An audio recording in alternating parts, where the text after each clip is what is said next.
Yeah. Of course, the Israeli government would deny genocide is taking place, something we're going to discuss with the ambassador to the UK from Israel at 9:30. And the perpetrators of genocide have always denied their involvement in genocide, of course. Well, that is not proof of it. But again, I will discuss that with the Israeli ambassador later. Just wanted to press more on, I guess, the effectiveness of the tactics is perhaps not the key point at hand, but I think it's relevant, which is you're saying the British people are united with you, which I don't think is proven. I think that when you take some action, sometimes it does bring people alongside, sometimes it actually alienates people. And again, I ask whether you think crossing that line of legality versus illegality, and on an area of such importance, a base that is there to protect our security, whether in fact you would alienate people from your cause as opposed to unite them. Well, first I would question how effective the RAF is at defending our security if they can't even defend their own base. Secondly, a majority of the British people already favor the idea of an arms embargo. The government has absolutely no interest in an arms embargo against Israel. Whether the majority of the British people support Palestine Action, we know that there are tens of thousands of supporters. Every time there's a Palestine action, there are thousands of people on the street. As you know, today there's a demonstration in London planned in which thousands of people are expected to attend. But at the end of the day, the truth is Palestine Action is not in the business of convincing all of the British public of the righteousness of their tactics. Palestine Action is in the business of materially breaking the supply chain to genocide.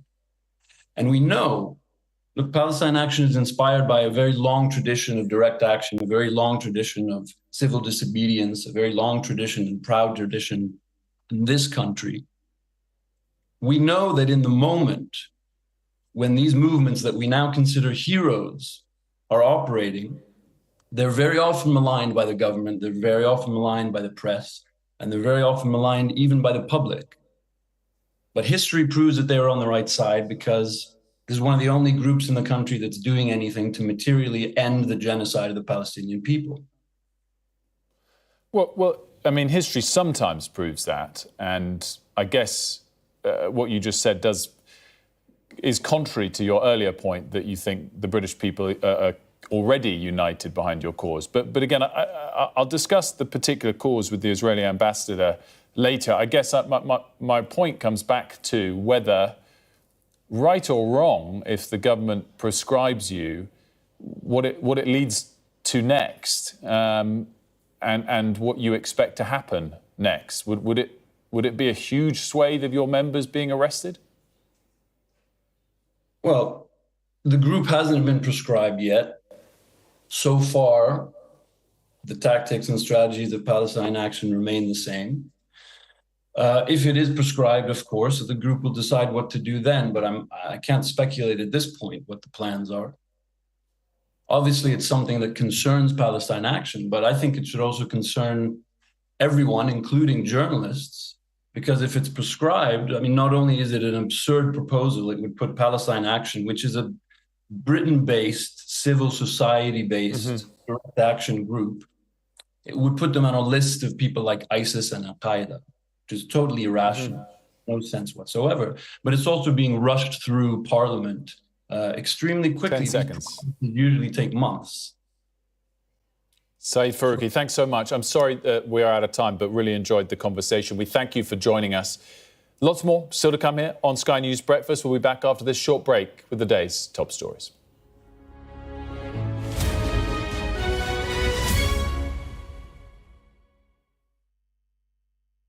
We're rolling. Welcome to the world. Our new podcast, starting now. It's very exciting. Every week, we'll be reporting from the world's trouble spots. We get to hold those in positions of power accountable, and we get to ask the questions that the audience, the listeners, want to know about. And that's why it is so important that people tune in, come along for the road, come along for the journey. It'll be fun.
Good morning to you. It's 8 o'clock on today's show. US President Donald Trump says he wants to make Iran great again, suggesting he's backing regime change in Tehran. In the next hour, we'll look at how effective those strikes are and what happens next. And Iran's foreign minister is in Moscow today to discuss their response with Vladimir Putin. It's Monday, the 23rd of June. Your headlines. The US bombers used to attack Iran return home to their base in Missouri after an extraordinary 37-hour round trip. US President Donald Trump celebrates their mission, saying they cause monumental damage to Iran's nuclear sites. The UN says it's too soon to tell. Markets watch nervously amidst fears of a surge in oil prices after Iran's parliament votes to close a key shipping route. Also ahead, the NHS begins the rollout of weight loss jabs to patients in England.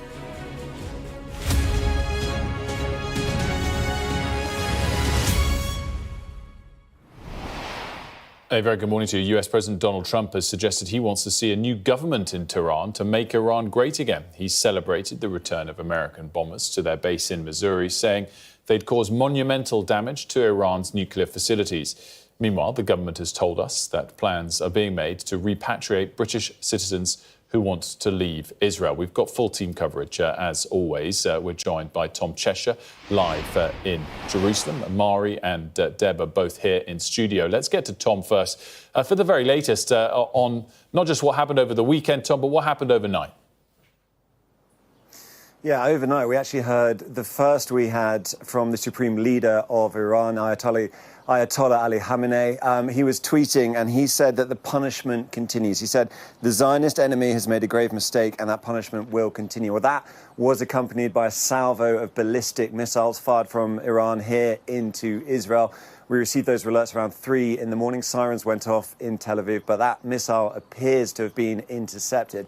And in the meantime, the Israeli Air Force continues to hit Iran today. It's been targeting launcher infrastructure, it says. So although we are still waiting on that response to that US strike, that monumental US strike, this war is still raging and is still being fought very, very bitterly. In terms of what comes next, well, we don't know quite yet. As you mentioned, Donald Trump there talking about regime change, even if perhaps he was, sort of discussing the idea, but it flies in the face of what his officials were saying. You had J.D. Vance saying this isn't a war with Iran, it's a war with its nuclear program. I don't know if Iran will appreciate that distinction necessarily, but you also had Pete Hegseth, the defense secretary, saying the same thing. This isn't about regime change. He said that specifically. Donald Trump has said something different. We are still awaiting that response from Iran. I suspect they are still calibrating it. The leadership is in a lot of trouble. It's lost a lot of key leaders, and the supreme leader himself in hiding, and his life has been threatened at various points over this.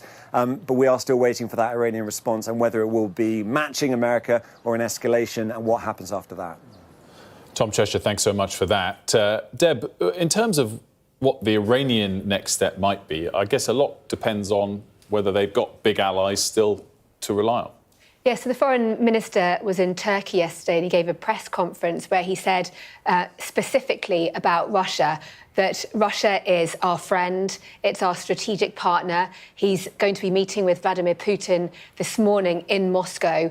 He says that they're going to have serious consultations and that they will be coordinating their position. Iran, you'll remember, provided key support to Russia for Russia's war in Ukraine with those Shahed drones in particular, but also ballistic missiles and a lot of ammunition. And they will likely be hoping that Russia will return the favour. But Russia has limited capacity to do that, given the war in Ukraine. And Iran itself has limited capability and capacity to retaliate in the way that it once could when it had that network of proxies in the region that have been systematically degraded by Israel over the course of the last year and a half. Mari, in terms of what the latest government position is on all of this, on one level, I have great respect for the fact that the government minister came on this morning because he couldn't say that much, and I think we should commend that they still come out. But equally, it kind of didn't give us much. Yeah, and it's really difficult because Luke Pollard was clearly a bit uncomfortable with the line of questioning because he didn't have authorization to say how he felt about the US strikes on Iran. So he wasn't saying he agreed with it, he wasn't saying he condemned it. And so he spent the entire interview basically just trying to say neither of those things. And the difficulty was, no matter how many times you asked him, because he was kind of stonewalling the question, it then ended up making him look perhaps slightly uncomfortable and to an extent slightly frustrated. And at one point saying, you know, it's not my job to be commenting on these US military action in Iran, which is exactly what he was doing. So it was slightly bizarre. But in terms of the UK and the US relationship, the last thing we've heard is Donald Trump's call with Prime Minister Keir Starmer over last night. And the readout we got said something very similar to really what Luke Pollard has been saying this morning. So they are trying to hold the line, really, when it comes to the government line. Let's have a quick listen to Luke Pollard. Well, we're working very closely with the Israeli government to understand what airspace restrictions that exist and how we can work within those restrictions to remove our people. It's not only our military personnel that is a top priority for keeping safe in the region. We know that there are thousands of British nationals in the region, in Israel and the occupied Palestinian territories. And for that reason, that we are looking at methods to support their extraction for those individuals that want to be able to leave. Land routes are available, but we know that's not possible for everybody. And so that's why the Foreign Office are looking at air routes. But clearly, the situation there is very difficult. The airspace is contested with missiles flying in the air. That clearly poses a risk to any evacuation aircraft. And for that reason, we're seeking to deconflict with that military action to ensure that we will be able to get our people out via planes at the right time. It's fascinating, Deb, because on one side, we wouldn't get the answer to say if we do or don't support it. On the other side, it does suggest either way that whatever Keir Starmer had tried to say to President Trump over the course of the last couple of days probably wasn't listened to. Yeah, it does feel that the UK is increasingly irrelevant when it comes to this international crisis, which is extraordinary and something that would be unthinkable even sort of 10, 15 years ago. And I think it's not just the UK, it's the Europeans as a whole. You'll remember on Friday, the UK, France, Germany foreign ministers all met with Iran's foreign minister, trying to stick to this diplomatic path. All the while, like Donald Trump had already made the decision to bomb Iran. So it really is a reflection of this shifting of power balances and the degradation, let's face it, of Europe's defences and ability to have the military strength to support the values and the objectives that they have for their own national interest. Just quickly, in terms of what happens, the scale of this next, a lot depends as well on what actually the US's aims are. If it's regime change, then we're probably not all done and said, right? Well, regime change very rarely ends well in the Middle East, let's face it. And it is very unclear that Donald Trump was elected on a promise to end wars, not to start forever wars, as he called Iraq and Afghanistan. However, he's even without regime change, he set himself an almost impossible goal of absolutely obliterating Iran's ability to make nuclear weapons. Tehran has always denied that intention in the first place, but the nuclear knowledge is in that country. You can't just bomb it to obliteration. And so how they're going to achieve that goal, that could take a long time too. All right, Deb and Tom, thanks all for that. Let's have a quick snapshot on what markets are doing in reaction to this. And relatively muted is really the headline. Asian markets were down about 1% at the open, but as you can see, sort of flat now for Japan and Australia and higher for Hong Kong and Shanghai. Oil prices are higher. Again, relatively muted. You could have expected a much sharper jump in oil prices, but only up 1.4%.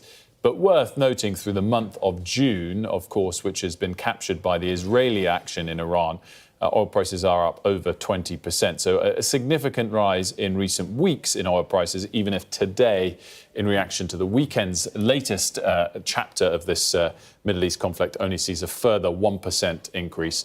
I think we've got a snapshot of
We have got some breaking news on that topic, which we're going to get reaction from the Shadow Defence Secretary in a moment. We're just hearing that Israeli military is saying defence systems are operating as we speak to intercept the threat, and saying that they have received a notification of missiles launched from Iran towards Israel a short while ago. So, again, brings back home the immediacy of all of this. And as I said, we can now talk about it all with the Shadow Defence Secretary, James Cartledge, who's here with me. A very good morning to you.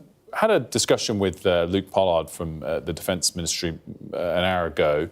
I'll start with where I started with him. Does the Conservative Party, do you support or are you disappointed by the action that the US took over the weekend? Support. Explain why. Well, actually, as I said last week, I think on your show, that we took the view that, in principle, because of the nature of the threat of Iran obtaining nuclear weapons, if the US and Israel felt on the basis of the intelligence that they needed to launch decisive action, we would support it. And I stand by that. If you look at the assessment of what's happened, it's too early to say whether really the nuclear capability has been obliterated? Well, I think it's certainly too early for us to make detailed judgment. We're not obviously privy to the intelligence, as it were. I think you can see some open source, and you've obviously the president has used his unique language to describe what's happened. I think we all know the potential of these weapons that were dropped and built in many ways for this sort of situation, so they will have had significant impact. But yes, too early to say definitively exactly what impact it's had on Iran's ability to enrich. Can you understand the government's position of not being as forthright as you are today to say that you support it, that perhaps it's something that's easier for you to say in opposition than in government? Is that fair? No, I don't agree with that. I mean, to be fair, if you look at what the Prime Minister said, he was clear that he sees the threat of Iran having nuclear weapons. I think the point is many other politicians, many other countries have said they don't want that outcome, but many have said, well, it has to be diplomacy. But you reach a point of saying, what if that doesn't deliver that outcome? So, none of us want to see military action. In many ways, it's a last resort. But for us, it's always been clear, Kemi Badenoch has said this right from the outset, we don't want Iran to have nuclear weapons. If you really feel that, and given how serious the threat is, ultimately you have to be prepared to take military action. But it seems to me that the arguments in favour of military action, give or take, probably have existed for quite some time. And the trigger of the action in the short term is really two things. Weakness of Iranian positions so that the attacks would be more successful, and Israel forcing the West's hands. I mean, in that sense, that's not really a legitimate explanation in the short term for why we as a nation, or the US as an allied nation, should take the action. Is that fair? Well, whether it's a legal argument, if one was to say that, if your goal is to denude Iran of this capacity and you think you can do it with relatively low side effect in terms of civilian casualties or whatever, then that's not an unreasonable argument, but it's not the primary one. The primary one must be about self-defence. That's the legal argument in terms of Israel. And I think we did see, to be fair, recently a report from the Atomic Energy Inspector saying that the level of enrichment was very high, way beyond what they would expect from a non-publicly nuclear-armed state, as it were. So I think there is that factor. But let's be honest, we sitting here do not know what the exact intelligence would have said. I take the view, we've seen the impact with our own eyes of what Iran is capable of. I make the point repeatedly that, in the Red Sea, when the Houthis were attacking, they attacked our own navy with missiles and drones. These would have been supplied by Iran. And my view is that a country prepared to do that, if it was to get hold of nuclear weapons, it's such a terrible outcome that we have to be prepared to take this action. But just on that point, and then we'll move on in terms of what the UK government is and isn't saying at this moment.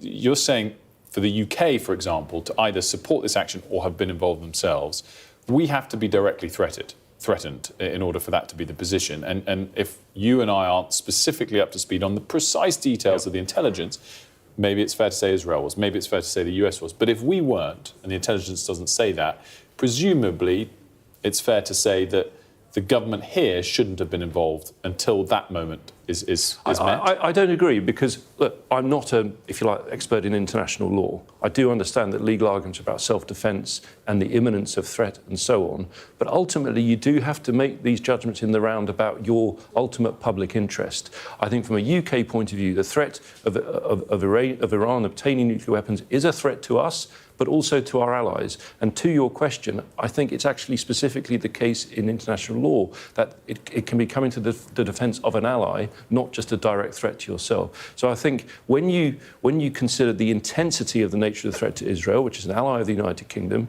where the regime have threatened to wipe them off the face of the earth, that is a key factor.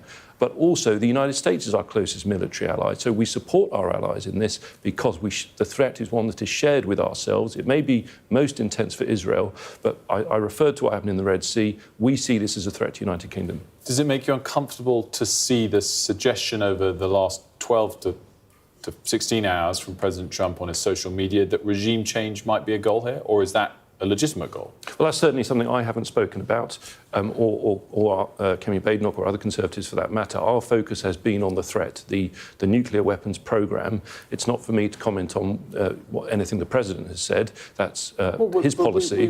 But that's the same defence that Luke Pollard used, which is it's relevant to our country, so it's relevant to ask you your view. I mean, if regime change has ever been the goal, would that make this action illegal? It's not been our goal. I think that we were very clear. The focus was on not allowing Iran to have an effective nuclear weapons programme. That was very much the focus. That remains the case. That's why we think this was justified. And, you know, by the way, I think there will be people watching this who think to themselves, well, hold on, you've done that. Isn't there now a risk of reprisal or whatever? I think another key point to communicate is if you think, as I think most key people do, including the Prime Minister, if you think that Iran can't be allowed to have nuclear weapons, you have to understand there is no risk-free way of dealing with that. If you did nothing, you'd be taking a risk, arguably, because they would, you know, continue down the road of their programme. If the US, for whatever reason, and things can happen, you know, in unplanned ways in the coming days or weeks, deepens its involvement with Iran, should we back them? Should we get involved ourselves? I wouldn't want to be drawn into speculation on what might happen. I think that the steps I want to see immediately, if you like, the most important one is that on Friday we had a very serious incursion of one of our most important military bases, RAF Bryce Norton, damage to aircraft that are important to our military. We also had this arrest in Cyprus, where we have RAF Qatari, incredibly important RAF base for the Middle East. Given that, a key thing I want to see immediately is the government confirming that they are shoring up security around our military bases, both at home and abroad.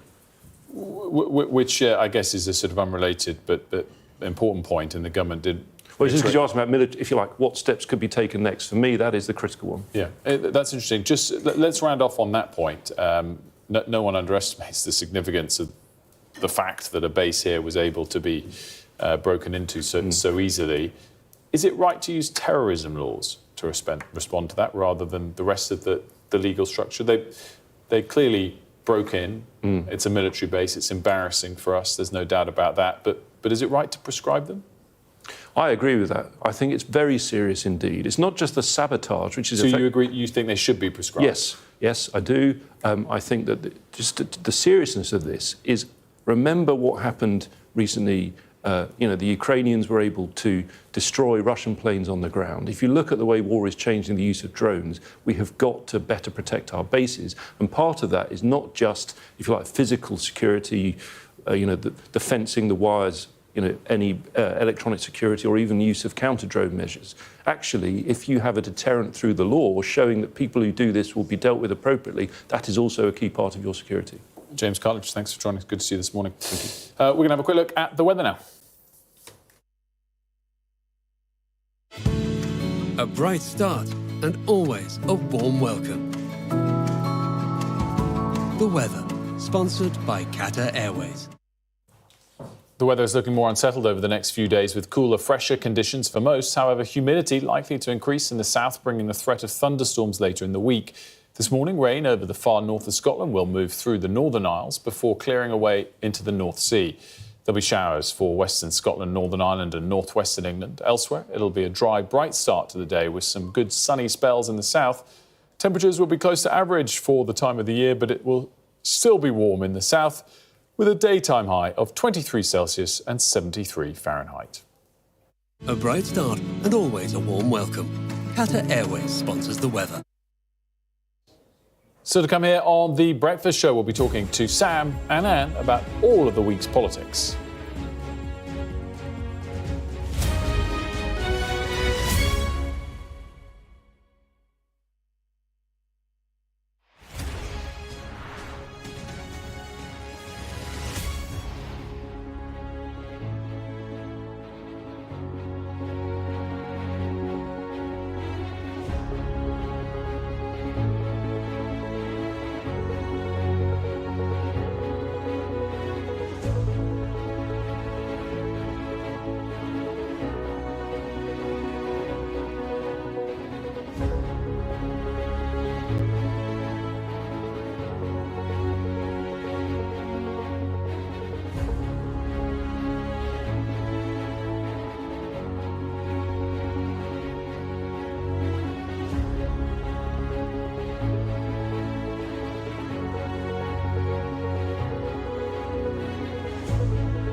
Our app gives you the very best of Sky News wherever you are. Breaking news, videos and analysis. Evidence of the crisis. Podcasts, watching us live. Live here from Washington. Wherever you get your podcast. All in one place. And all at just the touch of a screen. The Sky News app. Get the full story first.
escalation. So I wonder if it was less the kid gloves towards this would be very difficult for the Prime Minister in the UK kind of calculation, because we've seen with Donald Trump in the last week that he often doesn't really wait for much permission or consultation with allies. He just expects them to go along with it. We would probably have had to go along with it. It would be a major breach for the UK if it didn't, but that would certainly have caused problems for the Labour government and its legal advice that it should only get involved to a degree that is defensive. So just my surmise is that what was going on a bit behind closed doors here is they didn't particularly need to do it, but it's not off the table as a future problem that could return among many others surrounding this conflict as it grows and spreads, that is going to draw in Keir Starmer in the UK.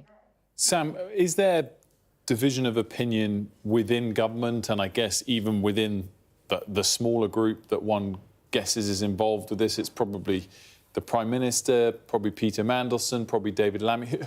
Are they divided on what's right or wrong here? We're still finding that out, if I'm being honest, but I can see a spectrum, right? And on one end of the spectrum is Peter Mandelson, Lord Mandelson, the US ambassador to the UK ambassador to the US, and I think he will reflect a view that's probably quite close to the Trump administration. So if he's on one end, on the other end, it's Lord Hermer. He's the Attorney General, who is reported to be quite dovish, including from our colleague Mark Stone, quite dovish on all of this. There are concerns about the legality, the international law, whether or not the military action by the US upholds that, and it seems to be not, and therefore UK participation, he would suggest, would be the wrong thing to do because it might breach international law. Keir Starmer's somewhere in the middle. I suppose I got this a bit wrong last week. Last week, I thought that if asked to choose between Lord Mandelson and Lord Hermer, he would choose Millard Mandelson. But it appears that so far we haven't seen an authorisation of any UK involvement, and they aren't. And clearly, ministers do not want to answer that question, probably for fear that refusal often offends, and so are sidestepping it. So maybe he is actually closer to Hermer than to Mandelson in all of this. Yeah. Or maybe he managed to get President Trump not to ask him the question yet, which is, I guess, another possibility. Mari, just snapshot for us the difference in position from Luke Pollard and James Cartledge this morning, and whether that's a principled difference. Is there a kind of public opinion gap to play on for the Conservatives there, or is this sort of too contentious a topic for it to be playing politics? I think a cynical mind would say nothing's too controversial to be playing politics, but I think the Conservatives are they're in a position where they're in opposition, so they have a freedom that the government would never have to be able to be a bit clearer and perhaps more decisive on their view. So they've come out very clearly and said they support the US military action in Iran, and they want everybody to know about it. They want really everyone to try and see a difference between their position and the Labour position. They want the Labour position to be appearing kind of muddy and confused and a bit of this and a bit of that, and they want to show, actually, look, we're pretty straight down the line with this. Nigel Farage has actually done the same. He came out and said the Reform UK position is we support the US in this.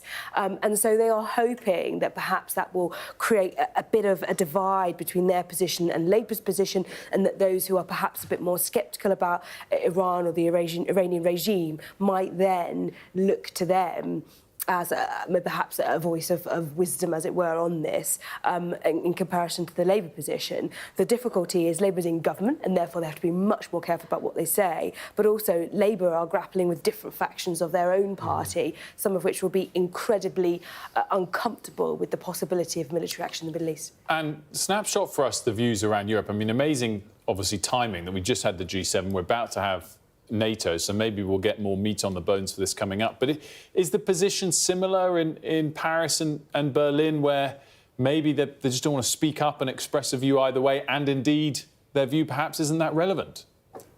I think in Paris, what you say so far has been largely the case. You usually know when you're going to hear from President Macron, because he tends to arrive with a big trumpet and a clarion call. Sometimes he can change his mind, as he did to a degree, on how much road he was prepared to extend to Vladimir Putin over Ukraine. Now, Germany, is completely different. There, Friedrich Merz, the new chancellor, Sam referenced when at the top of this conversation, basically got very convinced when he spoke with Donald Trump, who'd been rather Trump skeptic in his early days in office, but he is an extremely strong supporter of Israel. That is his genuinely held position, as well as that the German government has to have sort of pro forma for obvious historical reasons here to do with the Third Reich. But really, Merz has gone out there and said, good on Israel for this. He said, doing the dirty work, this was his rather controversial quote, for the rest of us, that Iran needed to be brought to its knees as a rogue nuclear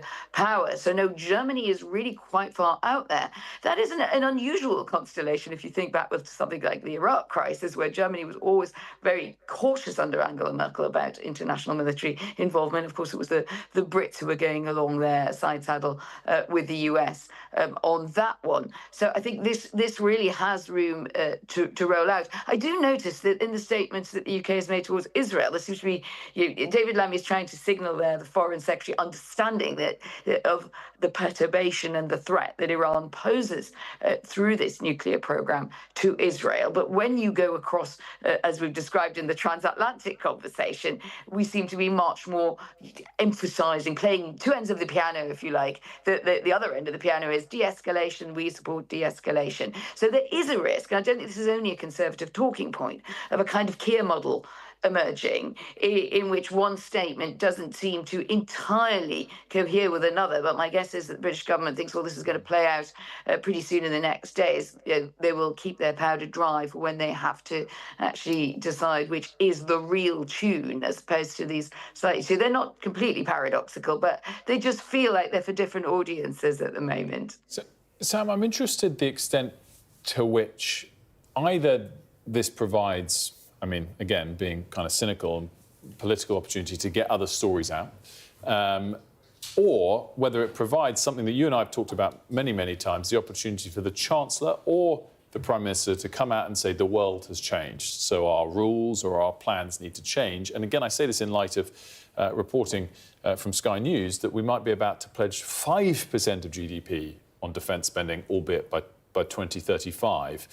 Is this something for the government to use to say, financially, the rules have changed? OK, there's quite a lot there to unpick. Could Rachel Reeves use this moment to unpick her fiscal rules, or at least excuse the fact that she's going to have to break them and maybe raise taxes? I think the latter is bluntly more likely. It is a great cover to be able to do some unpalatable things that she probably is going to have to do anyway. So I think that's what I think. So raising taxes, it becomes easier politically because of unpredictable global events by the time we come to the autumn budget. 5% on defence, right, up to a point, Lord Copper. And I would urge anybody who is interested in this story to read it properly. Actually, what that commitment is 3.5% on defence and 1.5% on other things.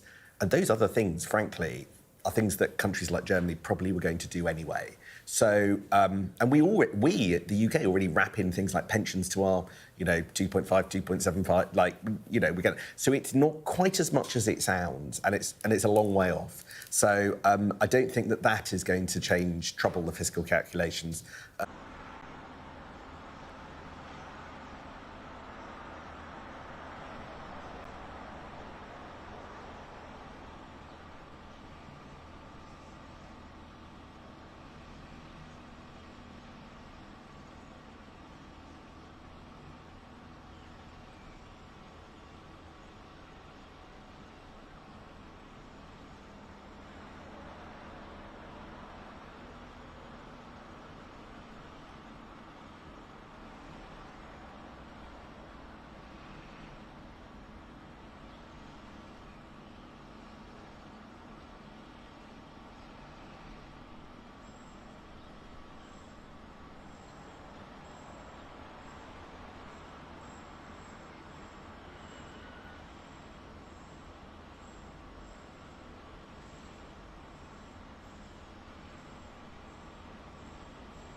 the statement that they put out last night, strongly condemning the actions, they say.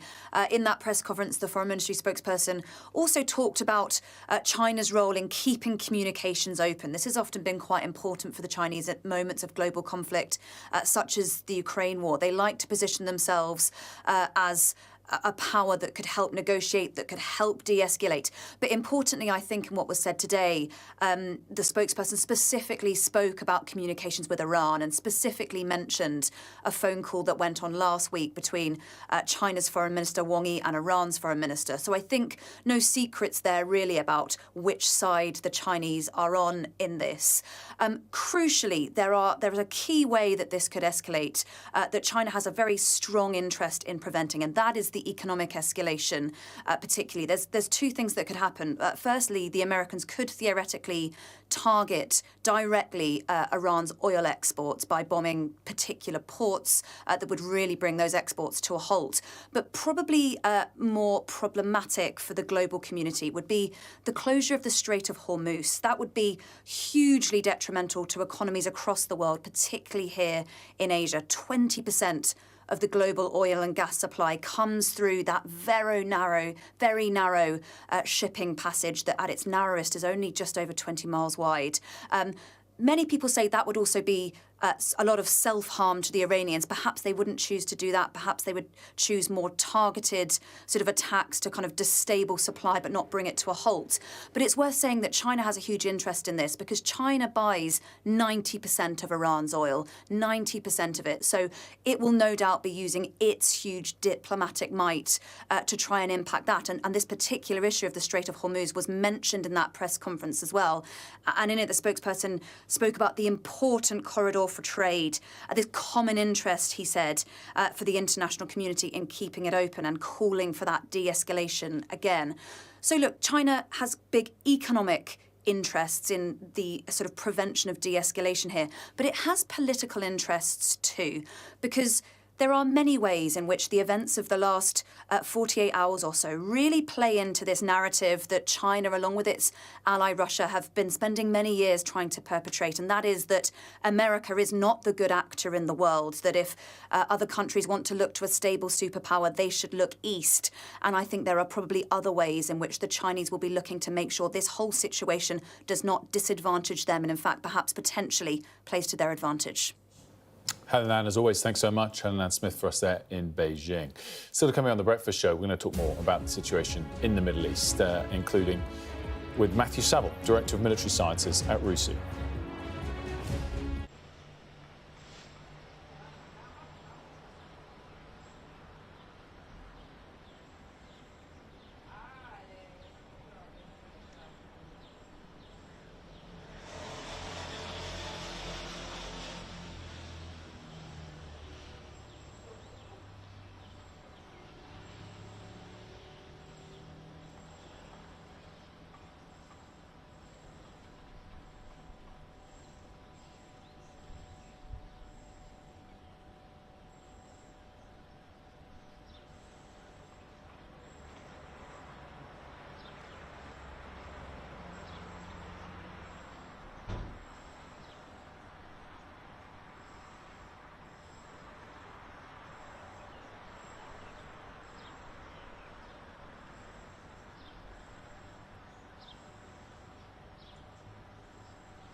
We've got some breaking news just crossing on the situation in Israel. A media there reporting that a possible missile has impacted in the Ashdod area. That's in southern Israel. Also hearing via Reuters reporting based on local reports that loud thuds have been heard again in and around Jerusalem. So the situation, of course, continues to develop. Let's discuss it now with Matthew Saville. He's a Director of Military Sciences at the Royal United Services Institute, a defence and security think tank. Our Deborah Haynes is here with us as well.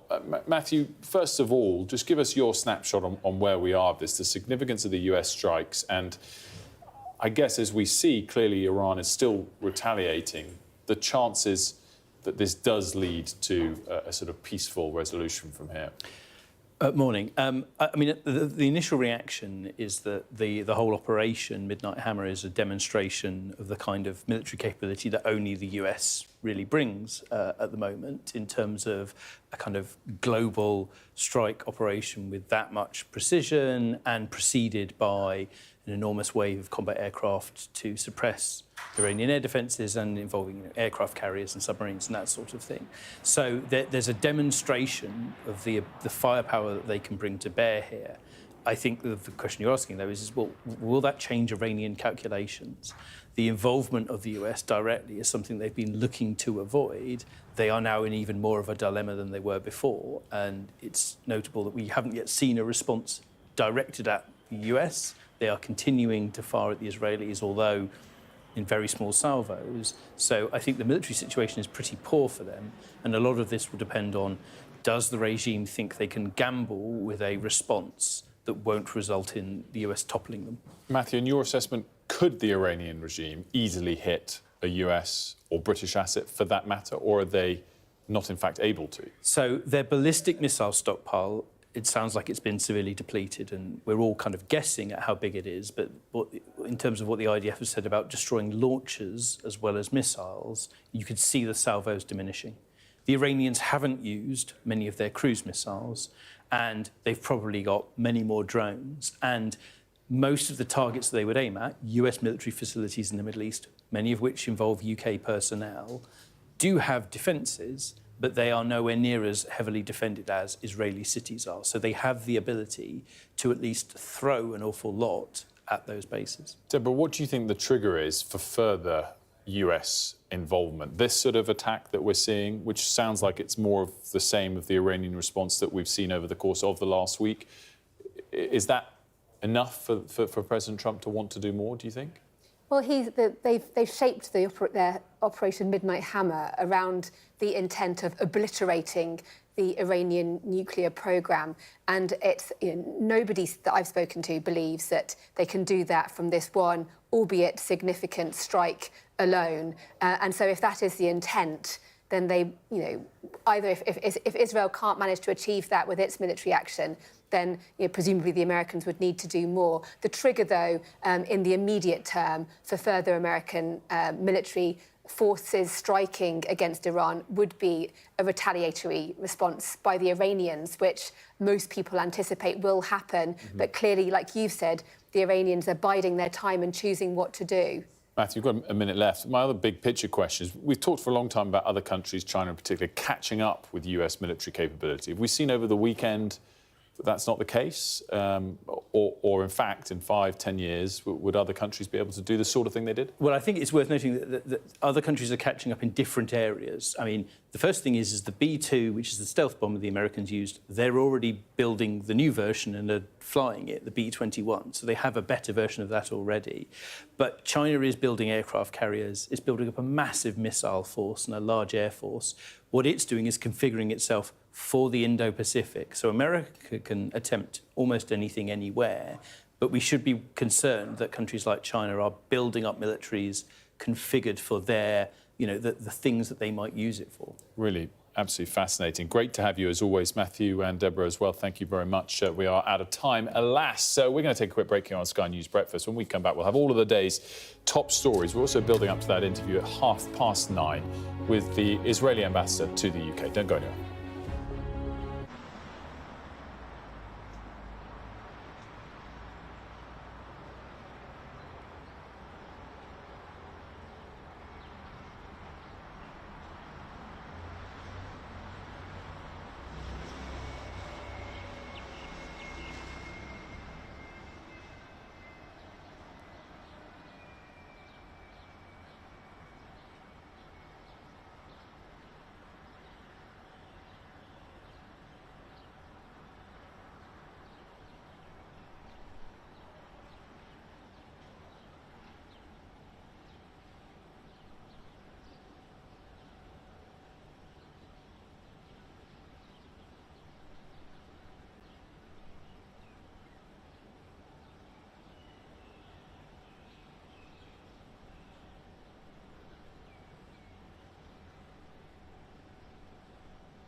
Good morning, it's 9 o'clock. On today's show, the US President Donald Trump talks up regime change in Tehran. We'll speak live to Israel's ambassador to the UK shortly.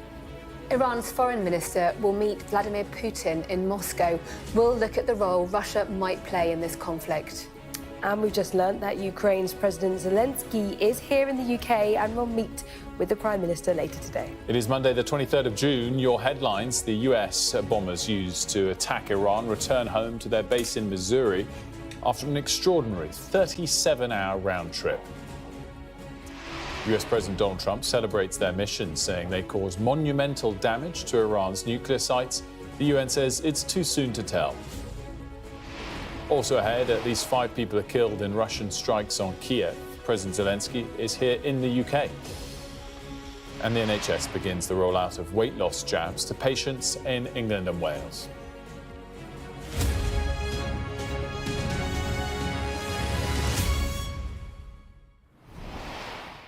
A very good morning. US President Donald Trump has suggested he wants to see a new government in Tehran to make Iran great again. He celebrated the return of American bombers to their base in Missouri, saying they caused monumental damage to Iran's nuclear facilities.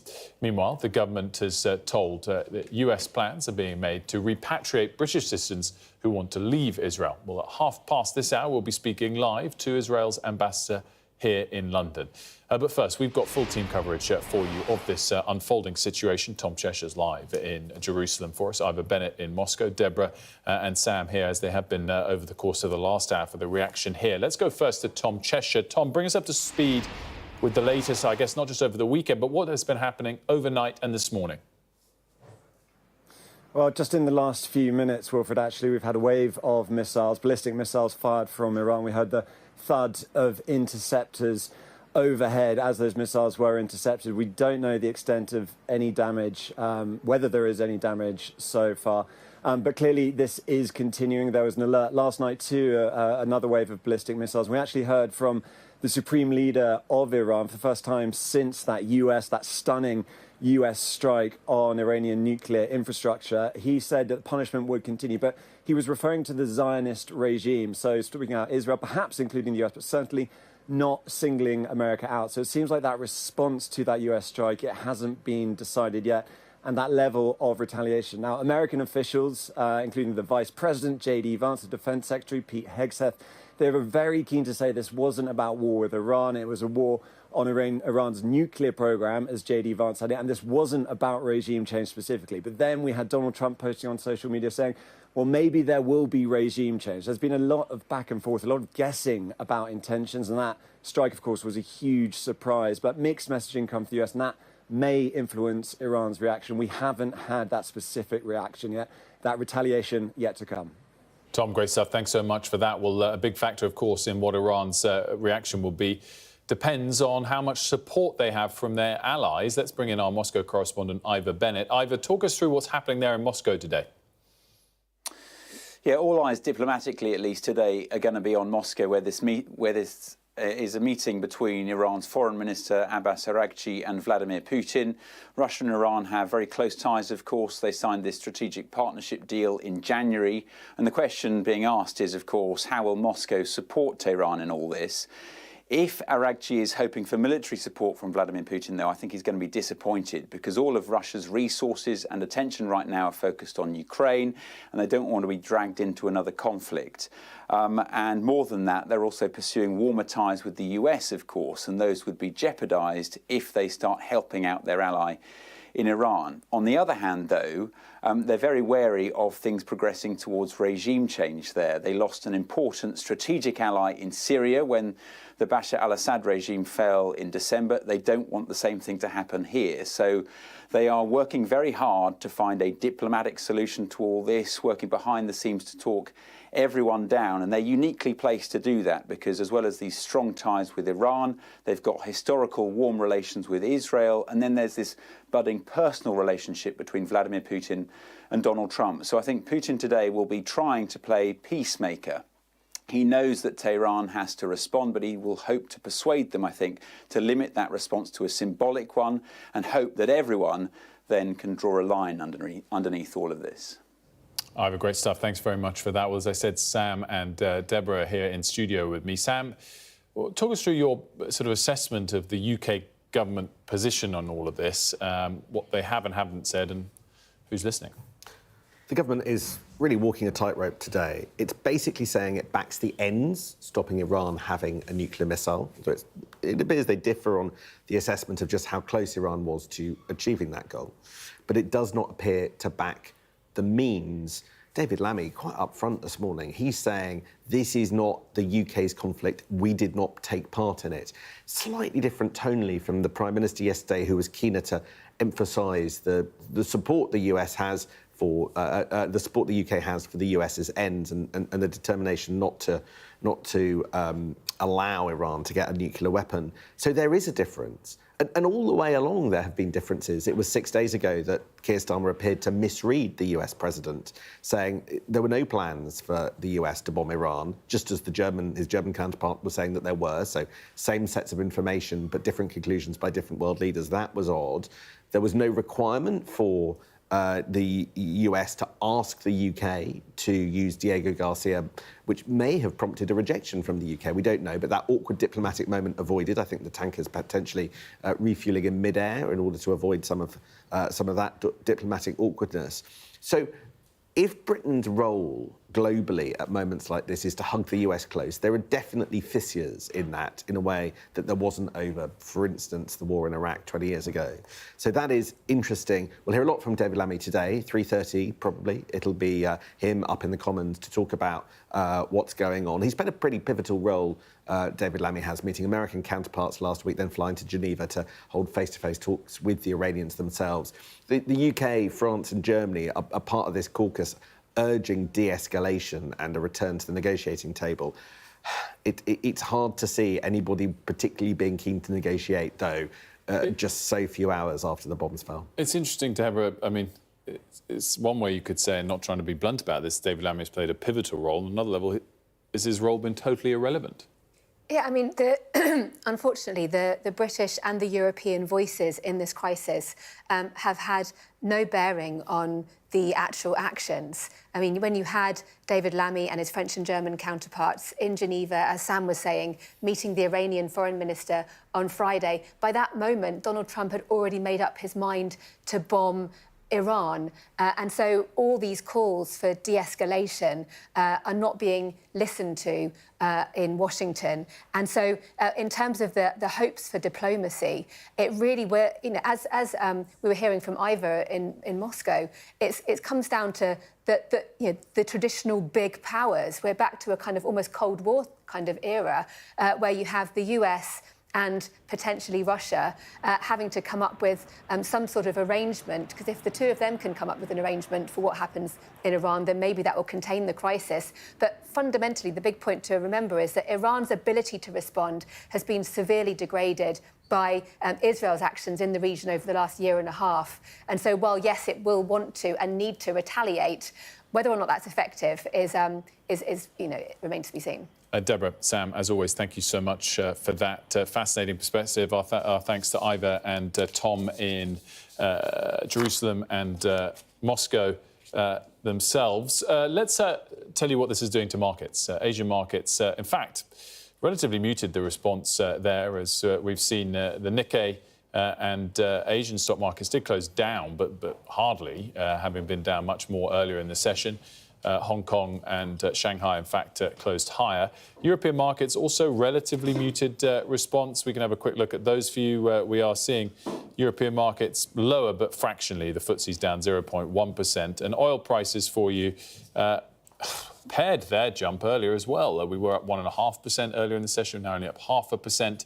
But we are up about 20-25% for the month of June as a whole. So this morning's muted jump of 0.4% there in Brent in perspective. Ed Conway joins me now to discuss the significance of all this. Ed, firstly, talk us through this immediate reaction. It is, for oil prices at least, in light of gains over the course of the last 2 weeks or so. Yeah, I mean, oil prices up a lot, kind of 20% or so in the last, just in June alone. This takes them, actually, I was just looking at it, that they having gone up kind of quite sharply at the start of the day, clearly everyone was kind of nervous about what markets, the response was going to be. They've come back a bit, so you're not seeing anything like panic in markets. You're seeing something more along the lines of people are still unsettled, and I think this is a very, very difficult, as you know, this is a very difficult situation to trade, to try to kind of anticipate, OK, so what, with oil prices, does this mean, given that you've got, you know, Iran, one of the top 5 producers in the world, does it mean you're going to have this shortage of oil in the global markets? Does that push up oil prices? Is there then the kind of, you know, the other side of the story, which is to say, is there a recessionary impact? And if there's a recessionary impact, then you've got fewer people trying to kind of buy oil, which you know, balances it out.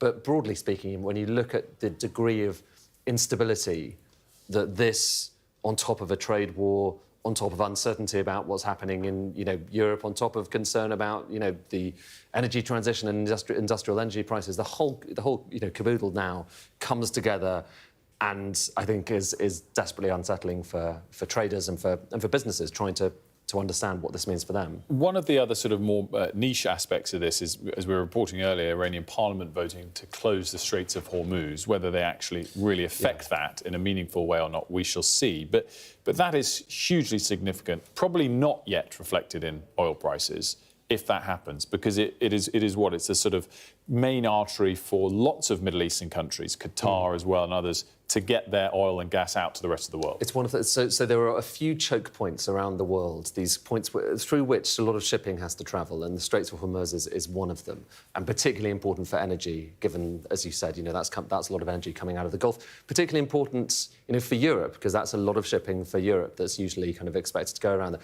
The one thing that's worth kind of underlining is, in a way, we've had a kind of dress rehearsal for this, because what's happened, you know, recently with Houthi attacks within the kind of, you know, the Red Sea and within the Great Gate of Hormuz, the Strait of Hormuz, you've seen a kind of dress rehearsal for the kinds of impacts that this could have on shipping. But the problem is with the Strait of Hormuz, that's where a lot of the energy is kind of coming out of, and it's not It's always been one of those things that people have been desperately nervous about. You know, the ultimate kind of economic concern within energy markets in particular is if shipping can't pass through there, then what does that mean for oil? What does it mean for gas as well? I mean, because Iran is, you know, it has, alongside Russia, the world's biggest reserves of gas as well. And so all of these things kind of add up to this concern that, you know, energy prices are building and building. Does that create a recessionary effect? Does it just choke off the activity elsewhere, or does it mean that you're going to have a repeat of the, you know, the scary period that we had in 2022 when oil prices went up, gas prices even higher? And Qatar, obviously a big exporter to Europe of its liquefied natural gas. Just a different story we've been talking about with Deborah and Mari and Sam. A big gathering of NATO coming up, whether or not the pledge emerges as 5% of GDP on defence hard, or 3.5 with some add-ons. How achievable is that for the Chancellor? I mean, it's enormously expensive. I mean, where it's kind of heading towards 2.5%, 2.6% at the moment, and that has taken a lot of kind of money, a lot of extra apportionment of money from international aid, for instance, through to that. You wouldn't be able to achieve 5% without a kind of a massive change in either the fiscal rules, or more taxation, or, you know, some big, you know, we just had the spending review just a couple of weeks ago, less than 2 weeks ago. You'd have to throw out a lot of those plans completely. So 5% is very difficult. It's worth just underlining, you know, when it comes to that contribution the UK makes at the moment, it's not as high as NATO would like.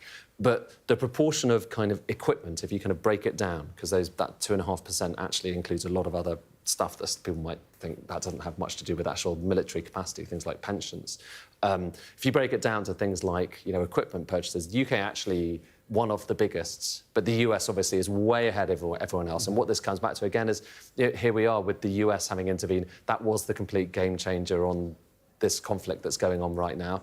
And that doesn't look like it's changing anytime soon. Ed, as always, thanks so much. Ed Conway with us there to discuss the market's impact, economic impact of the situation in the Middle East. Right, let's bring up to speed on some other stories.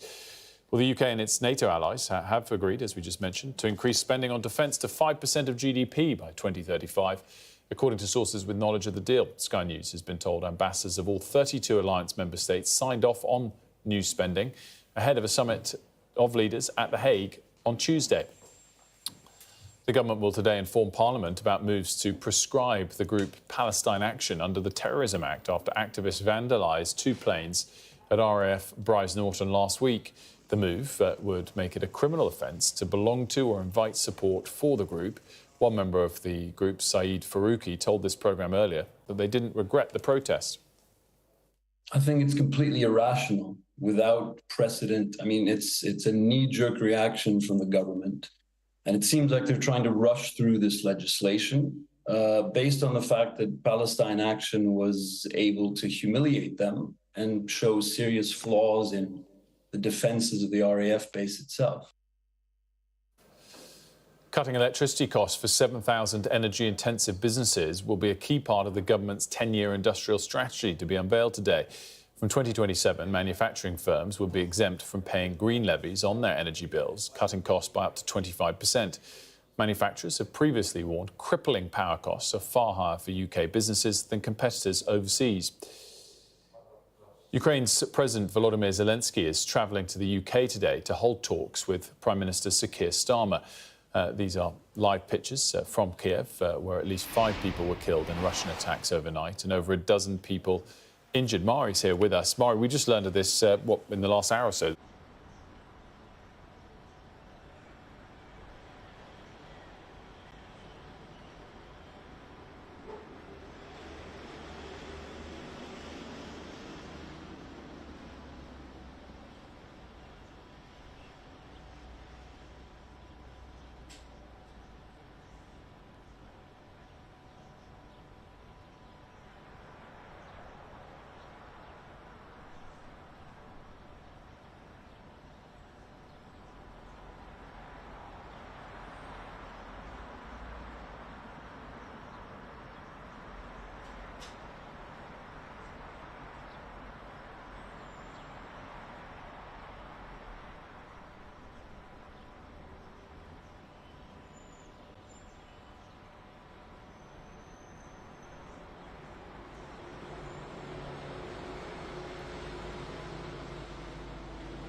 20,000 patients who struggle with obesity are expected to receive the drug Mounjaro over the next 3 years. The chair of the Royal College of General Practitioners, Camilla Hawthorne, joins me now.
And Donald Trump has suggested in a social media post that he wants to see regime change in Iran. It follows US strikes on the country's nuclear program, which Trump claimed hit the bullseye. Defense Minister Luke Pollard told this program he wanted to see a diplomatic solution to the conflict.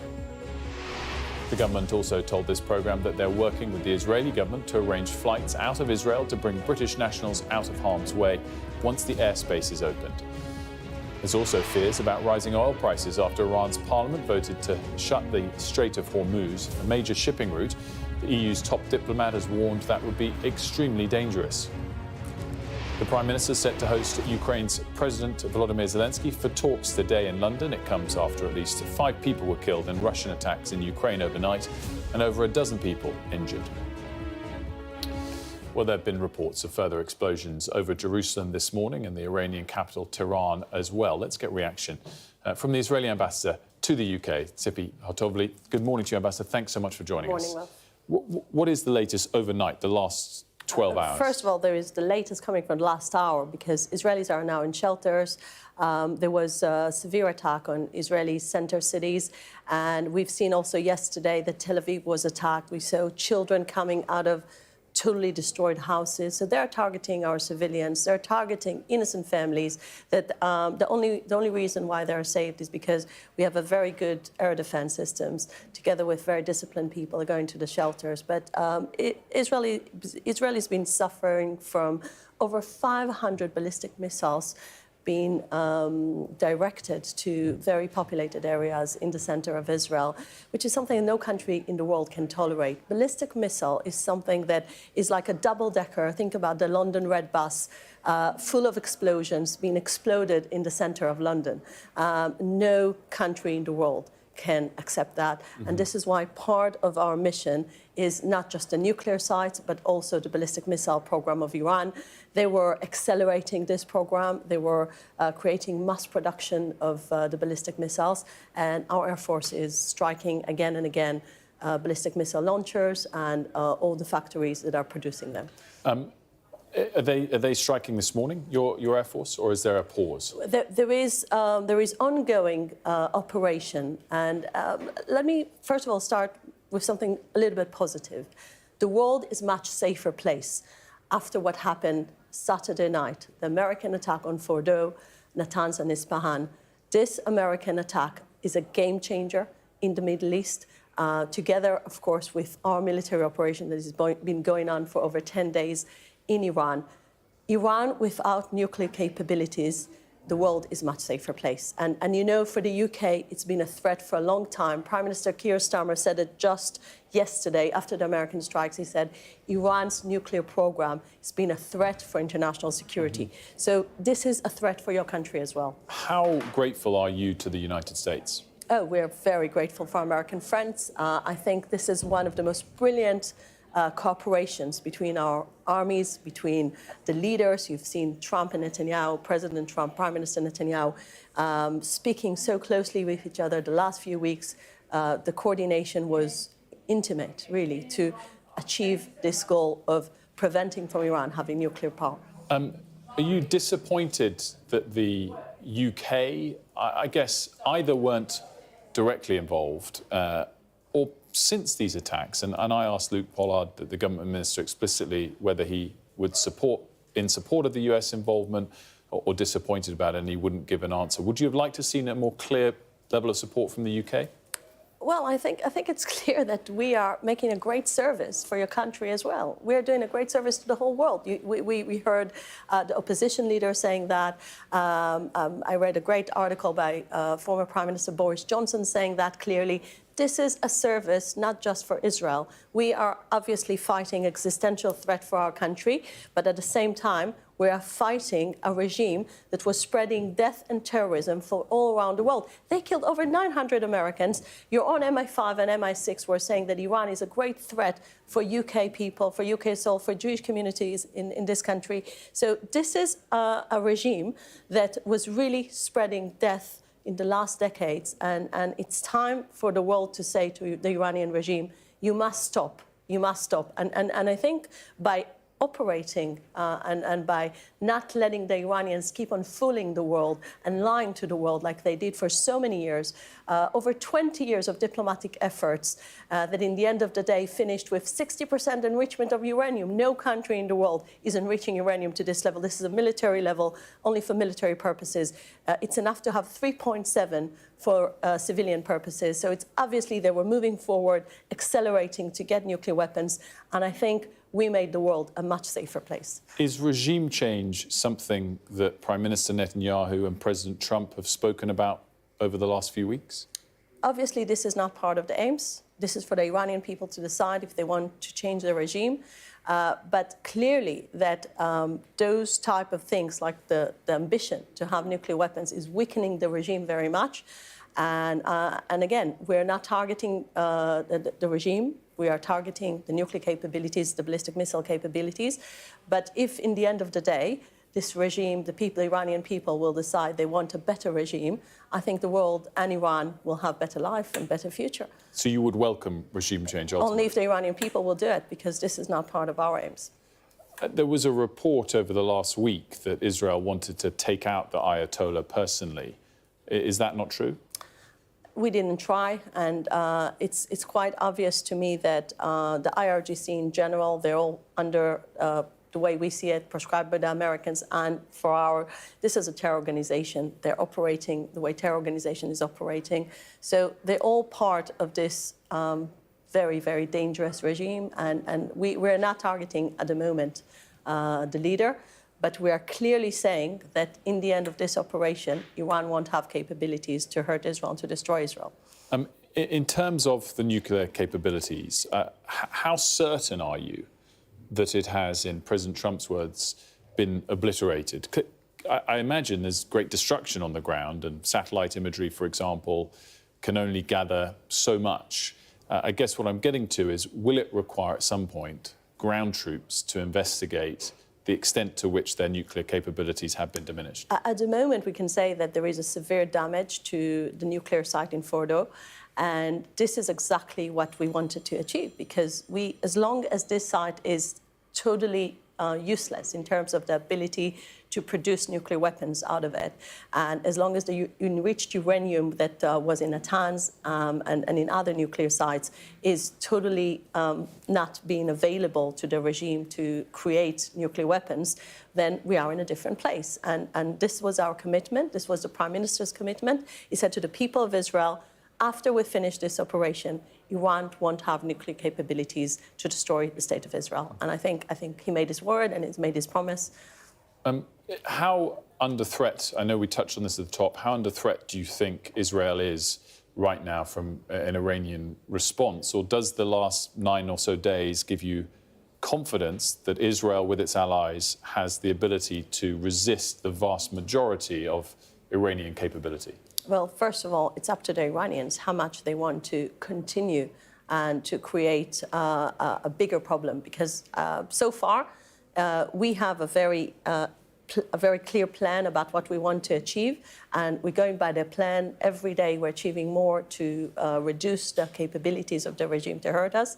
And from our point of view, once we finish and the aims are being achieved, we will finish the airstrikes, because this is a very limited operation, something very existential for us.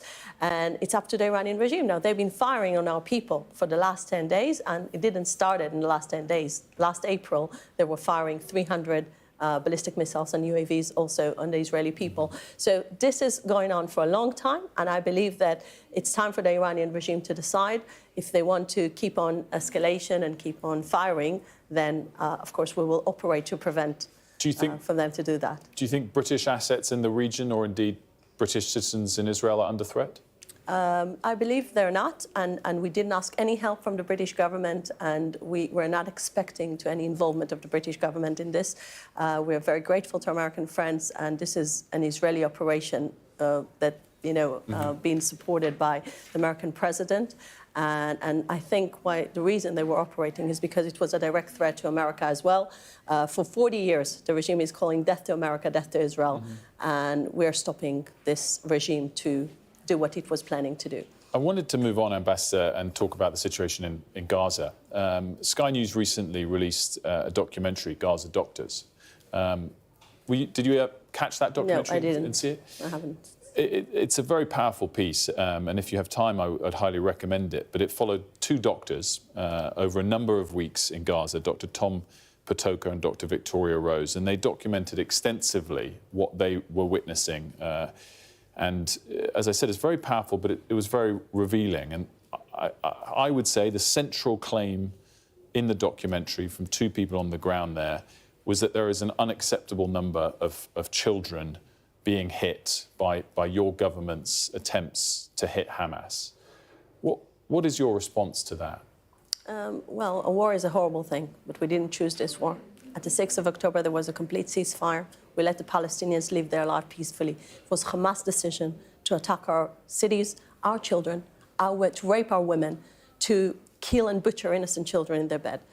People mustn't forget how this war started. This war started from the 7th of October, from Hamas' brutal attack on Israelis. And all we're trying to achieve, we never target civilians whatsoever, not elderly, not children, we never target them. And the reason why people get hurt in this war is because Hamas built this horrific infrastructure that putting his people as human shields, as you know, everyone knows that. And I'm at this point saying the war in Iran, when it ends, it will create a better conditions for ceasefire with Gaza. And hopefully, after Hamas will be removed, the people of Gaza will have a better future, because as long as Hamas controlling Gaza, no better future will be either to Israelis or to Palestinians in Gaza. So this horrible thing that is happening, and war is a horrible thing, is because Hamas committed the worst war crimes on the Israeli people on the 7th of October. People mustn't forget that. And all we're trying to achieve is that Gaza won't be a threat to the Israeli people. And my sympathy to any loss of life, we are not there to kill anyone rather than the terrorists. But in the end of the day, it's Hamas that is creating this horrible architecture of children and people as human shields. I think there's no doubt about that, and I'm not questioning that. But I guess, it is a war crime to attack a hospital. No, when the hospital is a base for military use, according to the international law, this is a legitimate military target. And this is what we've seen. The European hospital was a place where Sinwar was hiding behind it. As you know, Sinwar was killed and assassinated by our troops when he was hiding in a hospital. El Shifa Hospital was the main headquarters of Hamas. So they were using hospitals as military facilities. And that might well be the case. And I was going to sort of broaden out the question, but I guess you move me on to the next point, which is the question of proportionality. And I guess my question to you is, how many children is it legitimate and proportionate to kill patients in a hospital to get one Hamas scalp? Wilfred, can I just give you the infrastructure of the international law? Because obviously you're not asking a question based on the international law is asking only one thing. When you're targeting a target, is that a military legitimate target? First question. Second, what's the ratio between terrorists and people that are combat and non-combat? And the international and Israel's rate is 1-to-1. And even one of your best military historians, Professor Andrew Roberts, was saying, and by the way, there are plenty. We have the Andrew Fox, the military report. We had Professor Andrew Roberts saying that. They're saying clearly, Israel's ratio is way much better than normal ratio of Western armies fighting, including British army, that is 1-to-5, when we are doing 1-to-1. For each terrorist, there is one non-combat that is finding his death, while your troops were killing one terrorist and then killing 5 people that were not involved. So I'm just saying, this is war laws, and according to the war laws, we are operating in one of the most populated areas in the best solution that you can find to this situation. And you need to remember, we're evacuating people, we're calling them to leave, we are designating areas where IDF is not firing on people when we know this is just civilians. So we really just targeting all the military targets. So we operate according to the international law. And the international law is never asking the question you're asking. The international law is only asking, is that a legitimate military target? And what's the proportionality? And we get to 1-to-1, the ratio, which is very rare in those type of situations. Well, I'm not going to try and defend past actions of the British, and I don't think two wrongs would make a right in that regard. I guess that it still comes back, again, I mean, law is obviously hugely relevant to this, but it just comes back to a question of proportionality. The start. So we are operating according to the proportionality. And obviously some numbers would dispute whether it's to 1-to-1, but again, I don't even need to go into that. I can go to the testimony of Dr. Victoria Rose, who's a London-based NHS surgeon. She was on her 3rd trip to Gaza and documented what happened very closely for us. And she said, I felt at times this was so barbaric what was going on in terms of the numbers of children coming through the doors with bits of their bodies blown off that it had to be displayed. I felt a duty to share what I was seeing. This is actually really happening. So, the testimony that Victoria Rose brought us, the testimony that Dr. Tom Patoka brought us, is that there are more innocent children, let alone adults, at this stage in the conflict that are dying per Hamas scalp that you see. But you need to remember, we never targeted the children. It's Hamas that needs to be blamed. And I'm not going to defend Hamas. I'm not going to defend Hamas. Not. But all I'm saying is they need to blame Hamas for creating this reality for the Palestinian people in Gaza. We can both agree resoundingly about that. But you are the one now pulling the trigger. And we are a long way into this conflict where the numbers of Hamas scalps you get per innocent person, particularly children, that are killed as collateral damage, is vastly reduced. And it does raise the question of proportionality. I want to go back now to the fact that the Iran war will bring us to a ceasefire. We still have 20 hostages alive in Gaza. Hamas must release them, and we still have bodies they're holding from people that were kidnapped at the 7th of October, and people were dying in captivity, and they need to release them. So we are asking very simple requests from the international community. Pressure Hamas to release our hostages, and we will have a better condition to get to a ceasefire. We agreed to the Witkoff plan. We agreed to any framework the Americans offered to have a ceasefire in Gaza. We are not interested in wars. This war was a defend war for the people of Israel, not to have those barbaric attacks coming from Hamas terrorists. And this is the only equation that needs to be remembered. And every life loss in Gaza, you need to blame Hamas for committing the crimes of 7th of October and committing the war crimes of using their own people as human shields. Well, we do, but we don't, it doesn't absolve who pulls the trigger at the latest moment. I guess the final question on this, and, again, I'd urge you to watch the film, but we had to rely on doctors in Gaza to get this report. And I have to ask the question as to why international journalists aren't still allowed into Gaza. So, as I said, in the beginning of the war, the reason was we didn't want to get them into a conflict area. This is a very complicated conflict area, and we didn't want to put them in a situation where they can lose their life. We did offer them to get into Gaza with guarding them with our IDF soldiers, and many journalists were reporting from Gaza. I don't think the world doesn't know what's happening in Gaza. We have nothing to hide, and very soon, once we'll have a ceasefire, everyone can get into Gaza freely when it won't be a combat area. Ambassador, thank you for your time this morning. Good we morning. Appreciate it. Yes, the Israeli ambassador to the UK. Well, if you do want to watch that documentary we mentioned, you can on Sky News, Gaza Doctors on the Front Line. Here's a short preview. Gaza is a sliver of land where hospitals have become frontline targets. Absolutely massive strike on EGH Hospital. And operating theatres are on the battlefield. Everyone is a target, everyone is fair game. Doctors, children. In this film, 2 British surgeons recorded their first-hand experiences over a 3-week period. The emaciated bodies lying on the operating table. Dr. Tom Patoka, a burns and reconstructive specialist. This was so barbaric. And Dr. Victoria Rose, a plastic surgeon, are both driven by one motive. This is the little 10-year-old boy whose ankle got blown off. Saving lives. What they witnessed demands to be shown. And she's had a liver injury, so shrapnel here. It's the total inhumanity and the cruelty. It's absolute carnage here. This guy's been brought in for malnutrition.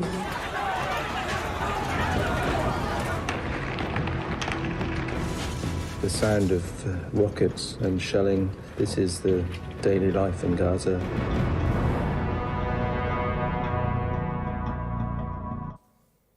You can watch that documentary about British doctors on the front line of the war in Gaza on the Sky News website. It's available now.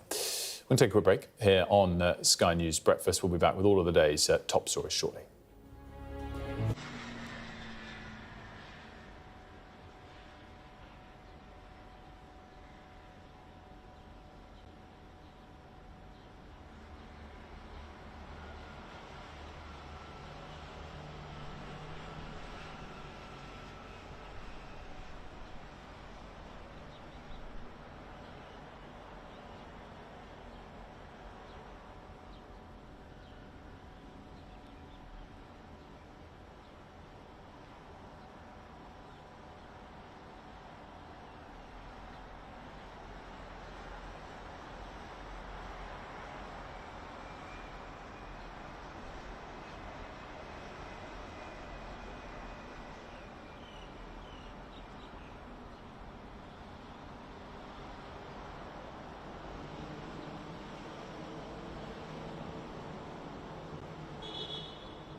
This is Sky News Today. It's 10 o'clock, the headlines.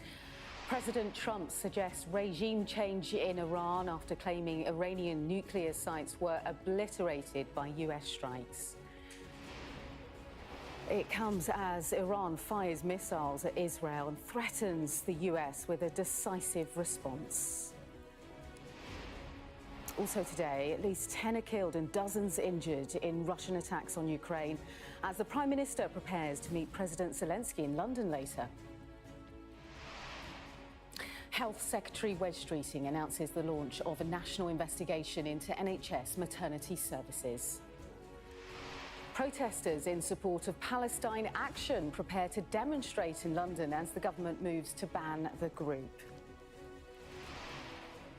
And police appeal for information after a priceless 280-year-old violin is stolen from a London pub.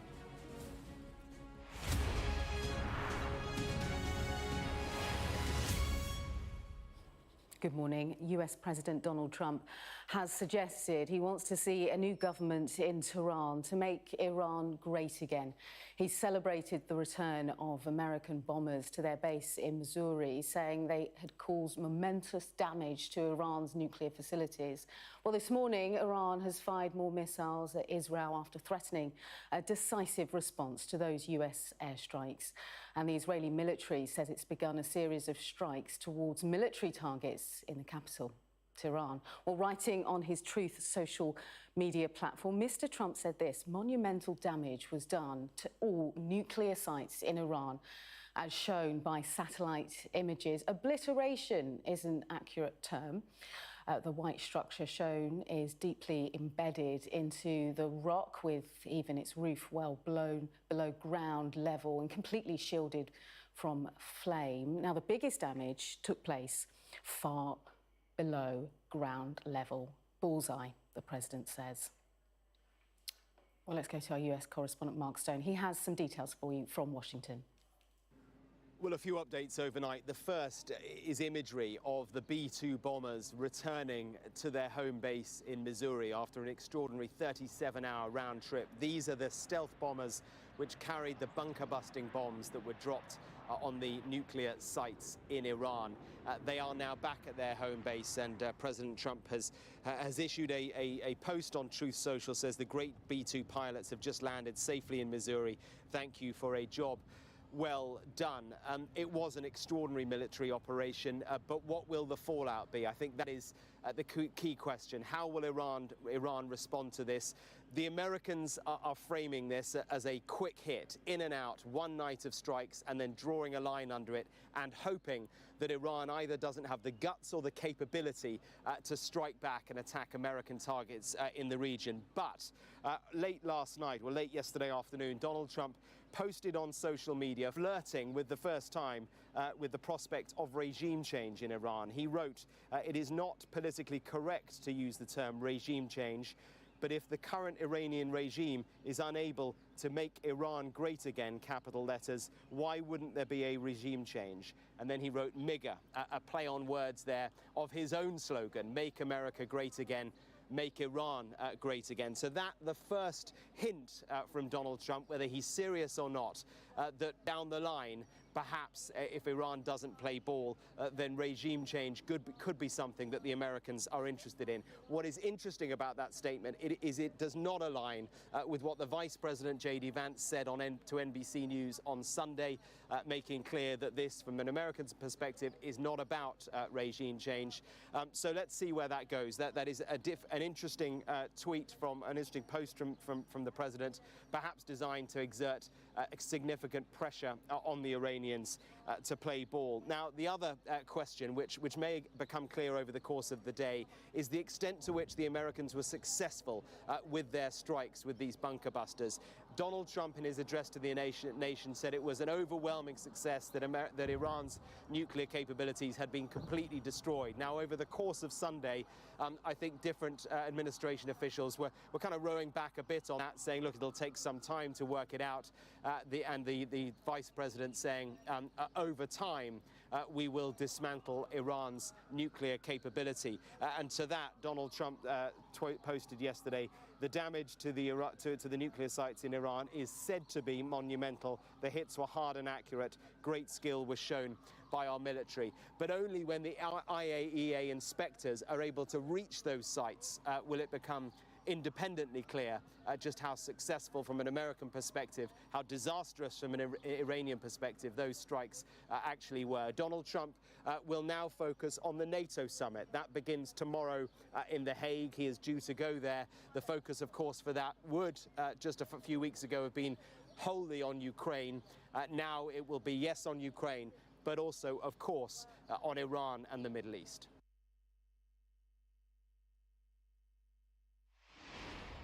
OK, let's go live to our security and defence editor, Deborah Haynes. Great to see you, Deborah. We're just hearing a breaking news here at Sky from the Reuters news agency saying the IAEA chief saying that no one can say at present how bad the underground damage was at Fordow.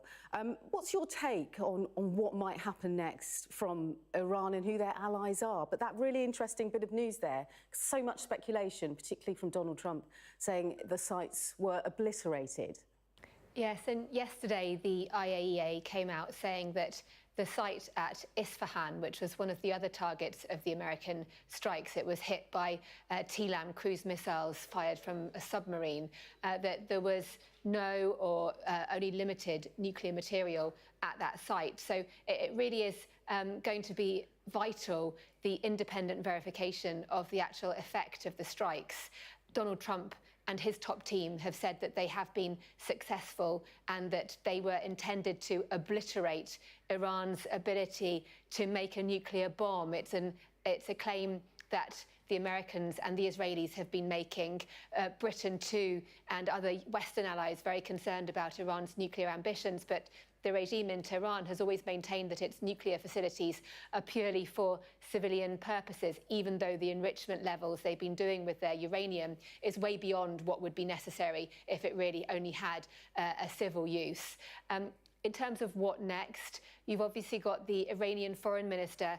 He went straight to Moscow yesterday and is going to be meeting with Vladimir Putin today. He talked about how that there's a strategic partnership between Iran and Russia. Iran, you'll remember, has been providing pivotal support to Moscow during Russia's invasion of Ukraine, giving the Russians these Shahed drones, the technology behind the drones, so the Russians can make their own versions now. Also, drawing on its own stockpiles of ballistic missiles and ammunition to give to Russia. It will presumably be hoping for payback. Whether that comes, though, that's another matter, given that Vladimir Putin he's fighting his war in Ukraine. He's also got a different relationship with Donald Trump than he has had with previous American presidents. So that too will be playing into his calculations.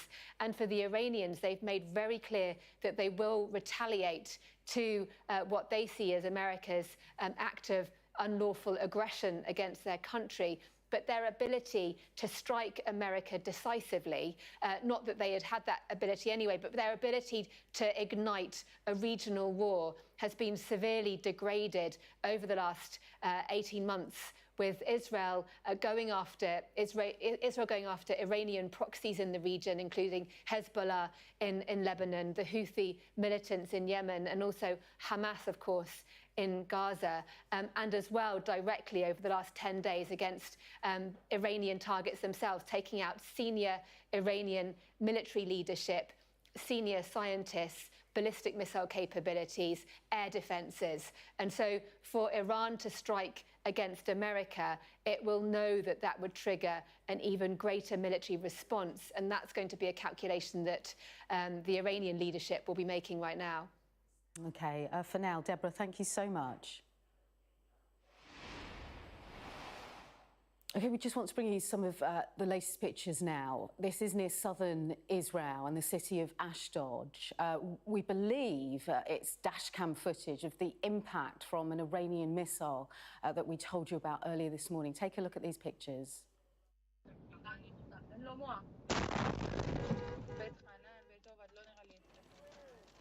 OK, we're going to go live to Tom Cheshire, who's in Jerusalem for us. Tom, just bring us up to speed. What's been happening in the last few hours where you are? Yeah, I mean, while the world is sort of holding its breath around the Iranian retaliation for that US strike, this war is still being fought. This morning here in Jerusalem, we've heard rockets and the thud of interceptors as those ballistic missiles were intercepted. Those were sent by Iran in 3 waves. It was a large attack. And as you can see from that picture, some of those clearly got through. In southern Israel, there's been disturbances to the electricity supply because of problems with power generation as a result of a missile strike. This war is still being fought. Israel is still fighting it. Of course, it said today that it had been hitting Tehran too. And on social media, there are images of very, very big explosions in and around the capital. So this long-distance war is still being raged. It was striking too that last night there was another alert, another missile salvo. Only 1 missile apparently in the end, and that too was intercepted. That was about 3 in the morning. We had the alarm go, the sirens go over in Tel Aviv. There's also accompanied by a tweet, a post on X from the Ayatollah Ali Khamenei. He said that the Zionist regime would be punished. Interesting there that he wasn't singling out the US. He was talking about his ongoing war with Israel. Perhaps a sign they are still considering that move. All those diplomatic considerations, as Deborah mentioned there, being put into consideration, put on the table, and what Iran can do in terms of its response. I think what we've seen today is Iran certainly can do a lot. It can still launch these big, big missiles. They can still have the sort of impact you saw in those pictures.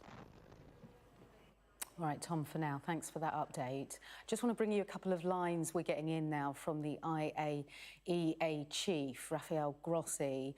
What we said ahead of Deborah Haynes, he's saying that no one can say at present how bad the underground damage at the Fordo site is. So that was the first line that we got. He goes on to say, this is Rafael Grossi, the chief of the IAEA, and he says, given the extreme sensitivity of the area, he's then saying very significant damage is expected to have occurred at the Fordo enrichment plant.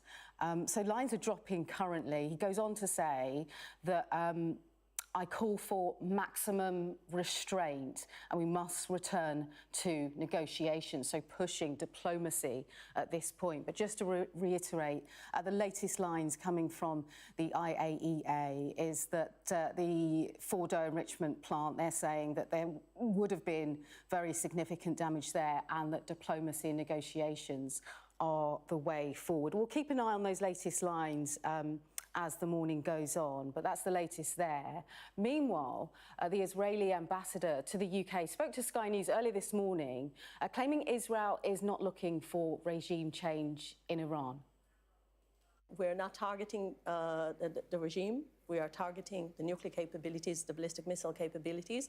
But if, in the end of the day, this regime, the Iranian people will decide they want a better regime, I think the world and Iran will have better life and better future. This is a terror organization. They're operating the way terror organization is operating. So they're all part of this very, very dangerous regime. And we're not targeting at the moment the leader, but we are clearly saying that in the end of this operation, Iran won't have capabilities to hurt Israel, to destroy Israel. Meanwhile, the Armed Forces Minister, that's Luke Pollard, gives Sky News his take on the UK's stance on the unfolding conflict. Well, the US felt it necessary to take action to alleviate what they felt was a severe threat to their security and regional security. Our focus as a country has been to get Iran back to the negotiating table, for them to negotiate in good faith. And that is the priority, because ultimately, to stop Iran having a nuclear weapon, and they should never be able to possess a nuclear weapon, we need not only for the nuclear facilities to be disrupted, but for the knowledge and awareness within the Iranian regime to be locked out so they can't ever develop nuclear weapons again in the future. Because once they've started on that path, they possess the knowledge, which means they could go back to it. That's why they need to be locked out with a negotiated solution. And that's why the Prime Minister, coordinating with our French and German allies, are applying pressure on the regime with support of our Gulf partners to get Iran back to the negotiating table so we can find that lasting solution. Let's go live to our political correspondent, Mari Aurora. She joins us now. Good morning, Mari. So your take on the British government and their reaction to the response of the United States? Yeah, so far, realistically, we've had a bit of a holding position from the UK government. So the lines that we heard from Luke Pollard there were really not that different from what we'd heard overnight and also into the morning as well. And essentially, not praising the US for its military action in Iran, but also not condemning it, trying to essentially state the facts, but not really inject much judgment or viewpoint, really, when it comes to the US's decisions to take military action in Iran. I think it speaks volumes that only a matter of days ago, the Prime Minister in Canada was telling Sky News that he didn't think Trump was wanting to intervene militarily in Iran. And then we had the meeting of European leaders in Geneva with the Iranian foreign minister. And then, by then, realistically, Trump had clearly already decided he was going to bomb Iran. So the whole thing, the whole journey has been quite fascinating in terms of the UK's being in or outside the tent, clearly, when it comes to some of these decisions that are being made, and perhaps some of the feeling of being uncomfortable with perhaps some of the US's actions. We understand from what Luke Pollard, was saying on Sky News this morning that the UK was not asked to be involved or intervene, to contribute by the US, and therefore didn't have to make that kind of all-important decision when it came to, for instance, the legality of our involvement if we did choose to do so. And the UK government really keen to stress that we weren't involved, to stress that we had no involvement whatsoever when it comes to UK military assets or other aspects, for instance. So for now, I think the UK government are trying to see if they can push for what they keep talking about, which is just diplomacy, negotiation, and using diplomatic channels rather than military channels to try and achieve its goal of, scaling back Iran's nuclear capabilities. But nonetheless, while you've got the US, on the other hand, tweeting, for instance, the possibility of regime change, this new MIGA, Make Iran Great Again, that Mark Stone was just talking about earlier on the programme, you have almost this bizarre juxtaposition between the US rhetoric and much more measured UK rhetoric. And then you also have, for instance, here in the UK, the Conservative Party and also the Reform Party being much more robustly behind the US military action in Iran and unequivocally welcoming it and saying it was positive, in comparison to Labour's much more nuanced response. I think it does speak volumes that it doesn't want to really pick a side, as it were, when it comes to its rhetoric. And obviously we're going to be having an announcement in the House of Commons from David Lammy, the Foreign Secretary, on this later today as well. So it'll be interesting to see what we get from them. OK, Mari, thanks so much. We're going to go live to Ed Conway now, just to talk about the markets, how they're reacting to this. Ed, it's been very unsettling for so many people over the weekend. Has that fed through into the markets? I mean, it is unsettling, given that when you look at the different kind of choke points around the world, and when you think about what are the most important areas when it comes to shipping, when it comes to energy, the Strait of Hormuz, which are just the kind of the entry point and the exit point to the Gulf, the Arabian Gulf, they are one of those most important places, one of the most important choke points in the world. About 20% of all of the oil that we consume around the world comes through there, in particular oil coming from Saudi, from the UAE, and indeed from Iran. So the fact that this has happened, the fact that Iran has said that it, or at least the parliament has said, that it would close the Straits of Hormuz, is the kind of thing that is going to really unsettle people, or at least, the threat of that. People were worried about whether that was going to unsettle markets. But the striking thing really is looking at markets at the moment, and who knows whether this changes over the course of the coming hours, over the course of the coming days. But so far markets, while oil prices did go up at the start of the day, as I guess people reacted to this, and they have been creeping higher over the course of the last few weeks, about 20% higher over the last few weeks, they've drifted down actually after that initial spike. And so looking at that, that, looking at also share prices around the world, it doesn't seem like anyone is anywhere close to panicking. And I think, if that was indeed to happen, so if the Straits of Hormuz were to close, it would be, I wouldn't go so far as saying cataclysmic, but just bear in mind, that has never happened before, at least not within kind of modern times. Well, it has been threatened quite a few times, mostly by Iran, but it hasn't ever actually happened. And if that were to happen, you'd be talking about oil prices kind of going well above $100 a barrel potentially, because you suddenly are losing a massive slug of your global supply. And it's not obvious that you have alternatives. So the fact that that hasn't happened, the fact that markets seem relatively sanguine, and I use the word relatively there because, there is definitely a lot of nerves out there, nerves about what's happening in the Middle East, obviously, but nerves more broadly about the fact that the global economy seems more uncertain, to be facing more uncertain times right now, given the trade war that is underway between the US and China as well. Given all of that, I think that what you're seeing in markets today is some more of a relief, I imagine, for traders than they might have expected, because no one really knew when the day began about the way things were going. The final thing just worth saying is it is a balancing act for Iran as well. They are reliant, for most of their oil exports. They go through the Strait of Hormuz as well. So closing that strait, or at least threatening shipping in that strait, would be very disruptive for their exports. And for a lot of those exports going, for instance, to China, that's not particularly in China's interest, it's not in Iran's interest.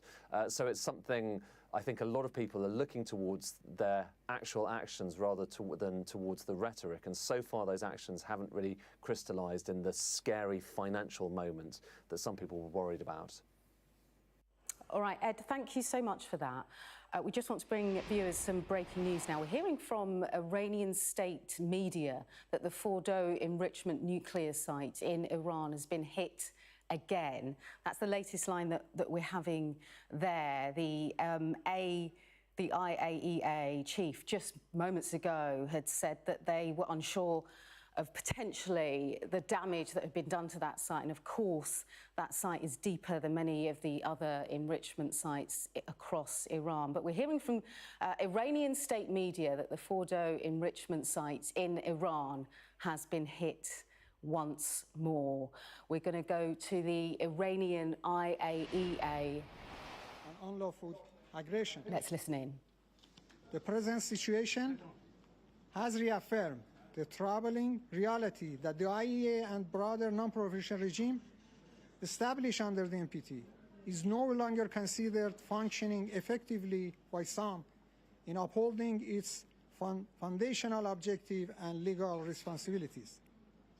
The recent unlawful act of aggression has delivered a fundamental and irreparable blow to the international non-proliferation regime, conclusively demonstrating that the existing NPT framework has been rendered ineffective in fulfilling its foundational objective. These unlawful attacks may have far-reaching and devastating environmental consequences, posing serious risk of radioactive, chemical, and radiological contamination, not only for Iran, but for the entire region. Furthermore, the physical security and containment of the nuclear materials, including enriched uranium, have been severely compromised.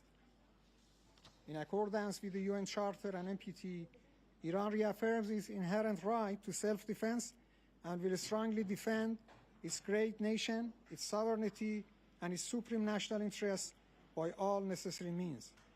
The era of unchecked impunity has come to an end. As long as the source of the threat persists, the Islamic Republic of Iran will continue to undertake necessary, resolute, and proportionate measures to neutralize it at a time, place, and manner of its own choosing, in full exercise of its inherent right to self-defense under Article 51 of the United Nations Charter.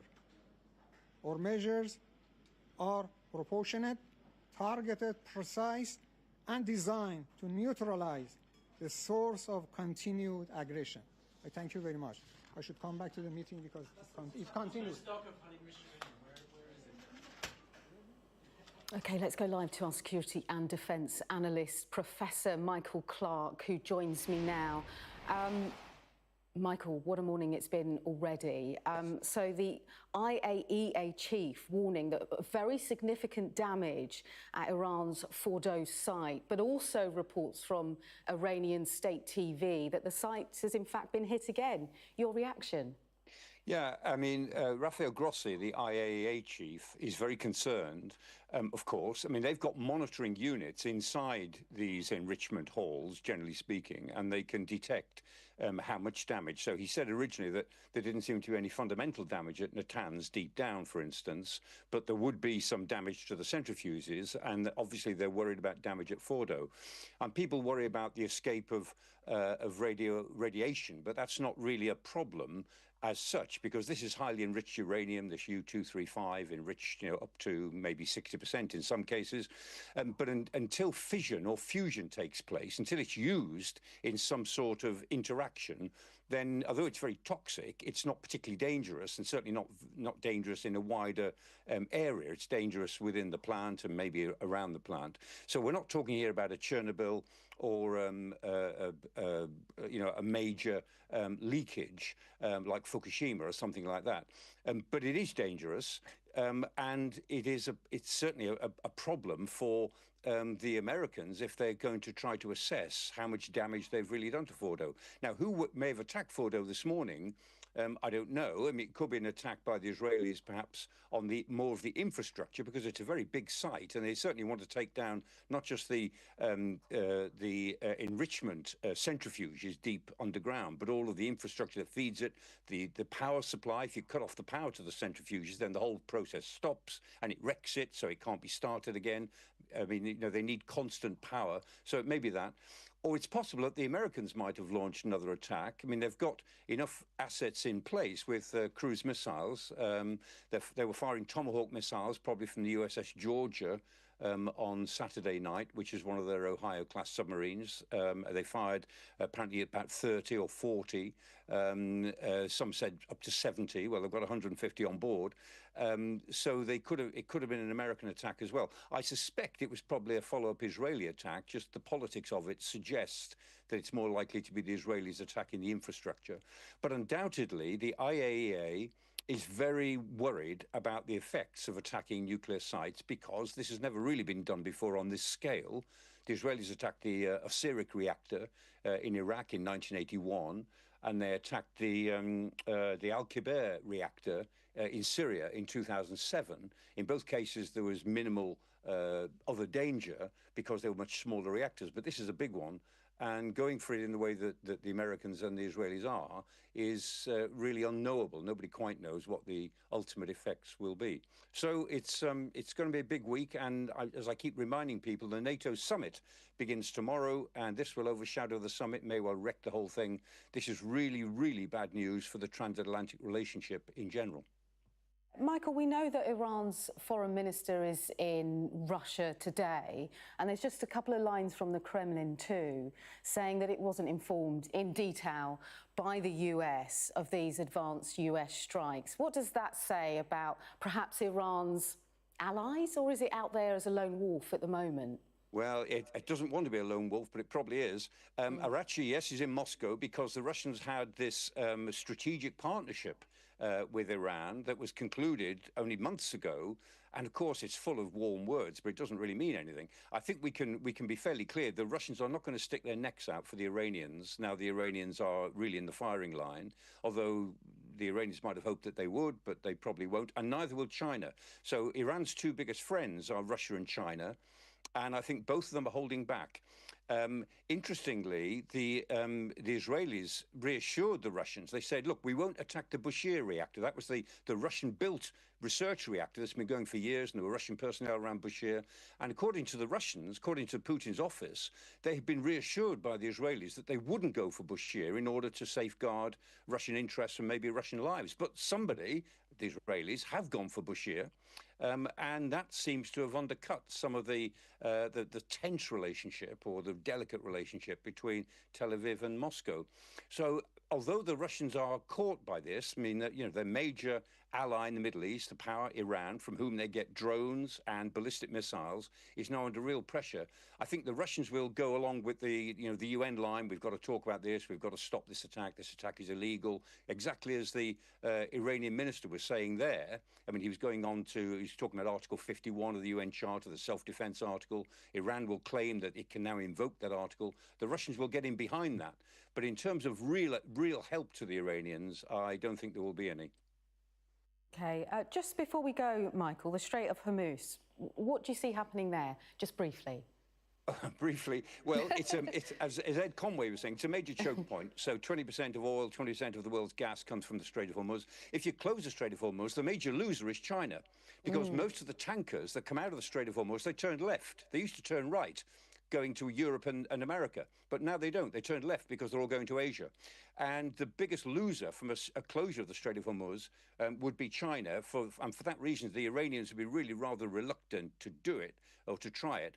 And I mean, the other problem about the Strait of Hormuz is that there's an enormous amount of naval congestion around there. So the prospects of incidents are very high indeed if anybody plays games with trying to restrict shipping. But as Ed said, I think the last look I took at oil prices, that oil prices would go well over $100. At the moment, they're sort of 73, 75, going towards 80 maybe. They'll go well over $100 if it looks as if the Strait of Hormuz is going to be closed. OK, Michael, always fascinating to get your take. Thank you so much for your time. We'll speak to you again, hopefully, in the next hour. We're watching Sky News. Coming up after a short break, we'll be speaking to the former UK ambassador to Iran after a very short break. Stay with us. We're rolling. Welcome to the world. Our new podcast, starting now. It's very exciting. Every week, we'll be reporting from the world's trouble spots. We get to hold those in positions of power accountable, and we get to ask the questions that the audience, the listeners, want to know about. And that's why it is so important that people tune in, come along for the road, come along for the journey. It'll be fun.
the US with what they call a decisive response following strikes on key nuclear sites. Donald Trump, of course, saying that the sites were obliterated by the US strikes. Well, joining me now is former UK ambassador to Iran, Rob McClare.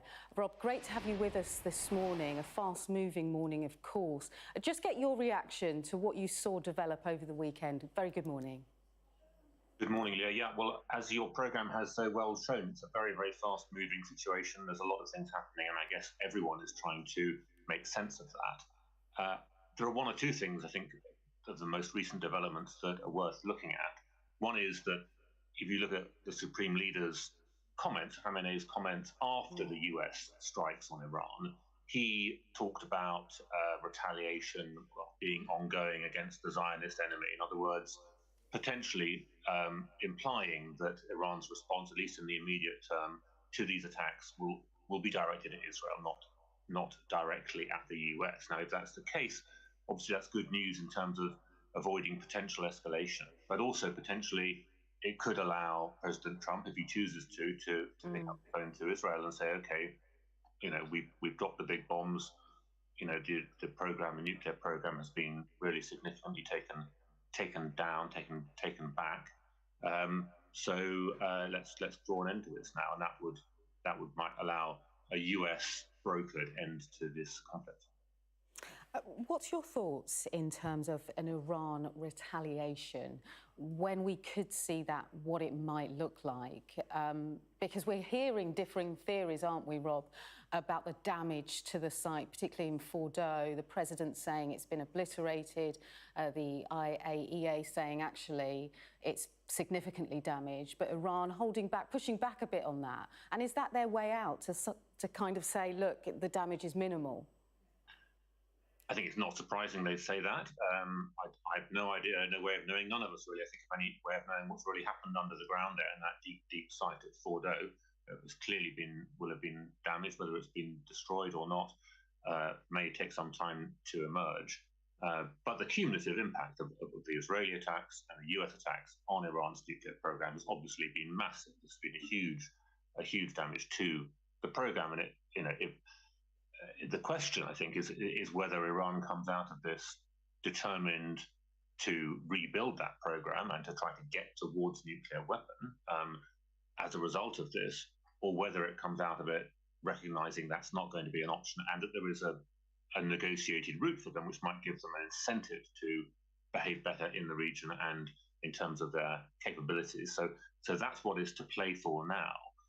And I think that it's obviously confusing. I think probably the decision makers in Iran are probably thinking, how do we interpret US actions, US statements, and the president's recent tweet about regime change in Iran, which I think is going to be surprising because, in a sense, it hands the Iranians a bit of a propaganda victory, because if they moves the game to the Supreme Leader being able to say, well, just survival is success, survival is victory.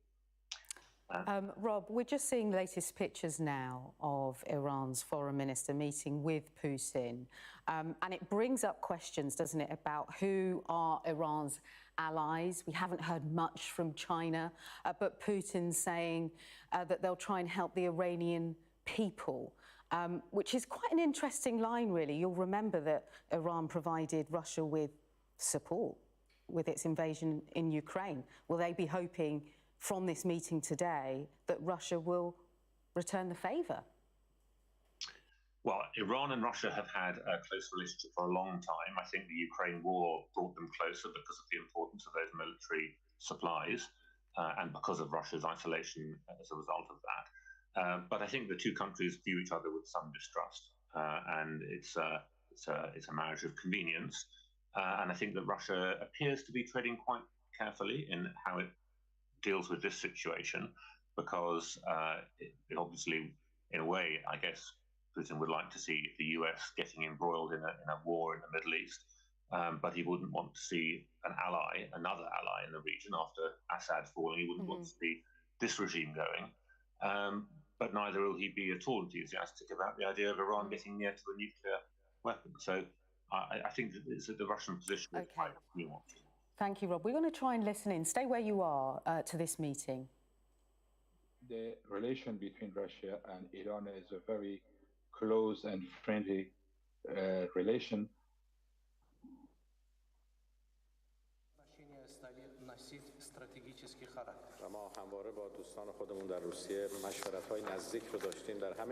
We always had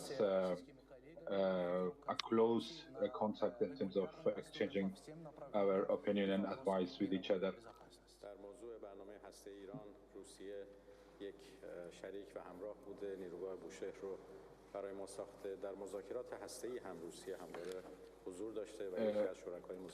Russia always been a great partner throughout our negotiation.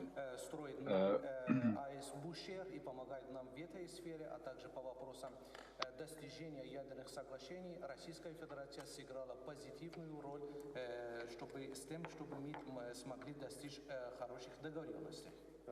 سطح تنش الان در حال افزایش هست به خاطر تهاجم بی‌دلیلی که the tension is on the increase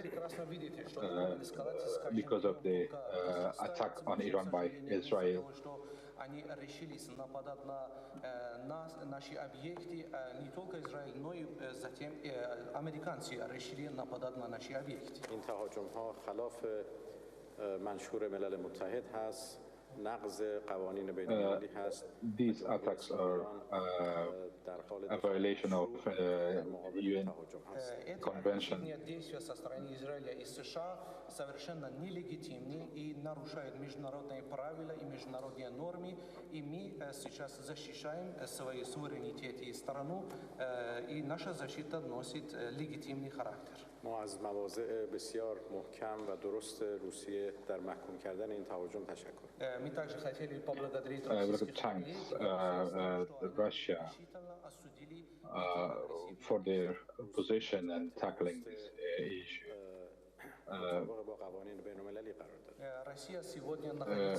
Russia acts parallel to UN Convention.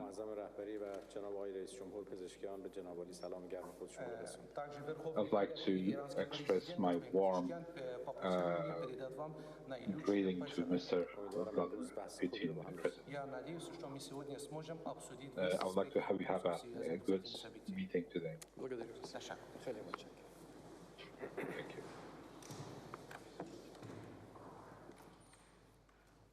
OK, we're going to leave that meeting there now, but one of the lines we're seeing dropping is that Russia's Vladimir Putin telling Iran's foreign minister to please convey his best wishes to the president and the supreme leader of Iran. Still with us is Rob McCare, former UK ambassador to Iran. This is a key time. It's like a chess game, isn't it, Rob? Who supports who? How can we get the best from our allies? And right now, with Iran in Russia, what does that tell you about where we could possibly go next? Yeah, well, Abbas Araghchi, who you saw in that report, was who I knew as deputy foreign minister when I was in Iran. I had many meetings with him. He's a very sophisticated and effective diplomat, but he's got a frankly pretty thankless task at the moment in trying to shore up support for Iran around the world, including, of course, in Moscow. It's a really important supporter of Iran. But I think that the relationship there will be cautious. And while there may be, quite a number of countries around the world who have condemned the Israeli attacks on Iran, that doesn't necessarily translate into support for Iran as a country, let alone for its nuclear program, which obviously is something that would be very significant for Iran. So I think as you say, the chessboard is always moving, and there are countries like Britain, France, and Germany who've been involved over a couple of decades in trying to deal with this problem of Iran's nuclear program, who will be trying to shape the diplomatic landscape to enable some sort of negotiated solution to come out of this. OK, Rob, we're going to leave it there, but really fascinating, and thanks for staying with us during that cut to Russia. Thank you so much. Now, Health Secretary Wes Streeting has announced a national investigation into maternity safety. Up to 10 most at-risk units will be investigated and then report to the Health Secretary by Christmas. Sky's Sadia Chowdhury has the latest on this. Sadia, what can you tell us?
Well, we have believed for a long time that Iran should never be able to develop a nuclear weapon, and that's why the US took the action that it took at the weekend. The Prime Minister spoke to President Donald Trump on the phone to discuss next steps, and we all agree, the US, the UK and our allies, that Iran now needs to get back to the negotiating table and that we want to see a de-escalation, because an escalation of the conflict in the Middle East is in no one's interests.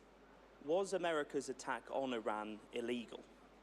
Well, it's up to the US to make that case. We weren't involved in those actions, and of course we would never comment on the legal advice that the government receives. What's your response to the President's comments about regime change in Iran? Does the UK support his position? The Iranian regime has caused instability in the region for a long time, and of course we share concerns about that. The priority, though, at the moment is de-escalation and getting the Iranian regime back around the negotiating table. We believe very strongly that Iran should never be able to develop a nuclear weapon, but what is needed now is a return to the negotiating table to reduce that threat. But Iran has vowed to retaliate, so how do you get them around the table to try and de-escalate the situation? Well, the UK has moved assets into the region, including fighter jets, to defend our personnel, our bases, and also to defend our allies. And that is the right course of action, given the Iranian response and the Iranian words. But the focus now needs to be on de-escalation. It is not in the interests of anybody to escalate this conflict further because of the consequences for the Middle East, but also the consequences globally, including for the economy. If I could turn to comments from the Met Police Commissioner saying he's powerless to ban today's protest in support of Palestine Action. Should the law be changed so that the Commissioner can stop these kinds of protests taking place in the future? Well, what I would say about Palestine Action is that their behaviours in the last few weeks, and particularly in the last few days, are totally unacceptable. To cause damage to military assets, but also to cause such damage to privately owned assets, it is unacceptable. Whatever your views are about what's happening in the Middle East, these actions are unacceptable, and the Home Secretary will be making a statement to Parliament later today. If I could just ask quickly as well, Reform unveiled their plan today for non-DOMs. How will you entice high net worth individuals to return and invest in the UK? Well, let's be really clear. What Reform have set out today is a tax cut for foreign billionaires. That would mean either taxes on ordinary working people would have to go up to compensate for those lack of revenues, or the Reform would have to cut public services, including the NHS. So this is a tax cut by Nigel Farage and Reform Party for foreign-born billionaires. Labour's priority is easing the pressure on ordinary working families and investing in our public services, including the NHS. Okay, the latest there from Rachel Reeves, and the key message is de-escalation in the Iran-Israel conflict. Moving on now, the lawyer for former Minister Tulip Sadiq will send another letter.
These are the latest pictures now from the Israeli city of Ashdod, just south of Tel Aviv, and what we believe is the impact from an Iranian missile. Well, let's bring in our security and defence editor, Deborah Haynes. Deborah, the Israeli military is saying that the Iranian threat is not behind them. No, and those images that you just showed illustrate exactly that.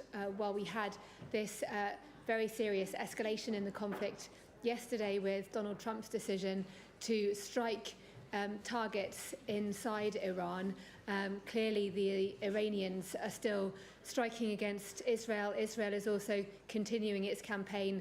It has said that it wants to degrade Iran's ability to make nuclear weapons, and has also suggested it wants to have regime change as well. The Americans, Donald Trump has come out squarely saying that he took this action to obliterate Iran's nuclear enrichment capabilities and the ability to make a nuclear weapon, something Tehran has always denied that its nuclear program is about.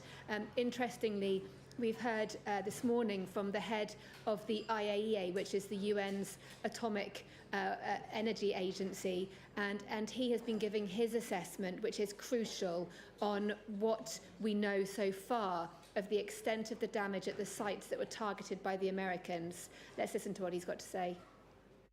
At this time, no one, including the IAEA, is in a position to have fully assessed the underground damage at Fordow.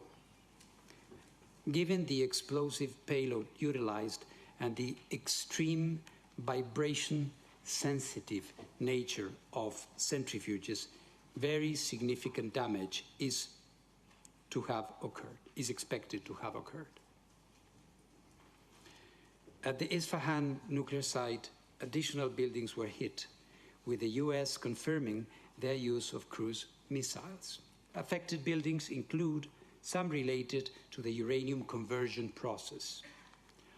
Also, at this site, entrances to tunnels used for the storage of enriched material appear to have been hit.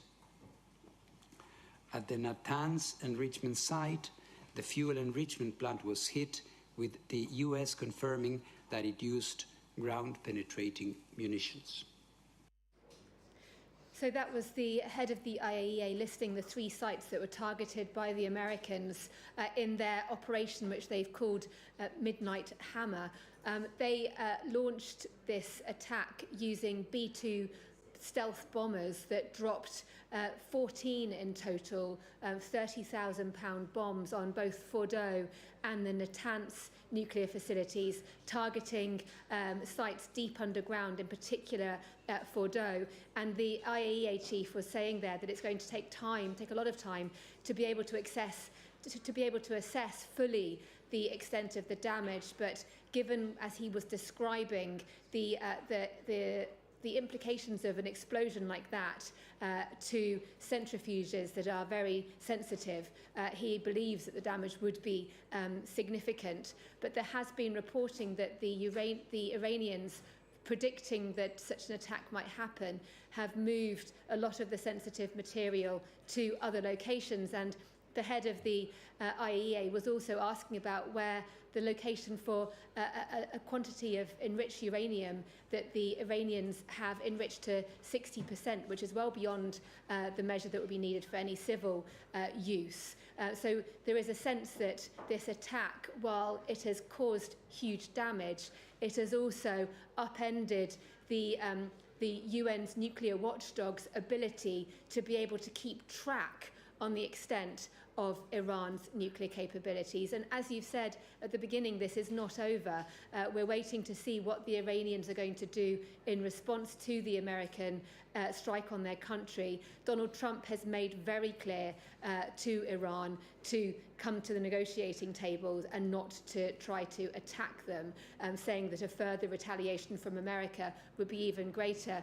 But the Iranian foreign minister today has been meeting with Russia's President Vladimir Putin, a key ally for Iran, in Moscow. And we wait to see what the Russians decide to do, whether they want to come in behind their ally Iran, or whether they believe that, given their current fight in Ukraine, which has taken up a huge amount of Russia's military capability, that they will be just giving words rather than military support at this moment. Deborah, thank you so much. So while the world waits on Iran's retaliation, Israel has been updating the world on what's happening currently. Israel Katz, the Israeli defense minister, just releasing a statement saying the IDF is now attacking with unprecedented force regime targets and government repression bodies in the heart of Tehran. That includes Evin prison that we told you about. They're saying it's for political prisoners and opponents of the regime. They say the destruction also of the destruction of Israel clock in Palestine and the internal security headquarters of the Revolutionary Guard, the ideology headquarters and other regime targets. They say for every shot fired at Israeli home front, the Iranian dictator will be punished and the attacks will continue with full force. And just wrapping up that statement, Israel Katz says, we'll continue to work to defend the home front and defeat the enemy until all war goals are achieved. That's latest from the Israeli Defence Minister. Let's go live to our correspondent Tom Cheshire, who's in Jerusalem for us with the very latest. That's quite a direct message there, isn't it, Tom, from Israel Katz? Yeah, because while there is this pause as we wait for that Iranian retaliation against the US, there is no pause in the Israel-Iran war. That has been ongoing, and it started last night, and this morning there was a salvo of ballistic missiles launched from Iran. Most of those, we had the thuds of the interceptors here overhead Jerusalem. Some of those missiles did get through. You were playing those pictures of Ashdod to the south of Tel Aviv. You've seen the impact that those missiles have. So although the Iron Dome is protecting Israel and the other systems around it, there are still some missiles getting through. This is a really serious conflict. Now, as a result of that, the defense minister there talking about shots fired, being met with shots fired. That has happened in Tehran Tuesday. We've seen lots of images on social media of huge billowing clouds of smoke over the capital. And these very symbolic attacks, too, on that prison, as you say, where a lot of political prisoners have been held. It was the gate to it, rather than endangering people inside, as the Israeli military said, but also attacking Fordo again. Now, again, that's not doing what the Americans did, because they're the only ones with that capability. We've heard so much about with those bunker buster bombs. They apparently attacked a road and they tried to block access to it. That's what Israeli sources are telling local media here. So either presenting perhaps recovery efforts or perhaps any efforts to salvage things from that facility. But yeah, as this is, still waiting to see how Iran will retaliate, all those diplomatic considerations, whether it's Moscow or elsewhere, Iran, Israel still very much exchanging fire. OK, thank you, Tom. Meanwhile, the Iranian foreign minister has been meeting with Vladimir Putin in Moscow. Russia saying it will try to help the Iranian people. Let's speak to our Moscow correspondent, Ivor Bennett. Are you hearing anything new, Ivor, your end? Hi, yes. So that meeting has now begun between Vladimir Putin and Abbas Araghchi. Cameras were allowed in at the start of the talks. We saw and heard the pair exchange comments between translators.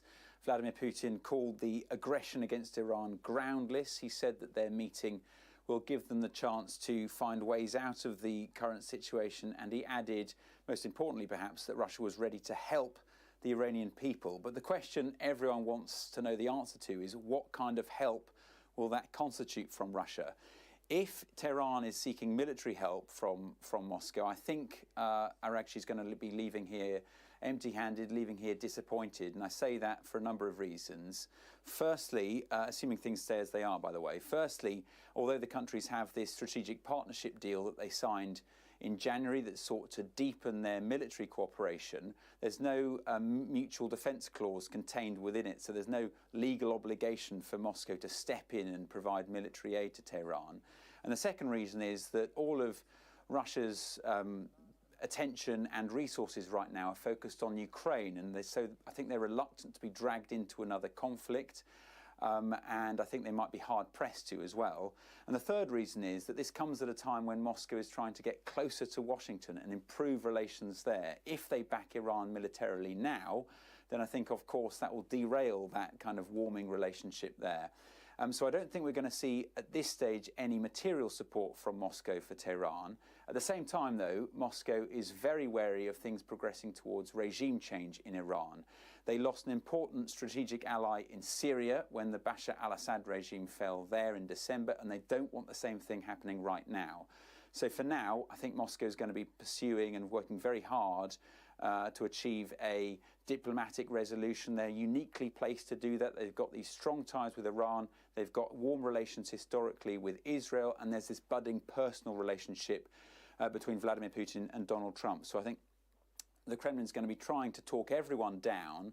And at this meeting today with the Iranian foreign minister, I think Putin clearly knows that Iran has to respond, but I think he's going to be trying to persuade them to limit that response to a symbolic one, hoping that then they can draw a line underneath this. And if he can do that, then he will be preserving Russia's interests in the region, but also potentially gaining some leverage with Donald Trump that he could then in turn use when it comes to Ukraine and US military support for Kyiv. It's a big if, and there's a lot of things playing into it, but Russia has a lot of stake in how this progresses, and there's a lot that remains unpredictable.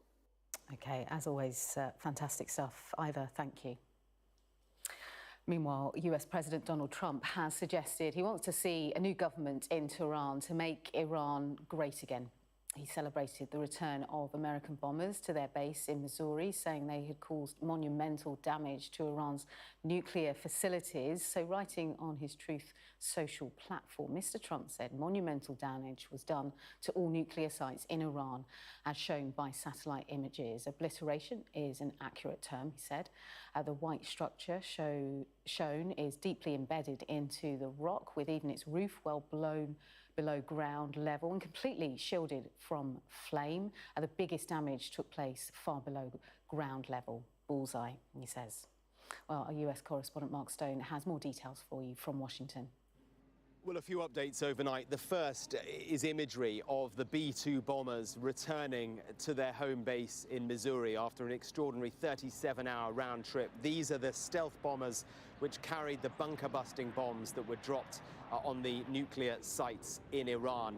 They are now back at their home base, and President Trump has issued a post on Truth Social, says the great B-2 pilots have just landed safely in Missouri. Thank you for a job well done. It was an extraordinary military operation, but what will the fallout be? I think that is the key question. How will Iran respond to this? The Americans are framing this as a quick hit, in and out, one night of strikes, and then drawing a line under it and hoping that Iran either doesn't have the guts or the capability to strike back and attack American targets in the region. But late yesterday afternoon, Donald Trump posted on social media, flirting with the first time with the prospect of regime change in Iran. He wrote, "It is not politically correct to use the term regime change, but if the current Iranian regime is unable to make Iran great again, capital letters, why wouldn't there be a regime change?" And then he wrote MIGA, a play on words there of his own slogan, "Make America Great Again, Make Iran Great Again." So that the first hint from Donald Trump, whether he's serious or not, that down the line, perhaps if Iran doesn't play ball, then regime change could be something that the Americans are interested in. What is interesting about that statement is it does not align with what the Vice President J.D. Vance said to NBC News on Sunday, making clear that this, from an American perspective, is not about regime change. So let's see where that goes. That is an interesting tweet from an interesting post from the president, perhaps designed to exert significant pressure on the Iranians to play ball. Now, the other question, which may become clear over the course of the day, is the extent to which the Americans were successful with their strikes with these bunker busters.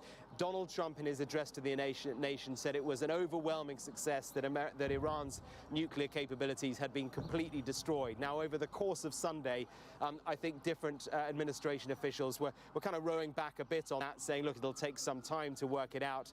The vice president saying, over time, we will dismantle Iran's nuclear capability.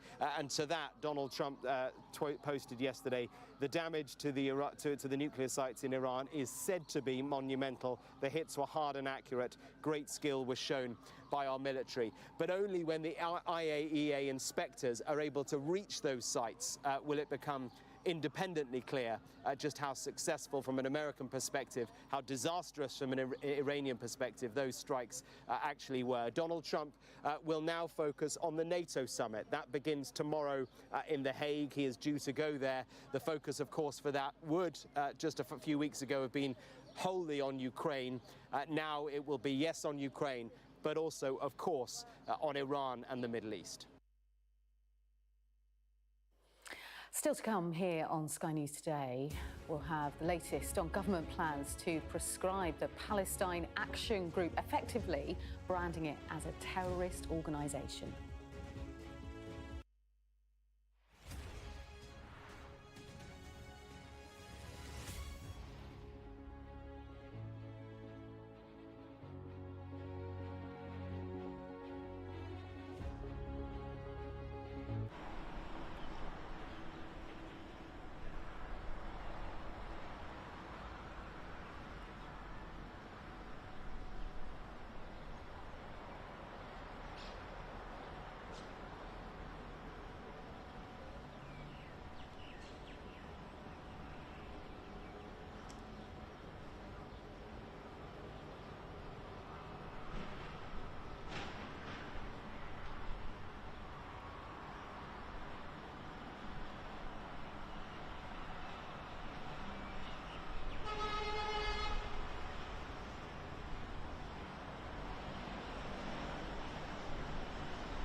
هذا مسجد ها ايه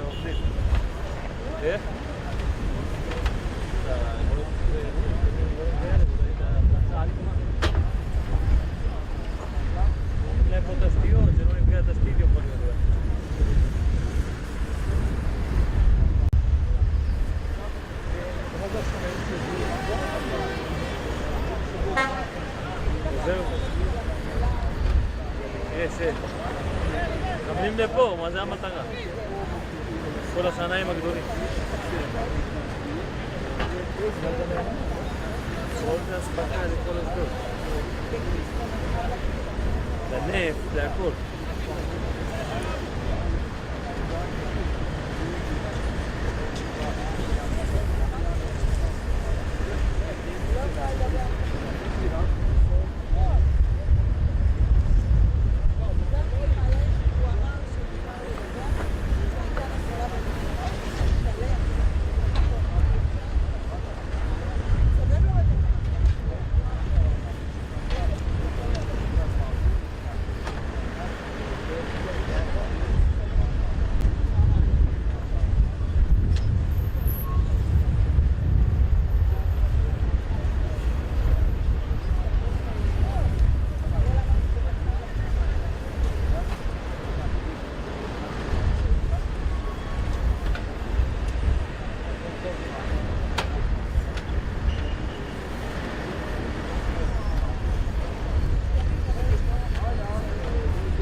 שנייה, אחרי שאני יוצאת מהפרק. אני יוצאת מהפרק.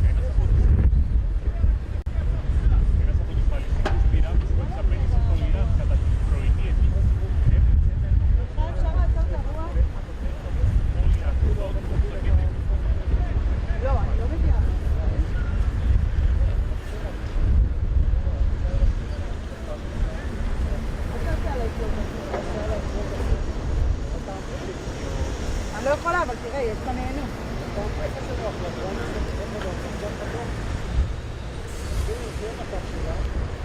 אפשר להגיד שזה סמוך לאשדוד בסוף?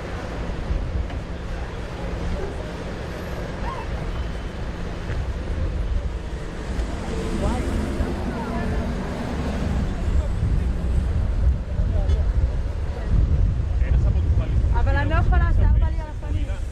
אז בוא נשנה, נו. אז מקסימום אני אגיד, אני אבקש מהצלם רגע להראות לנו. בוא בוא.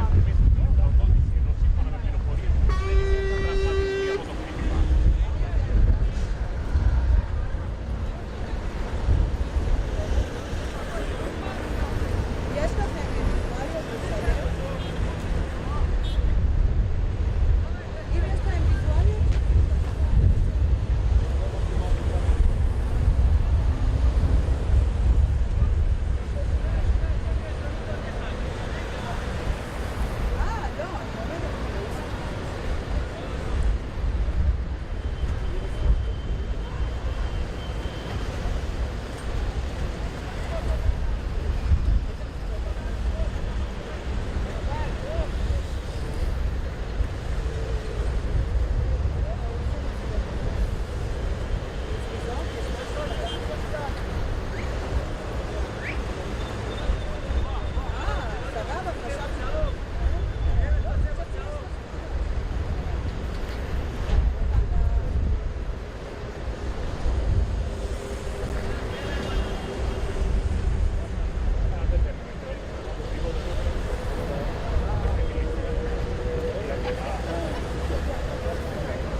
צילם? צילם?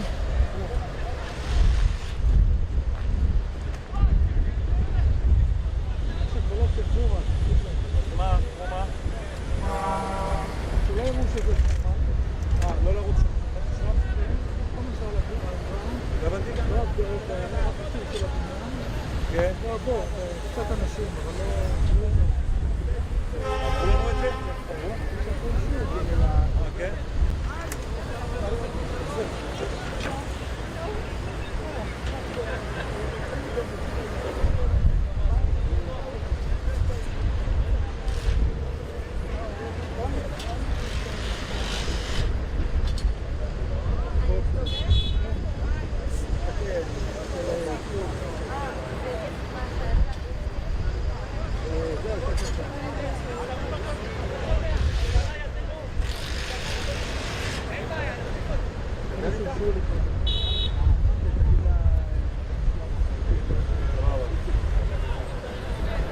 גם...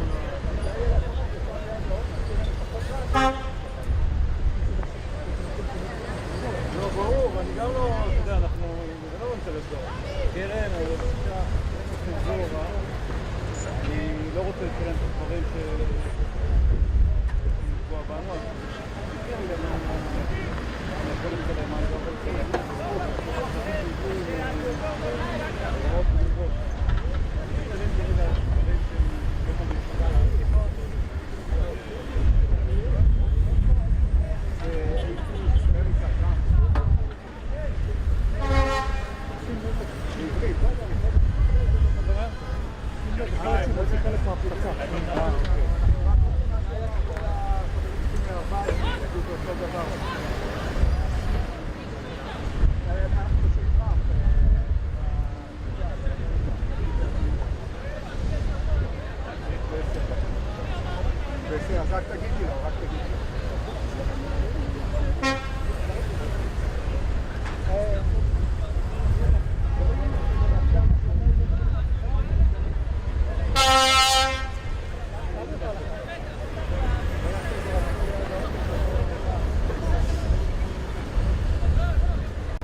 יאללה, חזן.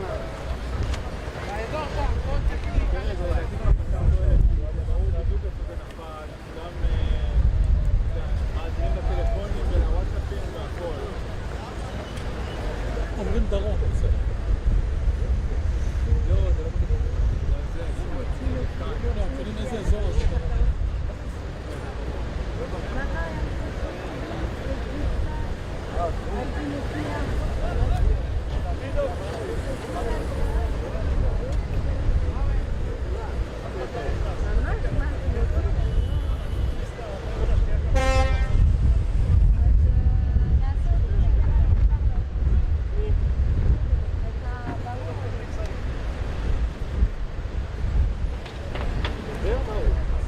איפה הנפילה עצמה בדיוק? איפה הנפילה עצמה? זה הבור הזה? כן.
רק את הבור, בסדר?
אולי שומע. תודה רבה.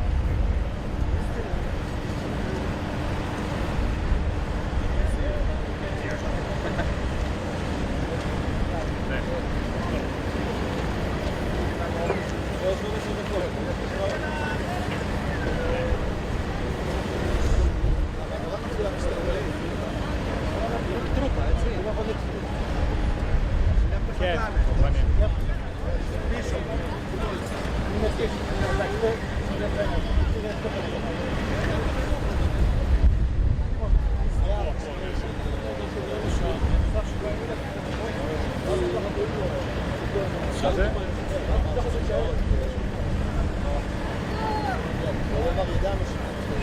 אבל כאילו פרם סגור. כן, בעיה. אין בעיה. תודה.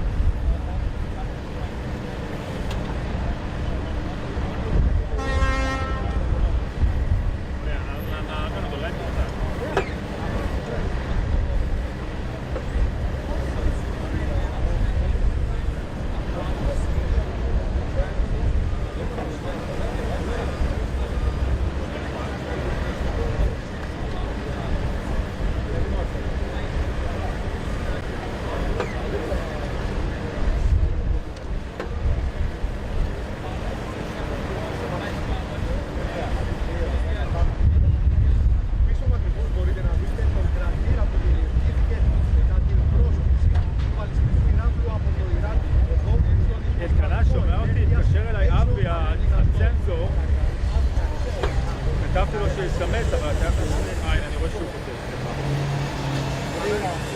לקח לו זמן פשוט. Πίσω ακριβώς μπορείτε να δείτε τον κρατήρα ο οποίος δημιουργήθηκε μετά την κρούση του Παλαιστινίου πυράβλου στον υποσταθμό έξω από τα περίχωρα της Ασδόδου. Ελκανά. Ελκανά.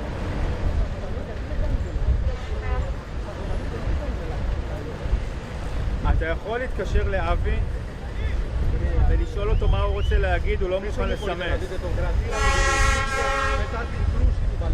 כן, הוא פשוט מתקשר אליי עכשיו והוא רוצה להגיד לי משהו בשיחה, לא, אז אתה יכול לדבר איתו?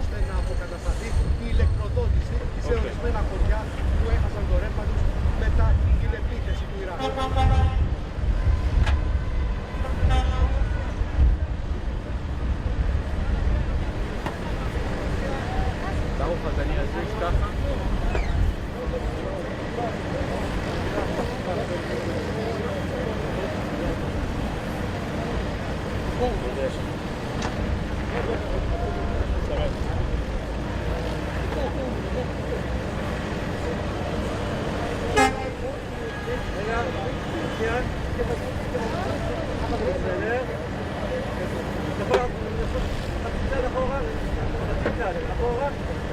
זהו, ככה, וטיפה, תרב אלינו, זהו, ככה, לא, תחזור לפה רגע, אופיין, תבוא לפה קצת.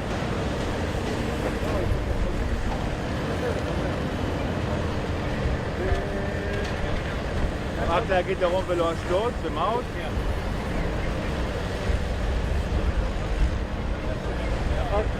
אחד, ומילים.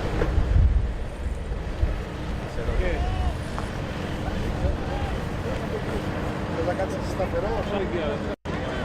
מה, יש מרואיין? מי זה? איך קוראים לו?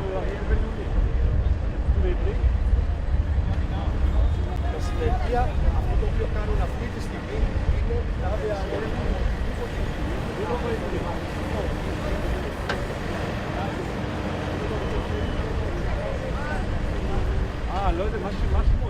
אוקיי, אני מדבר פה. לך, לך להביא אותו.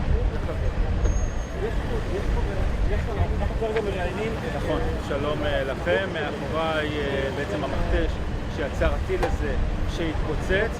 אגב, רק להערכתי, לא מדובר בטיל עם ראש נפץ גדול, אלא אולי באחת הפצצות בתוך הטילים המורכבים יותר ששולחים האיראנים, גם בגלל גודל המכתש הזה וגם בגלל הנזק שנעשה כאן מהפיצוץ הזה לרכבים שהגיעו והיו כאן באזור.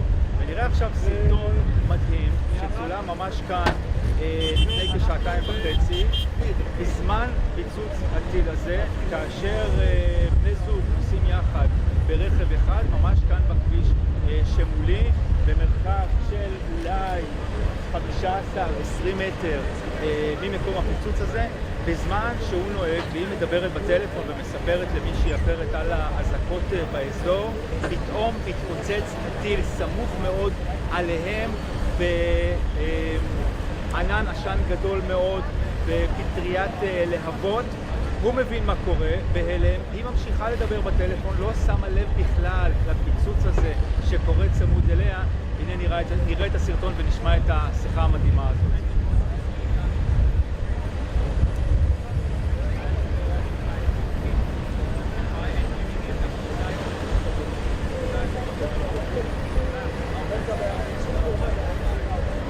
אמרתי לך להביא אותו.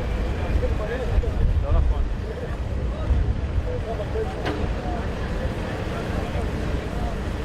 תסתכל עליו ברגע שהוא מסיים.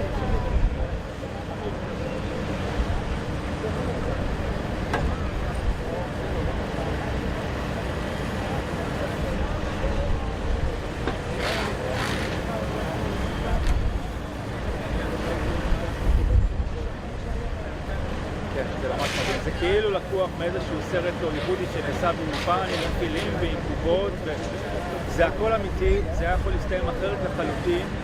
לא רק שהרכב הזה נסע צמוד מאוד לפיצוץ, בצד השני של הכביש, שמלכתחילה הוא לא כביש רחב, יש כאן בקושי שני נתיבים לכל כיוון, נסעה משאית נוספת ועוד רכב נוסף.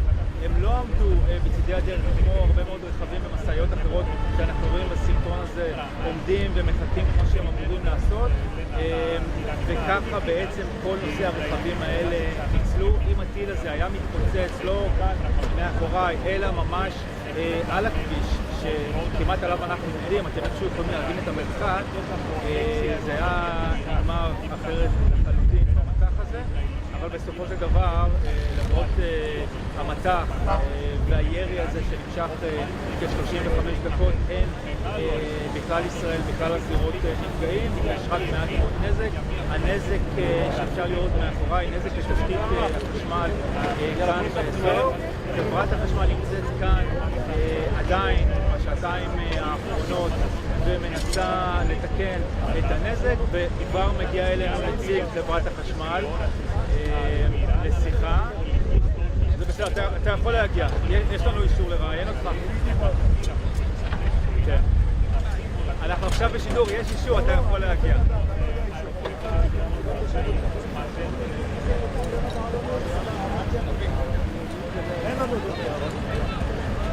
דיברנו עם מירה. בוא בבקשה.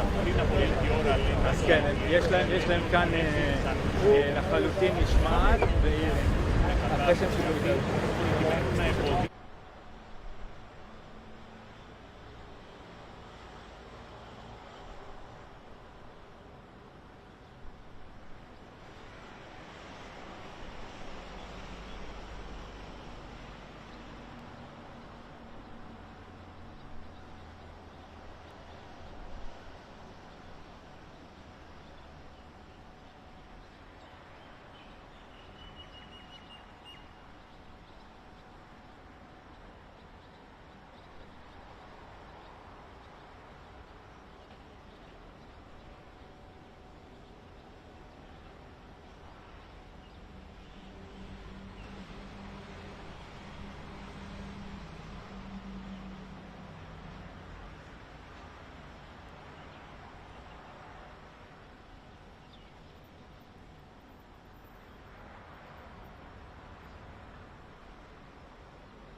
Launches new strikes on Iran, targeting the notorious Evin prison and the Fordow nuclear facility. President Trump talks up regime change in Iran after claiming Iranian nuclear sites were obliterated by US airstrikes. Plus, Vladimir Putin hosts Tehran's foreign minister in Moscow and pledges to help the Iranian people. Also today, Health Secretary Wes Streeting announces a national investigation into NHS maternity services in England. Protesters in support of Palestine Action to demonstrate in London as the government moves to ban the group. And police appeal for information after a priceless 280-year-old violin is stolen from a London pub.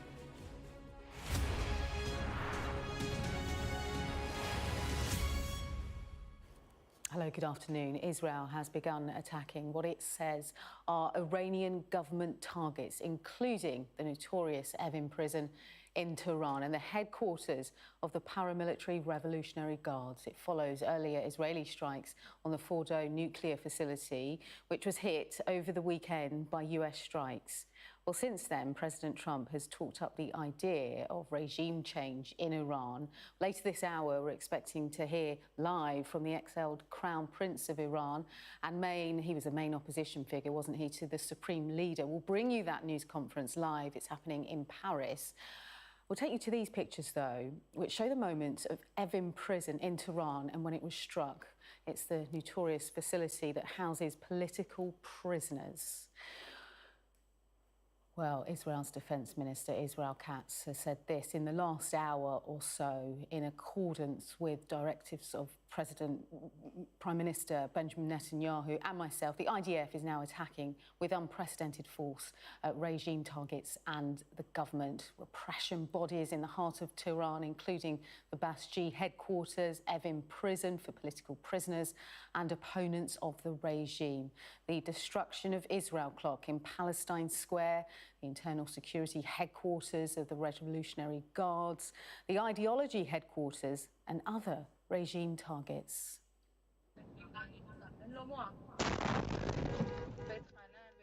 Meanwhile, these are the latest pictures from near the Israeli city of Ashdod, just south of Tel Aviv, and what we believe is the impact from an Israeli missile. Our correspondent, Tom Cheshire, has the latest from Jerusalem. While there is this pause as we wait for that Iranian retaliation against the US, there is no pause in the Israel-Iran war. That has been ongoing, and it started last night, and this morning there was a salvo of ballistic missiles launched from Iran. Most of those, we heard the thuds of the interceptors here overhead Jerusalem. Some of those missiles did get through. You were playing those pictures of Ashdod to the south of Tel Aviv. You've seen the impact that those missiles have. So although the Iron Dome is protecting Israel and the other systems around it, there are still some missiles getting through. This is a really serious conflict. Now, as a result of that, the defense minister there talking about shots fired, being met with shots fired. That has happened in Tehran Tuesday. We've seen lots of images on social media of huge billowing clouds of smoke over the capital. And these very symbolic attacks, too, on that prison, as you say, where a lot of political prisoners have been held. It was the gate to it, rather than endangering people inside, as the Israeli military said, but also attacking Fordow again. Now, again, that's not doing what the Americans did, because they're the only ones with that capability. We've heard so much about with those bunker buster bombs. They apparently attacked a road and they tried to block access to it. That's what Israeli sources are telling local media here. So either presenting perhaps recovery efforts or perhaps any efforts to salvage things from that facility. But yeah, as this is, still waiting to see how Iran will retaliate, all those diplomatic considerations, whether it's Moscow or elsewhere, Iran, Israel still very much exchanging fire. We have some breaking news to bring you now. We're hearing from the Reuters news agency that US Embassy in Qatar is issuing a message to US citizens. And their message is this: they recommend that they shelter in place until further notice. So it's a message to US citizens from the US Embassy in Qatar that US citizens, they recommend they shelter in place until further notice. As soon as we get any more on that bit of breaking news, we will bring it to you. We'll move on now, but stay within the Middle East. We'll hear from our security and defence editor, Deborah Haynes. the Americans, Donald Trump has come out squarely saying that he took this action to obliterate Iran's nuclear enrichment capabilities and the ability to make a nuclear weapon, something Tehran has always denied that its nuclear program is about. Interestingly, we've heard this morning from the head of the IAEA, which is the UN's atomic energy agency, and he has been giving his assessment, which is crucial, on what we know so far of the extent of the damage at the sites that were targeted by the Americans. Let's listen to what he's got to say. At the Isfahan nuclear site, additional buildings were hit, with the US confirming their use of cruise missiles. Affected buildings include some related to the uranium conversion process. Also, at this site, entrances to tunnels used for the storage of enriched material appear to have been hit. At the Natanz enrichment site, the fuel enrichment plant was hit, with the US confirming that it used ground-penetrating munitions. So that was the head of the IAEA listing the 3 sites that were targeted by the Americans in their operation, which they've called Midnight Hammer. They launched this attack using B-2 stealth bombers that dropped 14 in total, 30,000-pound bombs on both Fordo and the Natanz nuclear facilities, targeting sites deep underground, in particular at Fordo.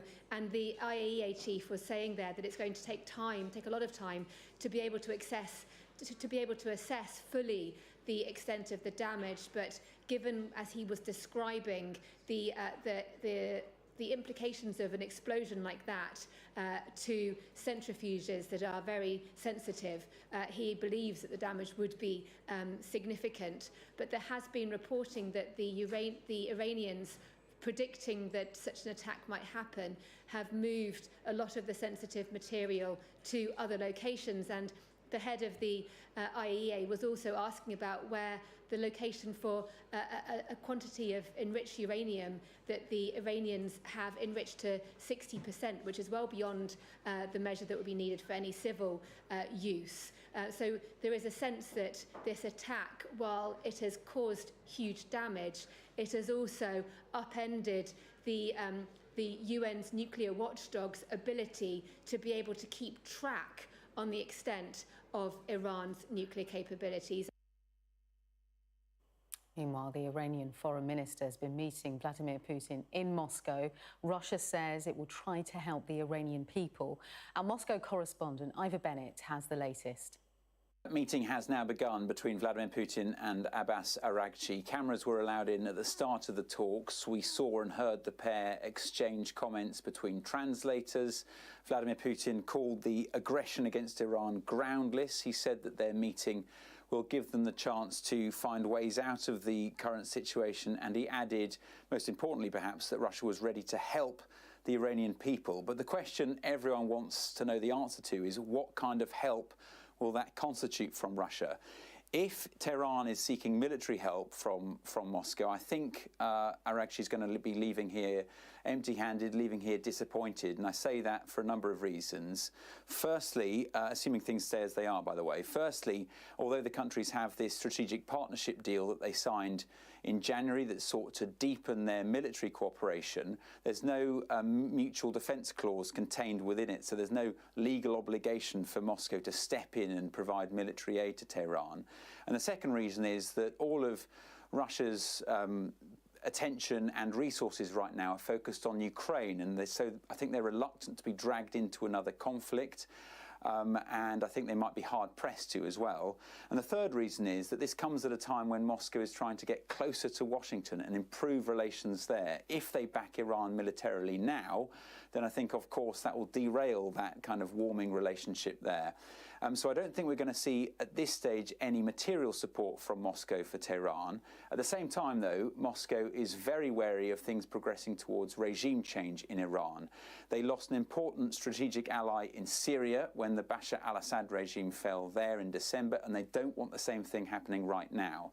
So for now, I think Moscow is going to be pursuing and working very hard to achieve a diplomatic resolution. They're uniquely placed to do that. They've got these strong ties with Iran. They've got warm relations historically with Israel, and there's this budding personal relationship between Vladimir Putin and Donald Trump. So I think the Kremlin's going to be trying to talk everyone down. And at this meeting today with the Iranian foreign minister, I think Putin clearly knows that Iran has to respond, but I think he's going to be trying to persuade them to limit that response to a symbolic one, hoping that then they can draw a line underneath this. And if he can do that, then he will be preserving Russia's interests in the region, but also potentially gaining some leverage with Donald Trump that he could then in turn use when it comes to Ukraine and US military support for Kyiv. It's a big if, and there's a lot of things playing into it, but Russia has a lot of stake in how this progresses, and there's a lot that remains unpredictable. OK, let's take a look at today's other stories now. The Prime Minister is set to meet Ukrainian President Volodymyr Zelenskyy in London today. This is ahead of a NATO summit this afternoon.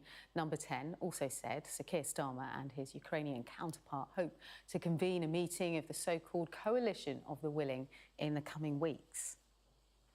And this comes as at least 10 people were killed in Russian attacks in Ukraine overnight. Over a dozen people were also injured. A Russian drone and missile attack hit a 5-storey apartment building in the capital, Kyiv, this according to the Interior Minister.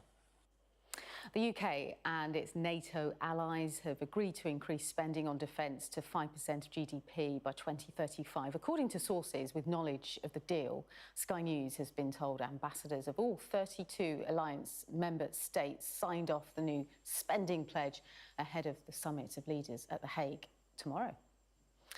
GPs will be able to prescribe weight loss jabs on the NHS in England for the first time, meaning patients no longer need to go to a specialist clinic or go private. Now the criteria will be strict. 220,000 people with the greatest...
central London, where protests are gathering. Jason, give us a sense of the mood this afternoon. Well, you can probably see there's quite a big crowd here, and there's one immediate problem, is that actually most of the square has been blocked off because there are contractors there who are trying to take down a stage from a concert that happened this weekend, which means that everyone is pressed onto the pavement, and people here supporting Palestine Action are actually quite squeezed. You can see all the flags, and a lot of the signs are talking about the right to protest. Defend the right to protest, they say, because the other problem that this group faces is that the Home Secretary is likely to stand up in the Commons today to say that this group would be proscribed, and that would mean that this activity would become illegal. The reasons that she's likely to give is the spray painting of two RAF planes at Bryce Norton, but also criminal damage that's been done to a defence company in Bristol, where a security guard and a police officer were attacked with sledgehammers.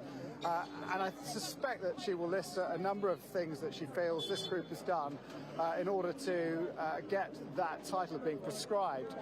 But of course, a lot of people here will argue that there is other forms of criminal protests, such as Just Stop Oil, who also commit criminal damage but haven't been prescribed, and that in doing that, that puts this group alongside Al-Qaeda and ISIS, who they would say are far greater threat to national security. I don't know if perhaps we can talk to any of the protesters here. Excuse me.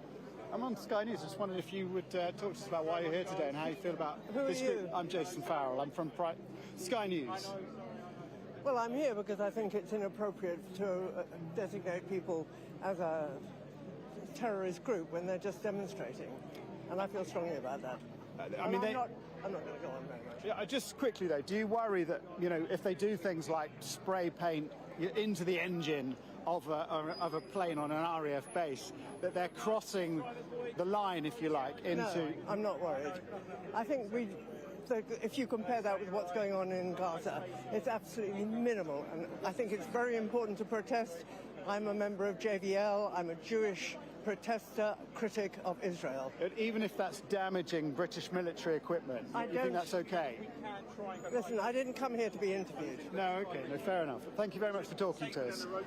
I think we might feel a lot of that kind of sentiment today, that people are here because they are actually concerned as much about the idea that they're not allowed to protest as they are about what's going on in Gaza and the plight of the Palestinians. All right, for now, Jason, thank you so much. Moving on now, Health Secretary Wes Streeting has announced a national investigation into maternity services in England with a focus on 10 units most at risk. Today I'm announcing a rapid national investigation of maternity and neonatal services, co-produced to include the families who have suffered the worst injustices of maternity care.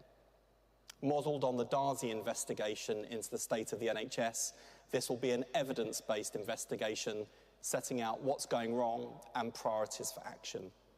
It will look in detail at up to 10 maternity units that are giving us greatest cause for concern, and it will report directly to me by Christmas.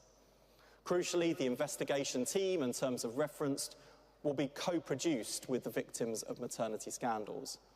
The investigation will also pull together the recommendations from the other reviews that have taken place to assess progress and provide clarity and direction for the future so that everyone in the system knows what they're working to.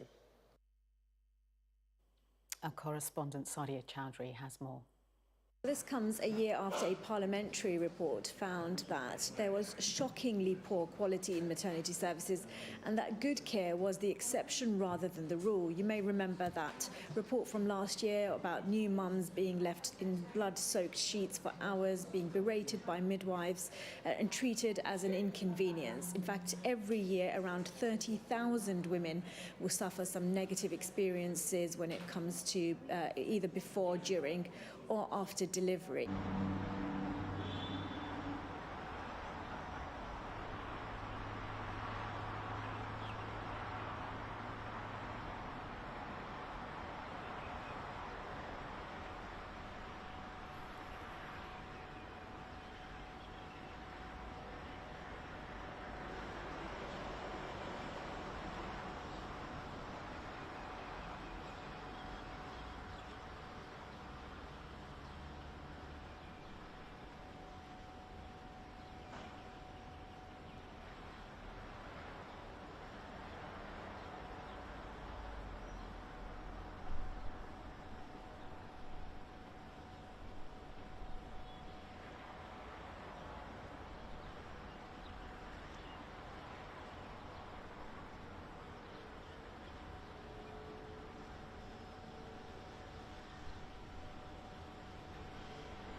what it says are Iranian government targets, including the notorious Evin prison in Tehran, and then the headquarters of the paramilitary Revolutionary Guards. It follows earlier Israeli strikes on the Fordo nuclear facility, which was hit over the weekend by US strikes. Since then, President Trump has talked up the idea of regime change in Iran. And these pictures show the moment Evin prison in Tehran was struck. It's the notorious facility housing political prisoners. Well, Israel's Defence Minister Israel Katz has said this in the last hour or so. In accordance with Benjamin Netanyahu and myself, the IDF is now attacking with unprecedented force regime targets and government repression bodies in the heart of Tehran. This is including the Basji headquarters, Evin prison for political prisoners and opponents of the regime. The destruction of Israel Clock in Palestine Square, the internal security headquarters of the Revolutionary Guards, the ideology headquarters and other regime targets.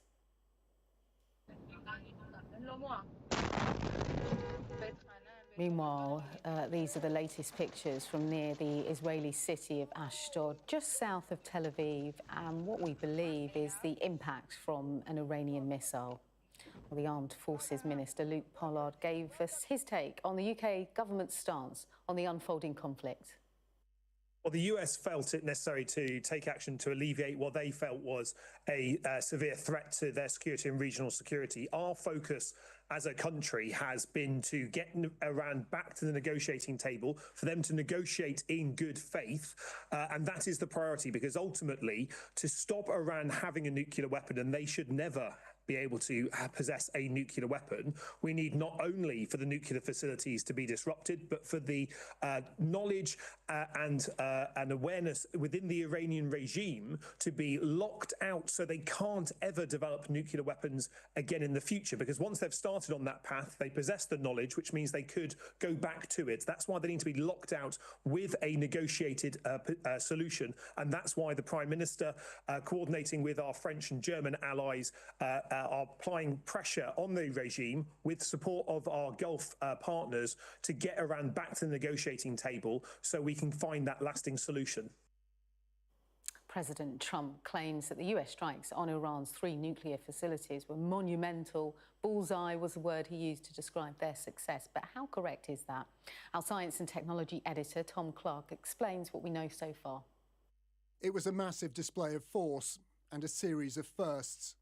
The largest ever operational deployment of American B-2 bombers, armed for the first time with 14 of these, its most powerful bunker-busting bombs.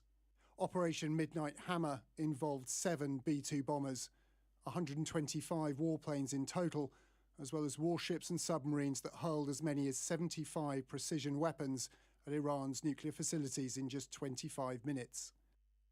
The Pentagon saying the first B-2 dropped its massive ordnance penetrator, or MOP, in the early hours of the morning.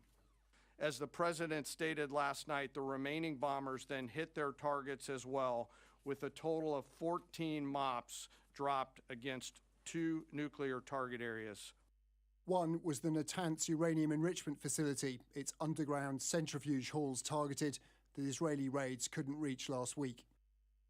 But the toughest target was Fordo, believed to be Iran's most sophisticated uranium enrichment plant, 60 miles south of Tehran, built in tunnels shielded by 80 metres of mountain above, beyond the reach of even a 13-ton bunker-buster bomb, but not perhaps 12 of them. In this satellite image from before the attack, you can see Fordo's security perimeter and 3 tunnel entrances. Compare that to after the strike, these grey areas, presumably dust and debris from the attack zone here. Take a closer look. This was the mountainside before the raid, and here you can see 2 distinct strike zones, each hit with at least 3 bombs. Analysts suggest these details may be ventilation shafts, potential weak points chosen so the bombs carried their explosive payload as deep as possible. So was Donald Trump right to claim Iran's nuclear ambitions have been obliterated? Evidence suggests otherwise. Satellite images support Iran's claims that it removed highly enriched uranium and equipment from Fordo before the attack and filled in its tunnel entrances. Trump's statement that the whole thing has been obliterated implies that, yes, Fordo might have been, but the actual material, certainly the knowledge and many enrichment machines have been moved, and hence that may be a setback for a few months, but it certainly has not wiped out their capability. The real impact on Iran's nuclear ambitions won't be known until the dust from this assault has settled. And given the number of bombs America just dropped, that could be some time. Tom Clark, Sky News. Well, another breaking news line that we've heard. In the last few moments or so, the US Embassy in Qatar has told American citizens to shelter in place. Another sign, perhaps, of increasing tensions in that region. Let's go live to our correspondent, Tom Cheshire. He's in Jerusalem with the very latest. Tom, just bring us up to speed with what's been happening this morning. Yeah, I mean, on that, in Qatar, out of an abundance of caution, according to the US Embassy, they're telling people to shelter in place. Might that be a sign that the Americans know something about Iran's retaliation, which hasn't happened yet? It's very much too early to say that. We are still expecting that retaliation. Iran perhaps calibrating it, working out what it can do, what it wants to do, where those two things meet. But what has still been happening is this ongoing conflict, the conflict that the US did enter in dramatic fashion between Israel and Iran. Last night, the supreme leader of Iran, the Ayatollah Ali Khamenei, he said that the Zionist regime would continue to be punished. As he said that, there was a barrage of missiles sent over, ballistic missiles, and then earlier this morning, around sort of 10, 11 o'clock, there was another salvo of missiles sent over. Now, some of those did hit Israel. We've heard the thud of interceptors above us, but in the south of the region, there was dramatic footage of a missile strike hitting next to the side of a road. This is still very much ongoing. Now, in retaliation for that, the IDF, so the Israel Defense Forces, they have been hitting targets in Tehran too. They've been hitting Revolutionary Guards headquarters, regime symbols. They're determined to say, look, Iran, if you are still going to be sending these missiles our way, we can still operate with apparent impunity over Tehran, over Iranian skies. They also hit Fordo, the base that the Americans hit in such spectacular fashion, in such surprise fashion with those B-2 bombers. Israel has hit that. They haven't done the same things the Americans do because that was the whole point. They're not able to do the same things the Americans are able to, don't have those capabilities, but they have hit access points up to that to prevent the Iranians, they say, getting access to that site. Whether that's to try and repair it or salvage material from that, we don't know exactly why, but this is really continuing. Even as the world is holding its breath, these two sides still exchanging fire. OK, for now, Tom, thank you. OK, joining me now is Mark Botenga, part of the left group in the European Parliament. Great to have you with us this afternoon. Mark, I know you've written a lot about how Europe marginalised, even powerless in this latest escalation between Iran and Israel. Tell us a bit more about that. Well, I think it's very obvious, especially after this weekend as well. The European leaders, I mean, British, French, Germans, they said, you know, we're going to give diplomacy another try. And at the same time, the United States decided to launch their attack. So I think there's been very few points in modern history where Europe, and be it the European Union or European governments as such, have been more irrelevant than they are today. And this is mainly because they've been running after Trump. You know, they've been challenging sometimes his rhetoric, but in practice, they've not stood up to him. They've not stood up to the choices the American administration has been making. What role do you think then, having said that, that the EU, Europe should play?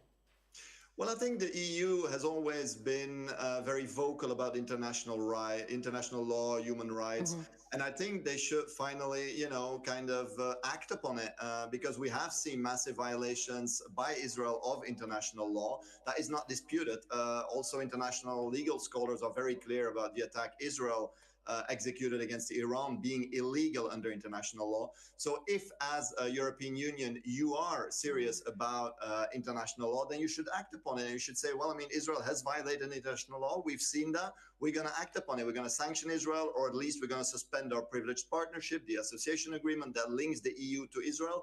So there's a number of measures you could actually take to regain diplomatic relevance. But I'm seeing today that, unfortunately, the EU is not acting upon it.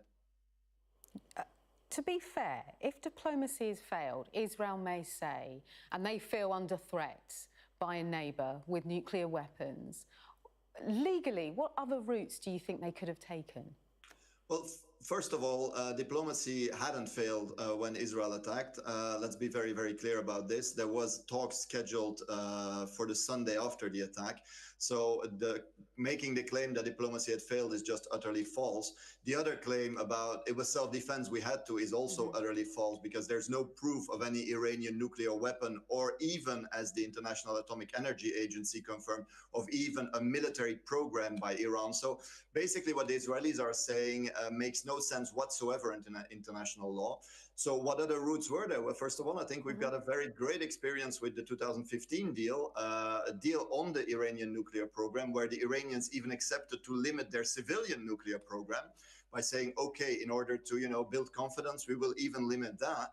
And that was destroyed by President Trump, during his first mandate. So I think we need to, as Europe, we need to be able to also put the blame where it is. We're very clear and very, straightforward when Russia is to blame for violations of international law, international humanitarian law. Why are we unable to do that when the Israelis do it, or when the Americans do it? Because let's be very clear, the US attack on Iran of this weekend was also perfectly illegal.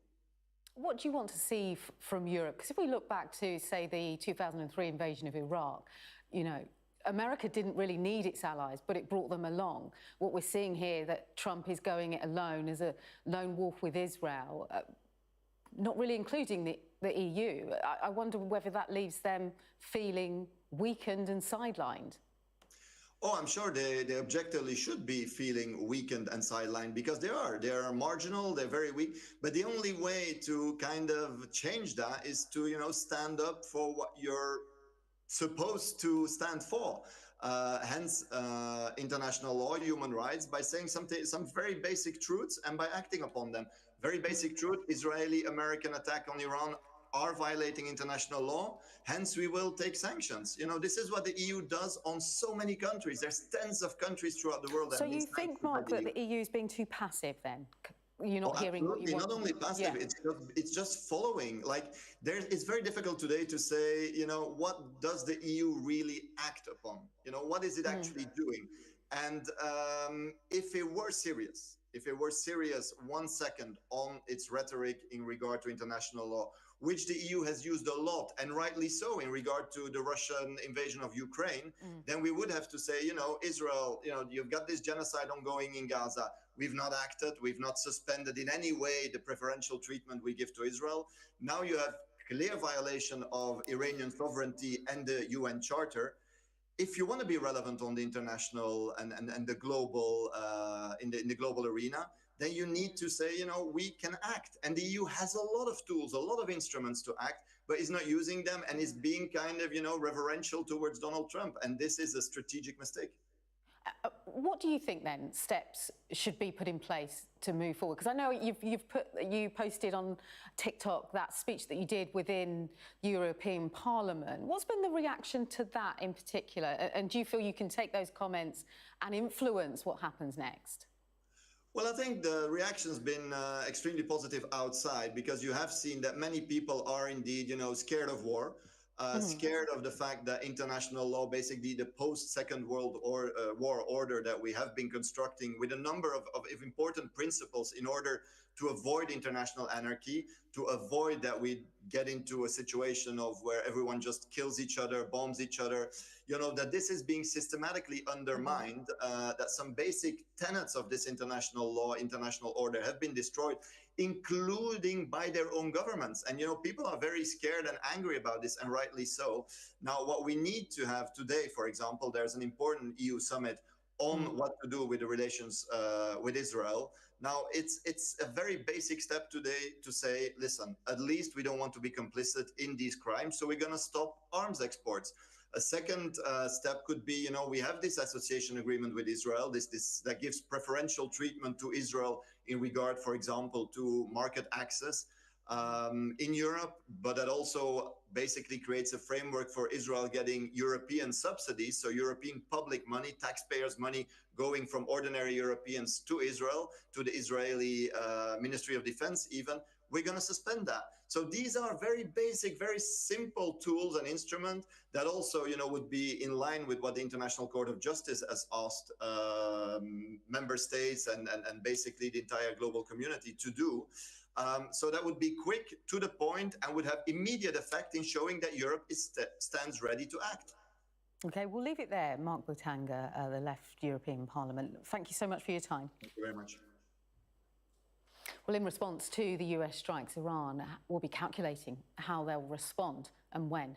The Iranians have already warned Donald Trump that the attack will have everlasting consequences. But what could that look like? Our international affairs editor, Dominic Waghorn, explains what options are potentially on the table. President Trump has plunged the US into this war with probably the most extreme option he had available. So what happens next, and how likely is this conflict to expand further? Iran is almost certain to retaliate. Not doing so would make it look even weaker. So what could it target? The US has military bases throughout the Middle East: Qatar, Kuwait, Iraq and Saudi Arabia.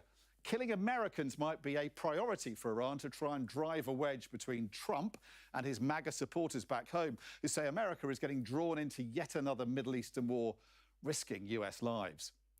Iran could attack Americans directly with drones and missiles, or use proxies in the Middle East. Hezbollah in Lebanon has been massively degraded by Israel. More likely, Iran would use militias it backs in Iraq, or the Houthis based in Yemen, whose truce with the US appears to be in tatters.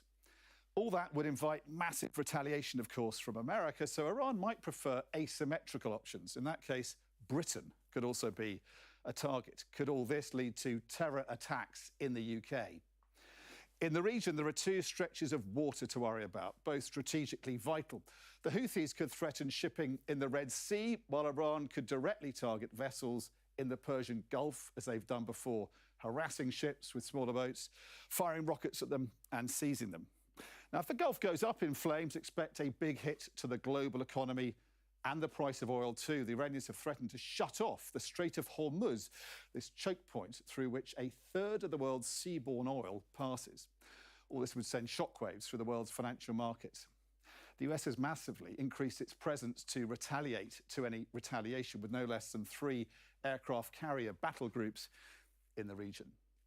As things stand, this is almost certain to escalate, but could it also widen and suck other nations into the conflict? Russia and Iran have a strategic partnership agreement, but it doesn't require Moscow to come to Iran's support. Iran is also China's closest ally in the Middle East, but Beijing is also likely to sit this one out, it's thought, and watch from the sidelines.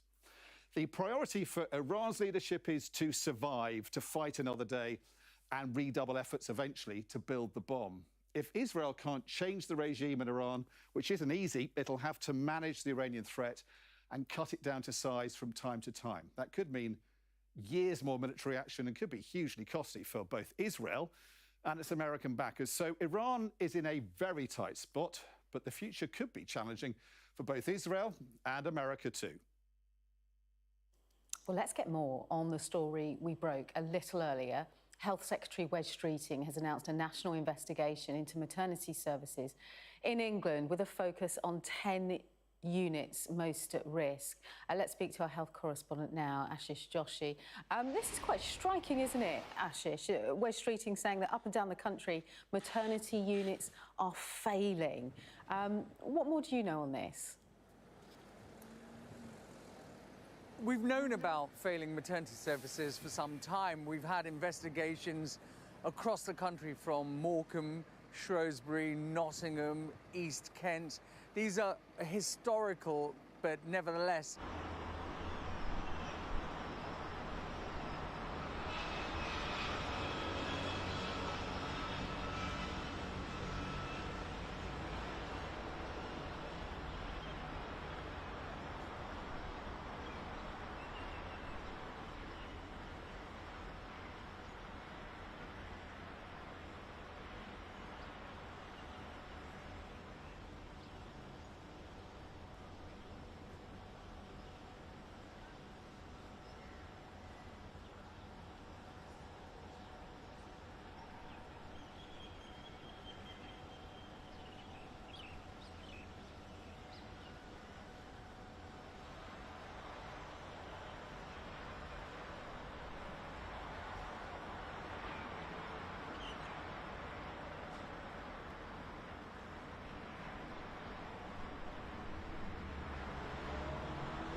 Still getting through from Iran, but what is the feeling in Israel today? Do they feel that the worst has passed?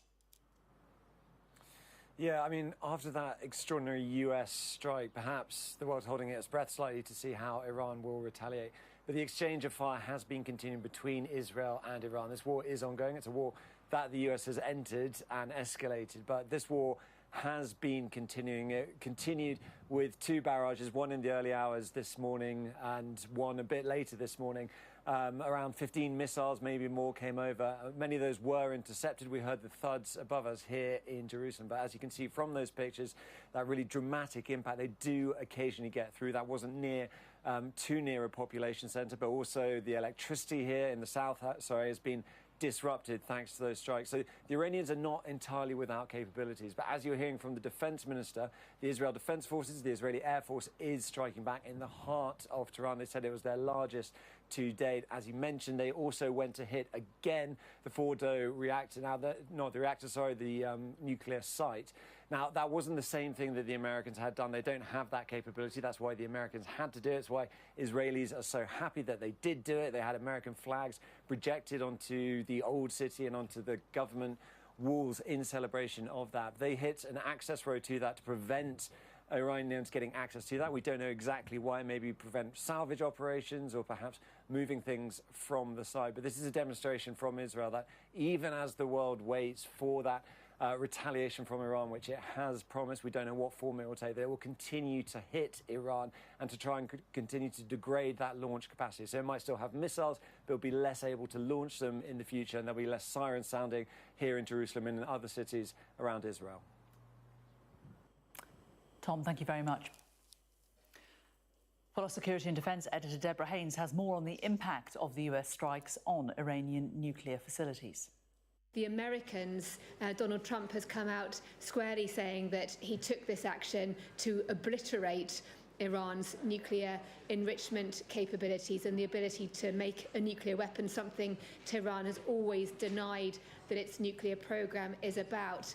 Interestingly, we've heard this morning from the head of the IAEA, which is the UN's atomic energy agency, and he has been giving his assessment, which is crucial, on what we know so far of the extent of the damage at the sites that were targeted by the Americans. Let's listen to what he's got to say. At the Isfahan nuclear site, additional buildings were hit, with the US confirming their use of cruise missiles. Affected buildings include some related to the uranium conversion process. Also, at this site, entrances to tunnels used for the storage of enriched material appear to have been hit. At the Natanz enrichment site, the fuel enrichment plant was hit, with the US confirming that it used ground-penetrating munitions. So that was the head of the IAEA listing the 3 sites that were targeted by the Americans in their operation, which they've called Midnight Hammer. They launched this attack using B-2 stealth bombers that dropped 14 in total, 30,000-pound bombs on both Fordo and the Natanz nuclear facilities, targeting sites deep underground, in particular at Fordo. And the IAEA chief was saying there that it's going to take a lot of time, to be able to assess fully the extent of the damage. But given, as he was describing, the implications of an explosion like that to centrifuges that are very sensitive, he believes that the damage would be significant. But there has been reporting that the Iranians, predicting that such an attack might happen, have moved a lot of the sensitive material to other locations. And the head of the IAEA was also asking about where the location for a quantity of enriched uranium that the Iranians have enriched to 60%, which is well beyond the measure that would be needed for any civil use. So there is a sense that this attack, while it has caused huge damage, it has also upended the UN's nuclear watchdog's ability to be able to keep track on the extent of Iran's nuclear capabilities. Meanwhile, the Iranian foreign minister has been meeting Vladimir Putin in Moscow. Russia says it will try to help the Iranian people. Our Moscow correspondent Ivor Bennett has the latest. The meeting has now begun between Vladimir Putin and Abbas Araghchi. Cameras were allowed in at the start of the talks. We saw and heard the pair exchange comments between translators. Vladimir Putin called the aggression against Iran groundless. He said that their meeting will give them the chance to find ways out of the current situation, and he added, most importantly perhaps, that Russia was ready to help the Iranian people. But the question everyone wants to know the answer to is what kind of help will that constitute from Russia? If Tehran is seeking military help from Moscow, I think Araghchi is going to be leaving here empty-handed, leaving here disappointed. And I say that for a number of reasons. Firstly, assuming things stay as they are, by the way. Firstly, although the countries have this strategic partnership deal that they signed in January that sought to deepen their military cooperation, there's no mutual defence clause contained within it, so there's no legal obligation for Moscow to step in and provide military aid to Tehran. And the second reason is that all of Russia's attention and resources right now are focused on Ukraine, and so I think they're reluctant to be dragged into another conflict. And I think they might be hard-pressed to as well. And the third reason is that this comes at a time when Moscow is trying to get closer to Washington and improve relations there. If they back Iran militarily now, then I think, of course, that will derail that kind of warming relationship there. So I don't think we're going to see at this stage any material support from Moscow for Tehran. At the same time, though, Moscow is very wary of things progressing towards regime change in Iran.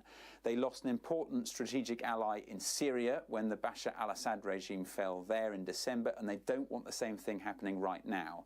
So for now, I think Moscow is going to be pursuing and working very hard to achieve a diplomatic resolution. They're uniquely placed to do that. They've got these strong ties with Iran. They've got warm relations historically with Israel, and there's this budding personal relationship between Vladimir Putin and Donald Trump. So I think the Kremlin's going to be trying to talk everyone down.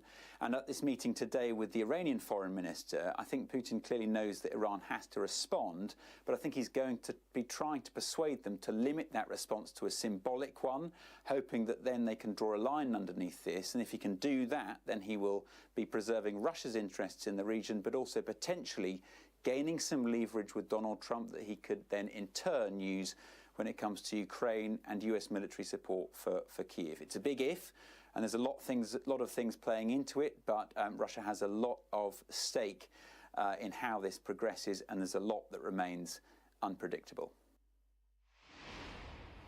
Ivor Bennett there. Let's just bring you a little bit of information we're getting about various airlines because of what has happened in the Middle East. Finnair say that they've cancelled flights to and from Qatar's capital, Doha. That's until June the 30th. We're also hearing from Air France. They haven't specifically said why they are doing it, but they have decided to cancel flights to and from Dubai and Riyadh until Tuesday, the 24th of June, or also cancelling flights to Tel Aviv. This is Air France until July the 14th and has suspended flights to and from Beirut until June the 25th. So a number of flight cancellations, routes in and out of the Middle East, presumably because of what has happened over the weekend. Now, the exiled Crown Prince of Iran, Reza Pahlavi, has been holding a news conference in Paris. He says attacks on Iranian nuclear facilities won't lessen the regime's intent on acquiring nuclear weapons. You are right to be concerned about stopping nuclear weapons and securing regional stability.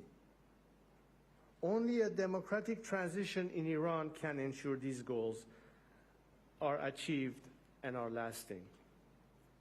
Take, for example, the destruction of Natanz, Esfahan, and Fordo enrichment facilities. Yes, this has diminished the regime's domestic nuclear enrichment, but it does not diminish the regime's intent to acquire and use nuclear weapons. The regime, enraged and emboldened, will be seeking revenge and can acquire nuclear weapons from other rogue regimes like North Korea. The Metropolitan Police Chief, Mark Rowley, says he's shocked and frustrated at a protest in support of Palestinian Action. It comes as the Home Secretary is planning to ban the group, which broke into RAF Bryce Norton last week. Palestine Action member Saeed Farouqi told us they did not regret the protest and disputed the move from the government. I think it's completely irrational, without precedent. I mean, it's a knee-jerk reaction from the government. And it seems like they're trying to rush through this legislation based on the fact that Palestine Action was able to humiliate them and show serious flaws in the defenses of the RAF base itself. Well, let's bring in our home editor, Jason Farrell, who's in central London, where the protesters are gathering. And, Jason, they were meant to be protesting outside Parliament. They've been moved to Trafalgar Square, but they are still in loud voice. Yeah, there's a loud group here behind me, and the reason being is that the police were making an arrest, and they are protesting at the moment at the police. And you can see the banners and the flags and the various placards, which are mostly critical of the government and their freedom of speech and protest. But at the moment, I think they are chanting at the police because there was an arrest. It was fairly peaceful to start with, and then about 45 minutes ago, the protest started to press onto the road. I didn't see directly what happened, but suddenly the protesters were in conflict with the police, and the police were pushing them back. And let me just give you a bit of the geography to explain what's happening here. So that's St Martin's in the Fields behind me there. And then the road that comes down to Trafalgar Square has obviously been blocked because there are protesters all over it. We'll just come round as we go through the police line here, and you can see what's happened over here. There's a sit-in. I'll just push our way through, shall we? And obviously this is one of London's busiest squares, and you can see a lot of people here have decided to protest in the middle of the street and therefore blocking all the traffic coming through.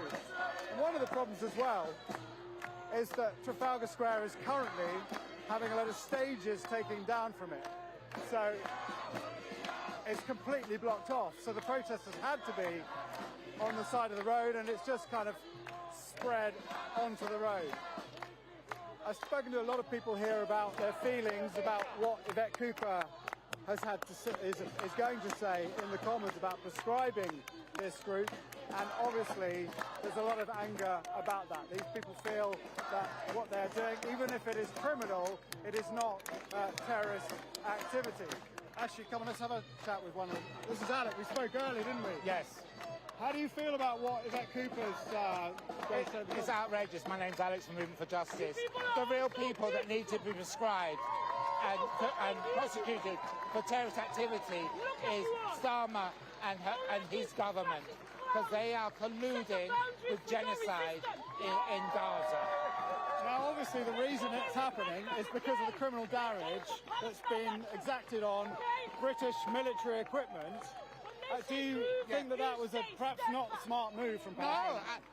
No, criminal damage on property versus hundreds of tens of thousands of people being murdered in Gaza. Really, there's no equivalent. What's the purpose of it, though? And the history of our country, every progressive, well, it's against slavery, the abolition of slavery, for women's rights, took place in direct action. And so they're trying to save lives. So what's the purpose of attacking British military equipment? It's two things. We have been marching for over 18 months, tens of thousands of people on the streets of London and around the country, and the government hasn't listened, and they're continuing to support Israel's military effort. So we have no choice but to take direct action. It's the consequence of Starmer and his government's support for Israel. But if you're attacking British military equipment, that crosses the line, doesn't it? It doesn't cost lives, it's damage to property, not costing life. And the question is... Property that's used to defend this country has got nothing to do with what's going on in Gaza. The military is not being used to defend this country. It's being used to support Israel in its illegal genocide military action in Gaza. It's a righteous... Alec, thanks very much for talking to us. So there you go. You get the feeling here that they feel justified in even the attacks on an RAF airbase or the one in Bristol on a company supplying the British military, and they feel that is justified considering what's going on in Gaza. But the company in Bristol that was attacked says it has nothing to do with supplying equipment to the Israelis. So perhaps it is a misdirected anger in that particular example. But this protest, so far, it seems to be beginning to calm down a little bit. But at some point, the police do have to get these people off the streets. And one last thing to say, that even if the government today, if Yvette Cooper comes out with her statement today to prescribe this group, it will still have to be debated in the Commons, and it will probably take 3 or 4 days before it would then become classed as a terrorist organisation. OK, Jason, thanks very much for bringing us that update. Let's just bring a little bit more on the US government suggesting that people in Qatar, this has come from the US Embassy in Qatar, has issued a message to citizens recommending they shelter in place until further notice. Well, we've just had word from the Qatari government. They are saying that it is ready to take all necessary measures to ensure the safety of citizens and residents, and that the security situation in the country is stable, and that the advisories given out by the embassies do not reflect the presence of specific threats in the country. That is a statement from Qatar about the warnings that America had said. Now, the government has announced that they will be introducing new energy support for businesses as part of their industrial strategy. Earlier, the Business Secretary, Jonathan Reynolds, spoke to our business and economics correspondent, Paul Kelso, about the plans. At present, we have the highest industrial electricity prices in the developed world. That will fundamentally change to what we're putting forward today. It will go to the foundation sectors and the sectors in the industrial strategy who are the most intensive users of electricity, so it will go to the people who need it the most. And it will mean for those sectors, they go from being a position where they're the least competitive of any developed economy to right into the middle of the pack, comparable to countries like Italy, the Czech Republic, Germany. It'll make a real difference. As I understand it, to find that 20-25% saving, you're going to exempt them essentially from the policy costs, as they're called, but essentially levies that have been paid over time to promote renewables. You're going to cut the environmental tax, essentially. Is that an acknowledgement that the race to clean power is the thing that is making our energy prices uncompetitive? Well, there are two things. One, we're very gas intensive. You know, gas sets our electricity price. Gas prices after Ukraine went up, that's left us very exposed. You're right to say how we deal with some of those policy costs in the UK is different to France.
of Oil Markets and Energy Transition at Commodities Experts, ICIS. Good to talk to you, AJ. So just remind us why the Straits of Hormuz are so important and why it would be really significant if Iran closed them. Well, thank you for having me on the show today, Jane. You know, the Strait of Hormuz is an extremely important runway for oil globally. You know, for around 20% of world's oil supply passes through that strait in particular. And so any potential blockade of that strait could lead to a significant spike in oil prices from here. We're already looking at oil prices being higher by 20% from the beginning of this month. Oil prices are around $80 per barrel right now. That is the highest set of prices that we have seen since January. So there is already a risk premium of around $15 per barrel as a result of this war. But the question is, could oil prices spike even further? That certainly is a possibility. If Iran blocks the strait, prices could spike to well over $100 per barrel. But we would say for a number of reasons, both due to markets and due to the geopolitics of such an action, this would be a temporary spike and prices could likely fall back quite quickly from such high levels. And they've been that high before, haven't they? I mean, what alternatives are there? There are alternative routes, but what impact does that have on the price? Yeah, so there certainly are alternative routes, but they just do not match the capacity of the Strait of Hormuz. Saudi Arabia has a 5 million barrels per day pipeline, which allows oil to be exported via the Red Sea. The UAE has a 2 million barrels per day pipeline that bypasses the strait. But the reality is the capacity for these pipelines is already being used. And so if they went to full capacity, they could only take maybe 10 to 15% of the oil that would be lost through the Strait of Hormuz. And so there really is no suitable alternative to the strait. OK, we're going to have to pause it there. AJ Palmer, very good to talk to you. Thank you very much. Just because we have now got some footage, some breaking news, Volodymyr Zelenskyy has arrived at Windsor Castle for a private lunch with King Charles. This is the second time that the pair have met this year, with the Ukrainian president attending Sandringham House back in March. Let's listen in.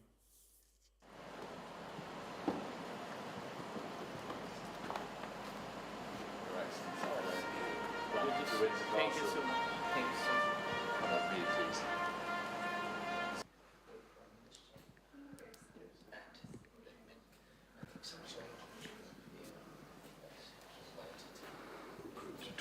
Yeah. Experience. Yes, exactly. Road. Oh, okay. Your Majesty, Mr. President, if I could just have your looking towards me, I was so grateful. Thank you. Would you please take one step towards me, please? You'd be so kind. Yes, we can. Thank you very much. Otherwise, your face was completely obliterated by the light. Are we all right now? Maybe yes. This is ideal. Thank you very much. Just looking right towards me. Bear with me, please. Do you want a handshake? Would that be helpful? Would you be kind enough to do a handshake? Thank you so much. This is what President could bear it. Thank you. Thank you. Thank you so Marvelous. That's lovely. Marvelous. Thank you very much. Thank you so much. Yes, happy. Happy. We're happy. Do you need to? You don't need to wash your hands. I'm joined now by our royal correspondent, Rhiannon Mills. Rhiannon, we were listening there to see if there's anything particularly important said. Nothing significant, but what is clear is the warmth between these two. Yeah, and they've met on several occasions. Yeah, we were given an insight, weren't we, into kind of how those grip and grin moments work, where they stand and they pose for those photographs. Obviously, difficult times at the moment, so both men will have been very careful about what they had to say, but yeah, smiles on both their faces because they have met on several occasions. And President Zelenskyy has spoken in the past about just how much he appreciates the support of the royal family and especially appreciates the support of the king. As you said, it was back in March that they met most recently after a very difficult couple of days for President Zelenskyy, after he'd had that sort of bruising encounter with Donald Trump, the king at the time really wanting him there at Sandringham for a cup of tea for a good chat after that. But I think also today, at a time when minds are obviously focused elsewhere in the world, this is a really important show of support for Ukraine, both from the perspective of the UK, but also, once again, the King also showing his support. 2 years into the conflict, the King actually wrote a special message talking about the determination and strength of the Ukrainian people and how it continues to inspire.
think many people around the world are asking. If the Iranian regime refuses to give up their nuclear program or engage in talks, we just took out their nuclear program on Saturday night, as you all know, but if they refuse to engage in diplomacy moving forward, why shouldn't the Iranian people rise up against this brutal terrorist regime? That's a question the president raised last night, but as far as our military posture, it hasn't changed. Caroline, what is the timetable the president has given Iran right now to come to the negotiating table?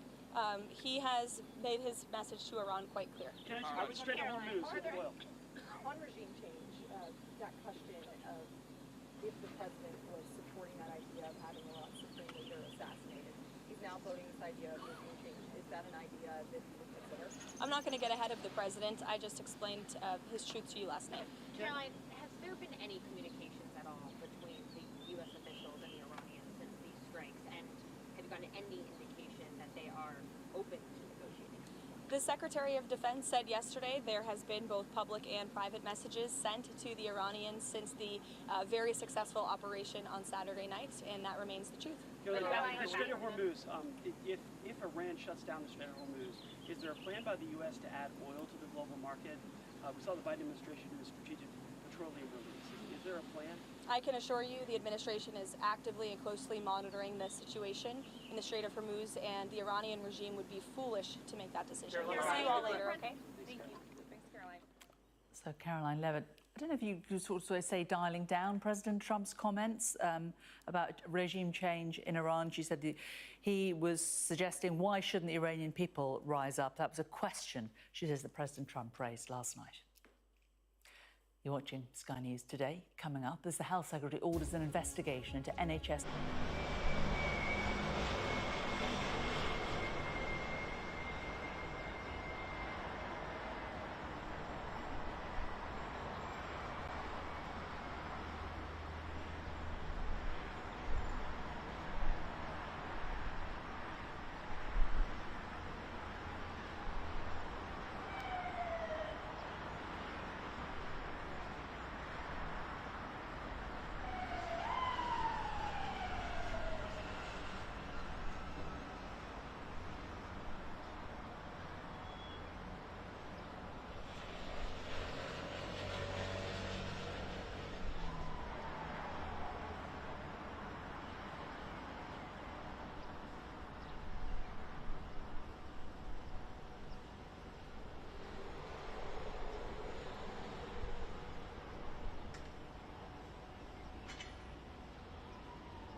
Iranian government targets, including the notorious Evin prison in Tehran and the headquarters of the paramilitary Revolutionary Guards. It follows earlier Israeli attacks on the Fordo nuclear facility, which was also hit over the weekend by US strikes. Meanwhile, the US Embassy in Qatar has issued a message to US citizens recommending they shelter in place until further notice. Well, these pictures show the moment that the Evin prison in Tehran was struck. Israel's defense minister says the IDF is now attacking with unprecedented force regime targets and governmental repression bodies in the heart of the Iranian capital.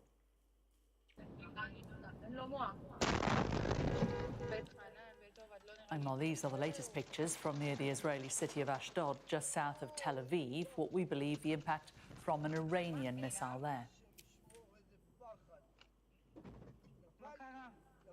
Let's just take you across to NATO.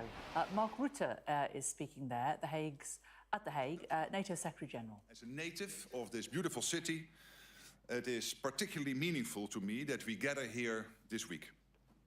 And we meet at a truly historic moment with significant and growing challenges to our security. As the world becomes more dangerous, allied leaders will take bold decisions to strengthen our collective defense, making NATO a stronger, a fairer, and a more lethal alliance. This will include a major new defense investment plan, ranging the benchmark for defense investment to 5% of GDP. A concerted effort to ramp up defense industry across the alliance, bringing not only greater security, but also more jobs. And a continued focus on support for Ukraine, alongside the pursuit of a just and lasting end to Russia's war of aggression. All of this is essential to keeping our 1 billion citizens safe. Let me now first say a word on Iran. When it comes to NATO's stance on Iran's nuclear program, allies have long agreed that Iran must not develop a nuclear weapon. Allies have repeatedly urged Iran to meet its obligations under the Non-Proliferation Treaty. On defense investment, in 2014, allies agreed to a benchmark of investing 2% of GDP in defense. And it is very good news that all allies will now meet that target this year. We started 2025 with several allies, 7, 8 allies, not meeting the mark. So we have made crucial progress in the last 5-6 months. But our security environment has changed, and not for the better. The threats we face today demand that we do far, far more to ensure we can effectively deter and defend. NATO has detailed defense plans in place. We know how to tackle the dangers that confront us. And we are committed to defending every inch of allied territory, should any potential adversary make the mistake of attacking any ally. Based on those plans, allies have agreed an ambitious new set of capability targets, the specific, practical requirements that ensures that we can implement our defense plans. Having done this high-stakes homework, it is now clear what kind of investment it will take to effectively deliver what we need. And it is critical that each ally carries their fair share of the burden. The defense investment plan that allies will agree in The Hague introduces a new baseline, 5% of GDP to be invested in defense. This is a quantum leap that is ambitious, historic, and fundamental to securing our future. The new defense investment plan is the key deliverable for this summit and will be decisive when it comes to ensuring effective deterrence and defense. The details of our plans are, of course, classified. But let me give you a few examples of what we will invest in. A 5-fold increase in air defense capabilities, because we see Russia's deadly terror from the skies over Ukraine every day. And we must be able to defend ourselves from such attacks. Thousands more tanks and armored vehicles. Because even though warfare is changing fast, we still need to be able to protect our soldiers on the battlefield and to maneuver. And millions of rounds of artillery ammunition. Because it is by having these stockpiles that we can deter aggression from any threat. As we invest more, it is crucial that we also produce more. At present, there is not nearly enough supply to meet our increased demand on either side of the Atlantic. For this, we need to work closely with industry, the major players that are the foundation of our defense industrial base, as well as the newer players that will help as we innovate and ensure our technological edge going forward. It also means working together with our close partners, including Ukraine, the European Union, and our partners from the Indo-Pacific. We are already working on this. And tomorrow at the NATO Summit Defense Industry Forum, we will continue to see new orders and concrete cooperation to expand our defense industrial base. We are sending a clear demand signal. We need industry to respond, and we need industry to respond quickly. Because there is an urgent need, but there is also a tremendous upside to ramping up our defense production. Not only will we be more secure, but there is huge economic potential for our societies, including more jobs for our people. By investing more and producing more, we build a stronger NATO. The result is also a fairer NATO, as allies step up to ensure there is more equal sharing of responsibility for our shared security. As we become stronger and fairer, we will also demonstrate that while NATO is and will remain a defensive alliance, there should be no doubt about our ability and resolve to protect our nations and respond with resounding force should we be attacked. This is what it means to be a more lethal alliance. So as leaders begin together for the NATO summit here, this is our focus, ensuring that we have all we need to deter and defend against any threat. Of course, the most significant and direct threat facing this alliance remains the Russian Federation. Moscow continues to wage war against Ukraine with the support of North Korea, Iran, and China, as well as Belarus. We all want peace for the Ukrainian people and an end to the terrible war against them. Yet as work is ongoing in pursuit of a just and lasting peace, we must continue to make sure Ukraine has what it needs to defend today and deter in the future. Our support for Ukraine is unwavering and will persist. And we have, I can announce that now, new estimates showing that our European and Canadian allies have stepped up and have already pledged, where we originally would have been able to announce 20 billion over the first 3 months of this year. It is now, they will provide over 35 billion euros of additional security assistance to Ukraine for the year ahead. So in a couple of months, we went from 20 billion to 35 billion. And I think that is great news. So here in The Hague, allies will reaffirm our ongoing support for Ukraine. And we will be joined by President Zelenskyy and his team for a range of different meetings over the next days. We also have the opportunity to engage with our partners in the Indo-Pacific, with the leadership of the European Union, and with our citizens across the alliance through the NATO Public Forum that will kick off tomorrow morning. And with that overview, I look forward to your questions. All right, we'll start here in the front row. This woman here all the way on the right. Secretary General, thank you very much. I wanted to ask you, now that we see the United States directly involved in the conflict in Iran, are you concerned that that impacts their view of their obligations to NATO, that it perhaps pushes NATO further down the list of priorities? I don't think so. Of course, the news about Iran is at this moment grabbing all the headlines. And it is, of course, important news. But this summit is really about making sure that the whole of NATO, 1 billion people, will be safe not only today, but also in 3, 5, 7 years from now. And Iran, let's not forget, Iran is heavily involved in the fight of Russia against Ukraine by, for example, their drones deliveries, which are killing innocent Ukrainians every day in cities, in communities without any respect for life.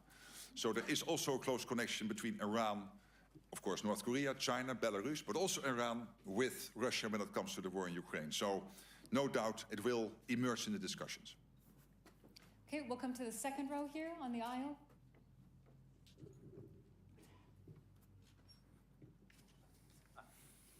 Thank you very much. Mr. Rutte, can you confirm that all allies, so not only Spain, are free to spend as much money as they want, as long as they guarantee that they will fulfill the capability targets? And if so, what's this 5% worth after all? Well, I would not buy the assumption in your question. So what we will agree as an alliance is a 5% target to spend on GDP when it comes to our collective defense. Some of us are already there almost. Take the United States. They're already spending almost 3.5% on the core defense, and no doubt they are close to spending the 1.5% on defense related, and countries like Estonia and Poland are very close. And for many others, it will still be a long road ahead. But really important that we do this. All right, let's go to the fourth row. Gentlemen, 3 in.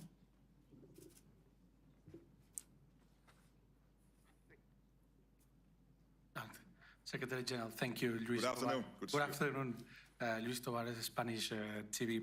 Secretary General, yesterday you reached an agreement with Spain that it gives flexibility to meet the targets without reaching the 5%. So why this exception for Spain, and what message does it send to other countries that also believe that it's not necessary to reach 5% to meet its goals, and especially considering that Spain is right now the ally that spends the least? So, and the last question, do you think that Donald Trump agrees with this exception? Thank you.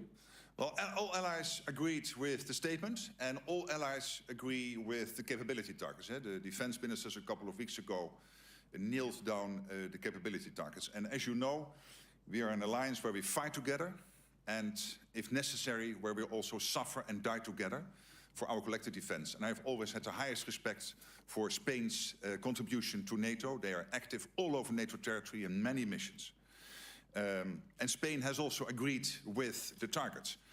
Fact is that Spain thinks they can achieve those targets on a percentage of 2.1%. NATO is absolutely convinced, Spain will have to spend 3.5% together.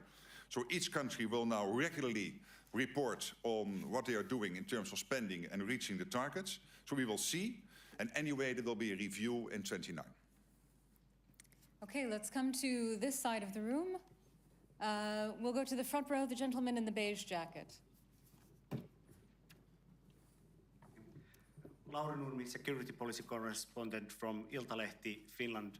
Dear Secretary General, 2 weeks ago, you said in London that Russia could be ready to use military force against NATO within 5 years, and repeated it in 5 years. Could you please tell us, what is this assessment based on?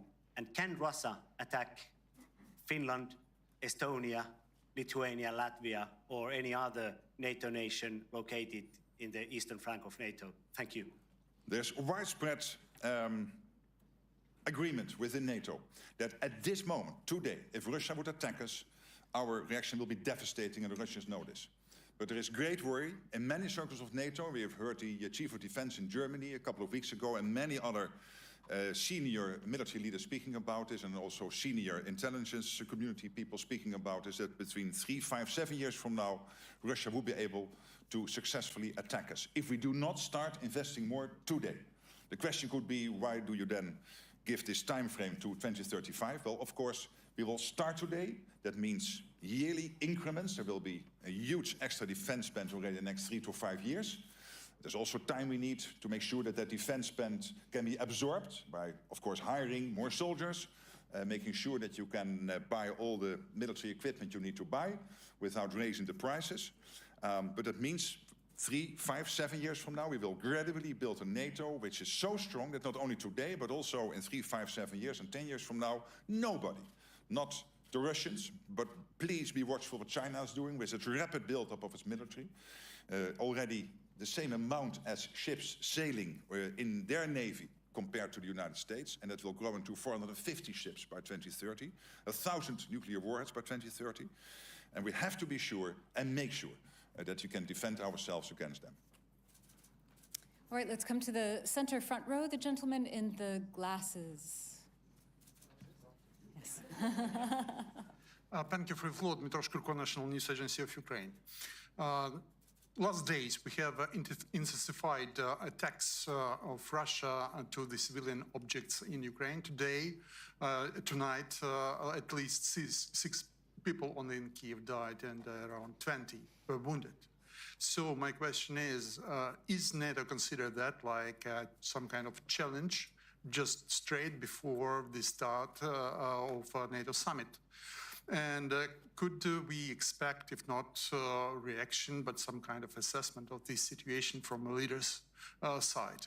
And the second question, if I may, tomorrow you will have a bilateral meeting with EU and Ukraine.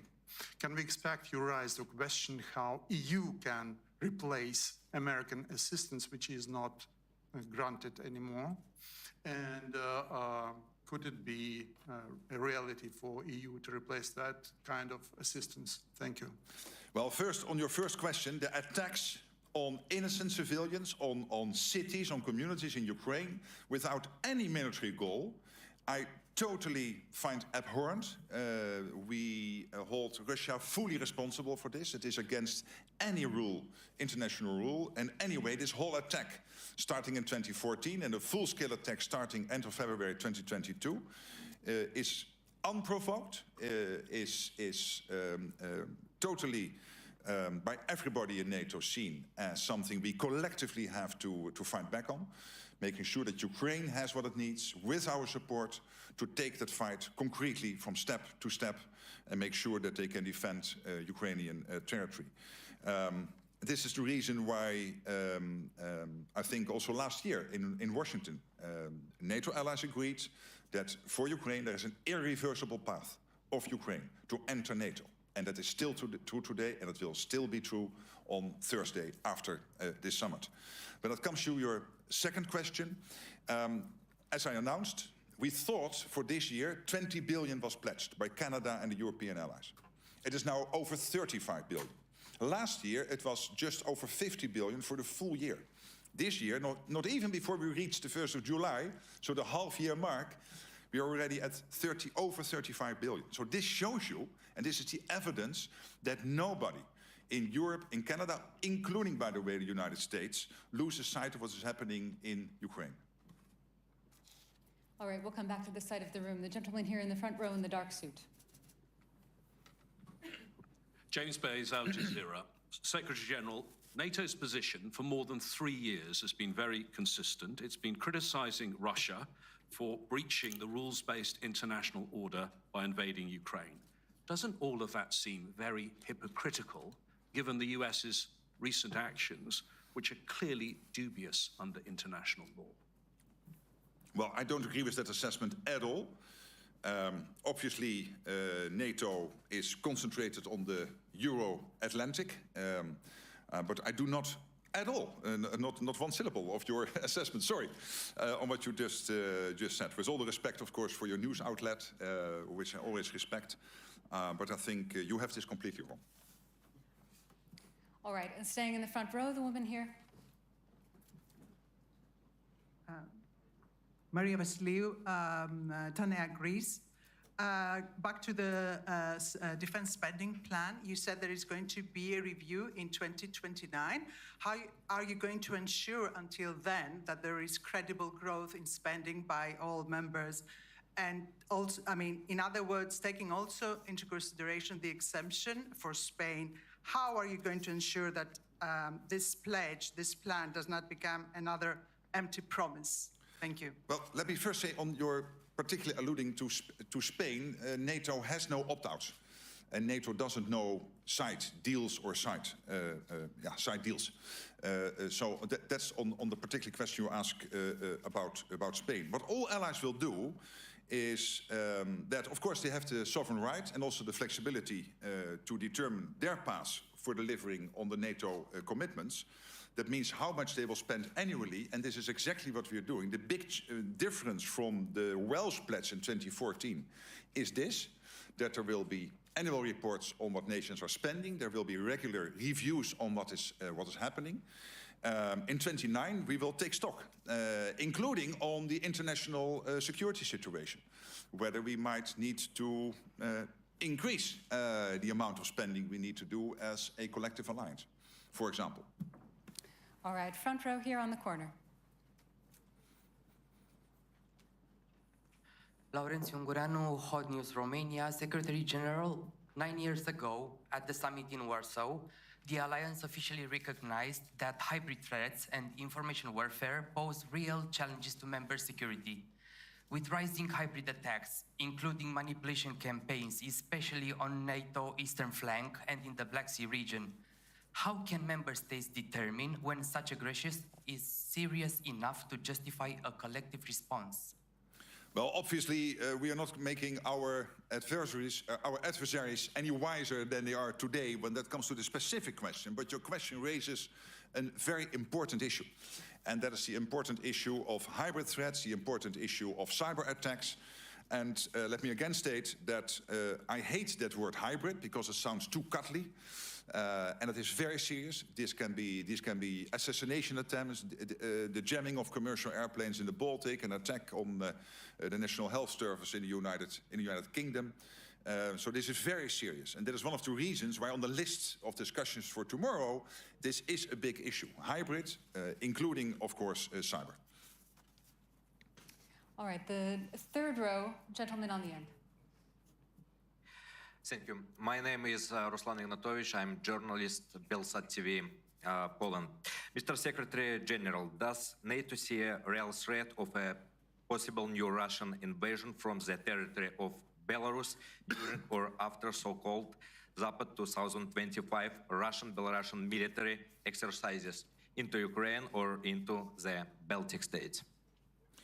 Well, as I said, our alliance is so strong today that if Russia would try something today, they know our reaction will be devastating. So it would be very, very unwise by Vladimir Putin or his crony in Belarus, in Minsk, to try anything against us.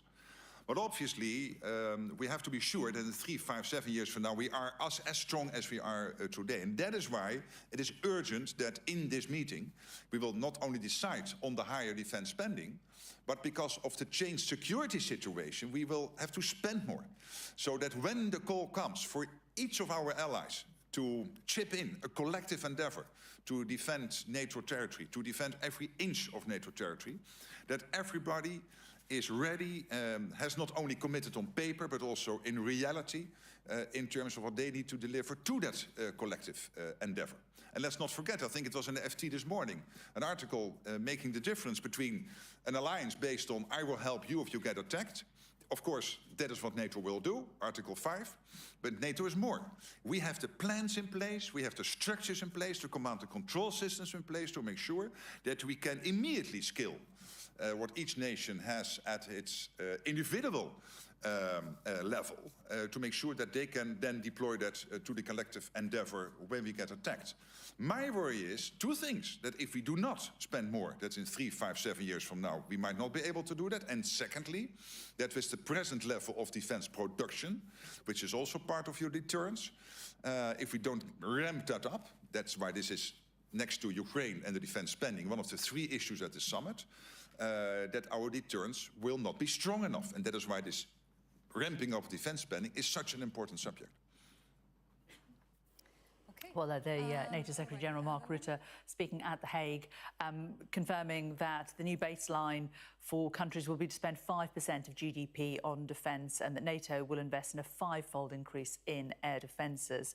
Asked about the main threat to NATO, he said Russia remains the main threat, that NATO's support for Ukraine is unwavering. Asked a couple of times about Iran and made the point that Iran is involved in Russia's fight with Ukraine, and also said that NATO stands on its nuclear programme. They've repeatedly urged Iran to meet the regulations, but stopped short of making any kind of political statement on whether America was right or wrong to go into Iran. Well, let's talk to Mark Wallace, a former US ambassador for the UN for Management and Reform and chief executive of the non-profit group United Against Nuclear Iran, which is a non-profit and non-partisan policy organisation to combat the threats posed by Iran. Very good to talk to you today. Why do you think President Trump made the decision that he did at the weekend to go into Iran? Well, look, we've been working on the Iran file collectively in the West for multiple decades now, and we've been employing diplomacy, special operations, even maximum pressure, which we've been involved in extensively for many years. And the reality is that Iran had refused to come to the table. President Trump had made it very clear when he was reelected that he was coming in with a serious deadline and wanted a diplomatic solution. I think the debate that we have in the United States about military entanglements is one of those political debates that is a little bit disconnected from the reality. No one likes military engagement, but we had to do something to prevent Iran's rush to having the material and the means to weaponize a nuclear weapon, and that was the fissile material they were enriching. So I think President Trump's deadline, the way he approached it with diplomacy, was really a flawless example of this president's behavior and work right now. And I know that's a controversial statement because President Trump has many critics, but it really was a flawless exercise in trying to use diplomacy to avoid military engagement and then using military action in a very decisive, targeted manner to advance all of our collective security interests. Do you think it was legal? Did it comply with international law? I do. I think that I do think it's legal, and we always have a right to defend ourselves. And our country and Israel has a right to defend itself. And when Iran has clearly called for the destruction of Israel, says death to America, and has been rushing towards an illegal nuclear weapon, it was well within the United States' rights, Israel rights, and frankly that of the Western countries to take action to, in a targeted manner, take out Iran's nuclear program or at least set it back multiple years. Are you not concerned about the precedent that these strikes set, perhaps for future presidents for other countries? In fact, it's the opposite. I think that there was a restoration of American deterrence. I think one of the things that had been lost and that had concerned our many NATO allies is that when the United States had laid down a red line or drew a diplomatic line in the sand and said, we will not account for a certain behavior, whether it be Syria's Assad previously or Iran, that we enforce that red line. And I think this was an instance when the United States thoughtfully attempted to engage in diplomacy, set a red line, and backed up that red line. And I think that goes a long way in reestablishing American deterrence, reassuring our allies, making NATO stronger, and really sending a message to our rivals and frankly our enemies in the world stage that they shouldn't try to cross our red lines. You mentioned there that it's about reassuring America's allies, but it's pretty clear that President Trump is not consulting or listening to allies like the UK or Europe who have urged de-escalation. I think that you're seeing statements made in public that are different than those made in private. Let's be very clear, the EU3, our friends in Great Britain, have all been very, very clear, and the policies have been very complimentary, that Iran must not have the ability to weaponize and to go to create a nuclear weapon. So I think even though there have been statements both in the region and otherwise of concern about escalation, these targeted strikes on the nuclear facilities were widely supported both in our allies in NATO as well as in the region. And look, I think with all the rhetoric, the United States is not sending in an expeditionary force into Iran. These were targeted strikes on nuclear facilities, and it looks like they were quite successful in rolling back that nuclear program. Would you not like President Trump to have notified Congress first? You know, the War Powers Act is an interesting and somewhat controversial thing. We always have this bluster around the War Powers Act, and whatever party is not in control of of the White House, always asserts the War Powers Act. But in reality, the War Powers Act really hasn't been rigorously enforced in the way the rhetoric would suggest since, frankly, World War II. And there was notification of Congress. It was very, very clear in the communications. Frankly, it was all over the press that President Trump was considering military action against Iran should the diplomacy fail. And look, every president over the last 6 presidents has said that under no circumstances could Iran be on the cusp of a nuclear weapon. And this was no different. And this was a unique opportunity as Iran was making a dash to create the fissile material for nuclear weapons, to set back their program for years. And I think that's a lot of the politics you're seeing on Capitol Hill and the normal war powers bluster with any military action the United States takes. What would you say to those watchers of the Middle East who would argue that what America's done destabilizes the region further and also empowers some hardliners inside Iraq? Well, first of all, I think that I spent a lot of time in the region, and I think that there's a real disconnect between the public statements of the countries that are there and what is said in private. The reality is Iran that no longer has military capability to threaten its neighbors easily and is no longer on the cusp of going nuclear makes the region far safer. We are on the cusp of a transformational time in the Middle East as Arabs and Israelis are brokering peace. The one impediment to that has been Iran. And now Iran no longer has the capacity to easily harm its neighbors through its proxies and is no longer on the cusp of a nuclear weapon. I think all of us would love for Iran to join the community of nations and be part of that blossoming Middle East. But at least now they're in a much more difficult position as to being an impediment. Do you think that there's maximum pressure without any long-term diplomacy, as we don't have it at the minute, is a viable long-term strategy? Or do you think Iran actually will come to the table? Well, I have to say I've been working on maximum pressure for a couple decades now, so I certainly hope that I thought that that was effective.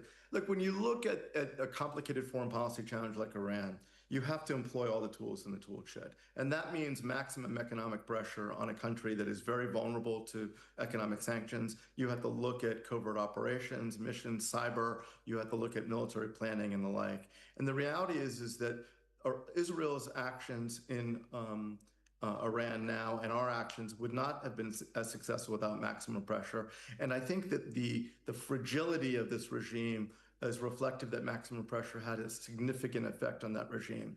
Ultimately, the people of Iran are going to decide their future. But this has been a broken government, a broken autocratic dictatorship for many years that has oppressed its own people as vigorously as it's engaged in transnational oppression abroad. So I think that all of those tools in the tool shed must be used. And this was a unique opportunity, particularly in concert with Iran's very hostile behavior and enrichment to set back that nuclear program for years.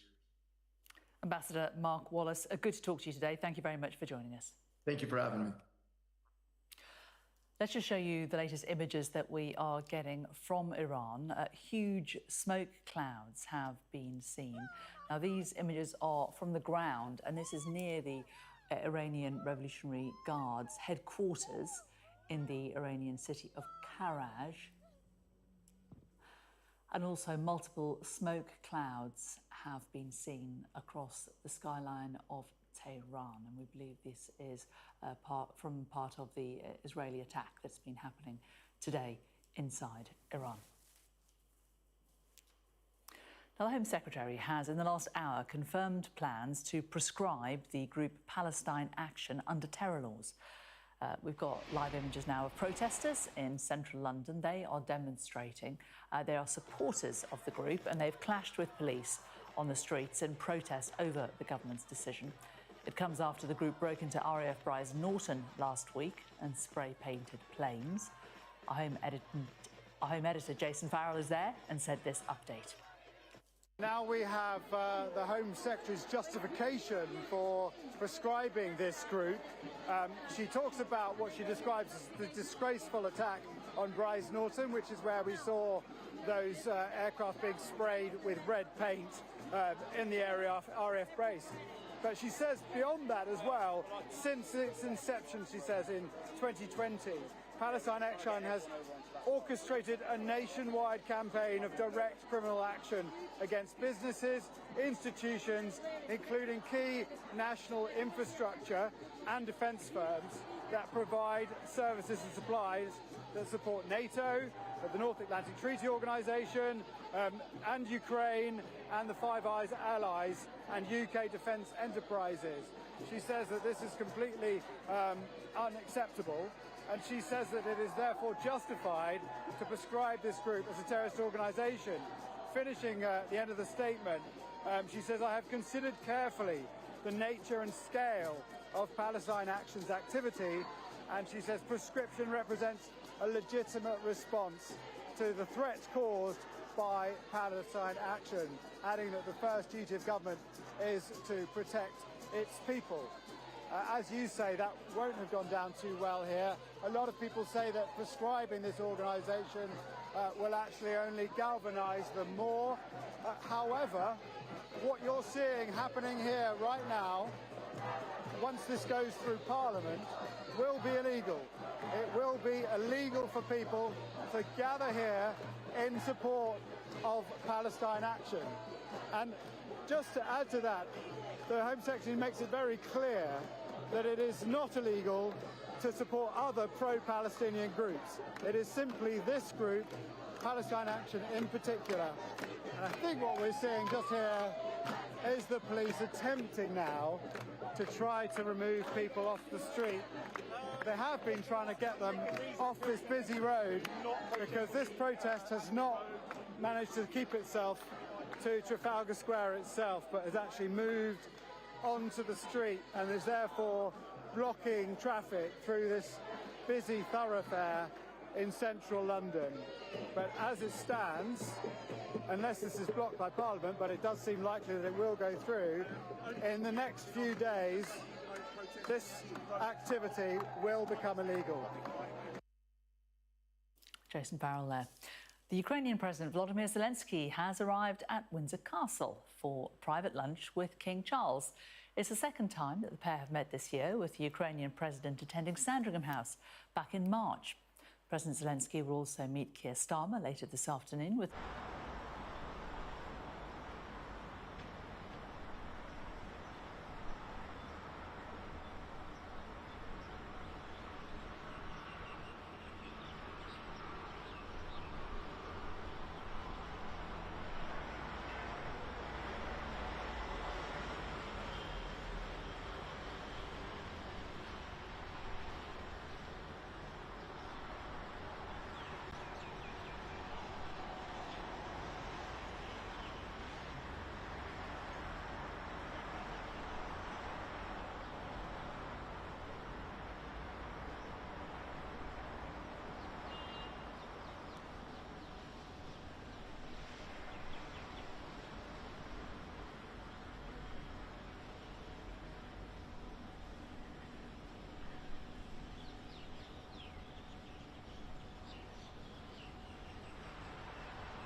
of strengthening NATO to secure its member countries against any threat.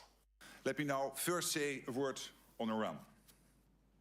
When it comes to NATO's stance on Iran's nuclear program, allies have long agreed that Iran must not develop a nuclear weapon. Allies have repeatedly urged Iran to meet its obligations under the Non-Proliferation Treaty. As we become stronger and fairer, we will also demonstrate that while NATO is and will remain a defensive alliance, there should be no doubt about our ability and resolve to protect our nations and respond with resounding force should we be attacked. This is what it means to be a more lethal alliance. Well, our Security and Defence editor Deborah Haynes has this latest analysis on the impact of the US strikes on Iranian nuclear facilities. The Americans, Donald Trump has come out squarely saying that he took this action to obliterate Iran's nuclear enrichment capabilities and the ability to make a nuclear weapon, something Tehran has always denied that its nuclear program is about. Interestingly, we've heard this morning from the head of the IAEA, which is the UN's atomic energy agency, and he has been giving his assessment, which is crucial, on what we know so far of the extent of the damage at the sites that were targeted by the Americans. Let's listen to what he's got to say. At the Isfahan nuclear site, additional buildings were hit, with the US confirming their use of cruise missiles. Affected buildings include some related to the uranium conversion process. Also, at this site, entrances to tunnels used for the storage of enriched material appear to have been hit. At the Natanz enrichment site, the fuel enrichment plant was hit, with the US confirming that it used ground-penetrating munitions. So that was the head of the IAEA listing the 3 sites that were targeted by the Americans in their operation, which they've called Midnight Hammer. They launched this attack using B-2 stealth bombers that dropped 14 in total, 30,000-pound bombs on both Fordo and the Natanz nuclear facilities, targeting sites deep underground, in particular at Fordo. And the IAEA chief was saying there that it's going to take a lot of time, to be able to assess fully the extent of the damage. But given, as he was describing, the implications of an explosion like that to centrifuges that are very sensitive, he believes that the damage would be significant. But there has been reporting that the Iranians, predicting that such an attack might happen, have moved a lot of the sensitive material to other locations. And the head of the IAEA was also asking about where the location for a quantity of enriched uranium that the Iranians have enriched to 60%, which is well beyond the measure that would be needed for any civil use. So there is a sense that this attack, while it has caused huge damage, it has also upended the UN's nuclear watchdog's ability to be able to keep track on the extent of Iran's nuclear capabilities. Deborah Haynes there. Well, the Iranian foreign minister says he's had a good meeting with Vladimir Putin in Moscow and discussed in detail the evolving conflict in the Middle East. Russia says it will try to help the Iranian people. Our Moscow correspondent Ivor Bennett has the latest from there. Cameras were allowed in at the start of the talks. We saw and heard the pair exchange comments between translators.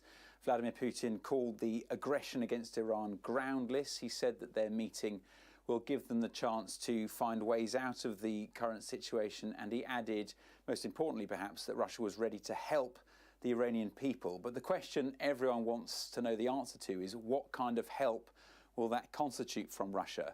If Tehran is seeking military help from Moscow, I think Araghchi is going to be leaving here empty-handed, leaving here disappointed. And I say that for a number of reasons.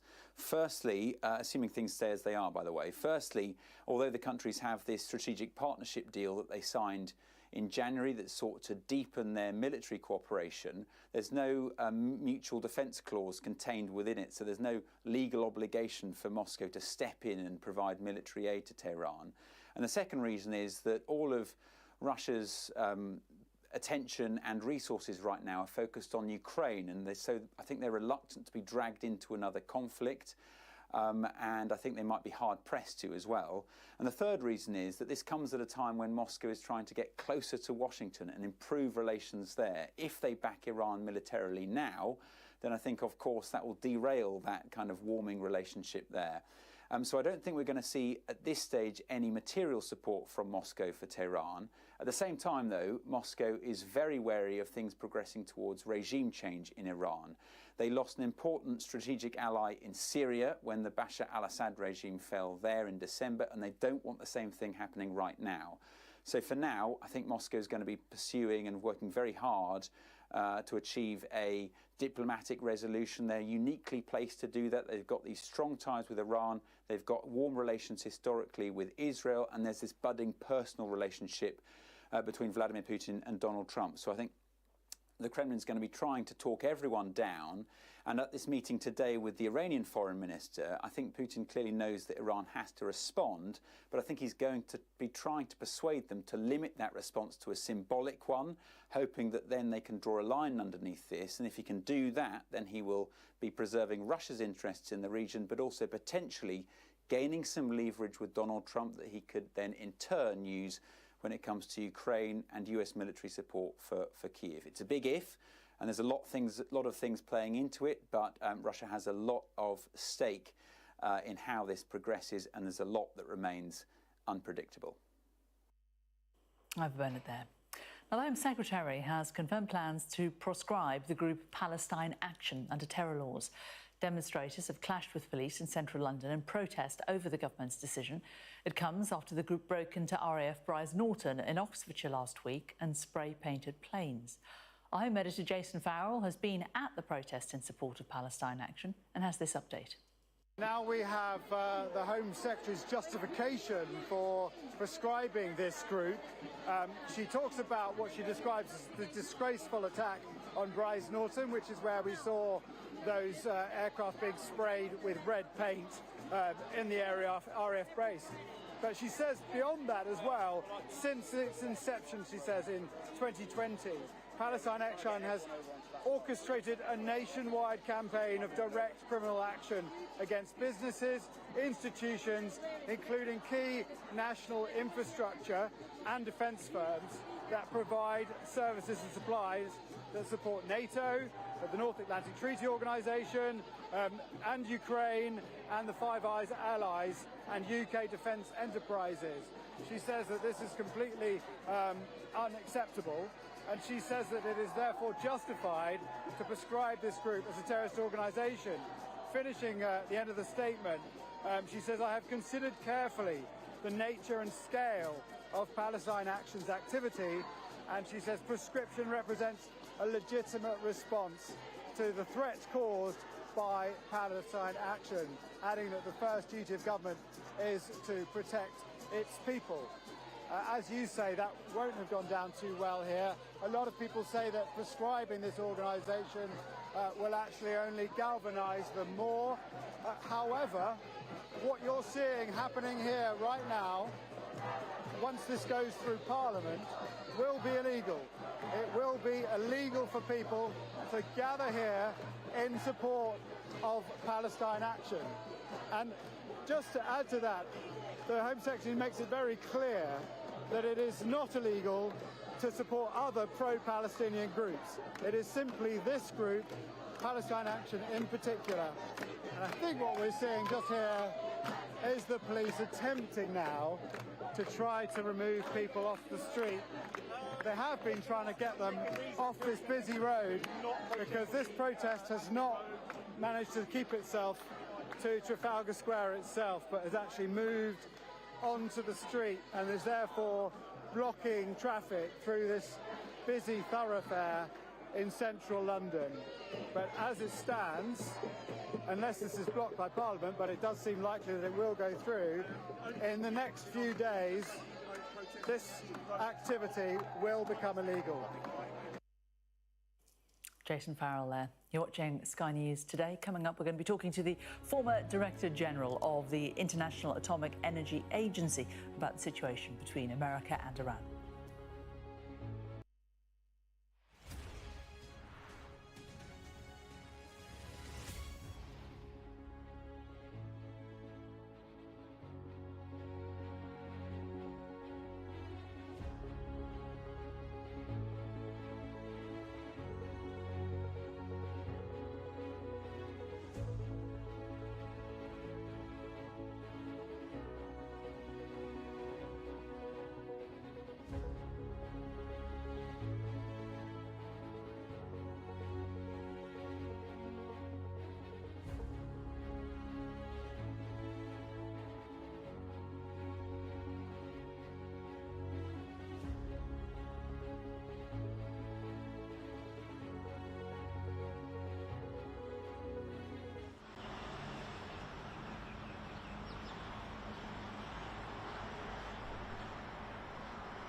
on Qatar's airbase there, well, the United States' airbase? Well, certainly it's difficult to hear that kind of news, having been familiar with our base there, very familiar with our base, and knowing what good partners the Qataris have been for us. So, you know, we'll have to see what took place here. If those explosions are in the air, perhaps it's the result of interceptors that we or the Qataris were able to use to protect themselves. So we'll have to learn more as this develops. Yeah, I just want to, you know, get your perspective on that in terms of this kind of awareness and intelligence that there might be an attack on one of these bases. We understand from the information coming out that certain U.S. bases in Qatar were on high alert, like the one in Al Udeid. We're still waiting to get more information, but from what we understand, explosions were heard over Qatar's capital, Doha. And Axios is also reporting, and they're citing Israeli officials. They say that Iran launched 6 missiles towards U.S. bases in Qatar. Just as the former head of CENTCOM, just give us a sense of how you would be preparing for something like this and what you would actually do to prevent injury and death. Yeah, sure. I mean, I think there's a variety of things that could be done. One, you want to get people that are not people and other supporters here who are not absolutely vital to the mission. You want to get them out of there to reduce your risk. You want to move aircraft out of there if they aren't already in protected locations. You want to get them to dispersal airfields in other parts of the region so that they can be protected. You want to ensure that the defensive capabilities that the United States brings, or that the host nation has, in this case Qatar, are positioned and tracking and looking for incoming threats. So it really is a combination of all of those things that are taking place in many cases simultaneously to try to minimize the risk while at the same time protecting our assets and our people that remain on the ground. And you would say, even though further explosions have been heard over Doha, that the interceptors, although, as you say, we're still waiting for more information, the interceptors would be ready, just as they are here in Israel, where I am. You know, when they detect these missiles, they would be intercepting them. The air defenses would swing into action. Yeah, that's right. I mean, that's the purpose of those systems. That's why we have them deployed to the Middle East, and particularly around vital locations like we have in the state of Qatar. So yeah, that's their purpose. I mean, these are professional military organizations. They're tracking. They have all the wherewithal to track and target, and then launch interceptors to prevent these incoming missiles from having the effects that the Iranians apparently desire. Do you believe this further escalates things now? Well, it certainly doesn't help with the de-escalation. Again, we'll have to see what happens with this. If all of these were intercepted and there was not much damage on the ground, then we're in a different situation than if these actually, land and caused, casualties or, damage to installations or equipment on the ground. That's a different situation. Nonetheless, I think the United States government will take this very seriously. The fact that Iran continues to launch missiles, not only at Israel, but now apparently at us and at other places around the region, I think is a big concern, and it has to be addressed quickly, one way or the other. And I guess the other question before I let you go is, Qatar has had a good relationship with the Iranian regime. How do you think they will respond to this as a state? Or will they attempt to de-escalate by sort of saying, well, this wasn't done on our citizens and civilians, this was focused on the US bases, and we are staying out of this conflict? Well, I can't speak for how the Emir and his government will respond to this, but certainly I think they will use all the tools that are available to them to try to get an understanding of what is going on and to try to explain the unacceptableness of these types of actions by Iran and how they do escalate the situation and how they do potentially put everybody at risk, not just the U.S. military, but the citizens of the state of Qatar. Joseph Votel, thank you so much for joining us here on the programme. Thanks. Good to be with you.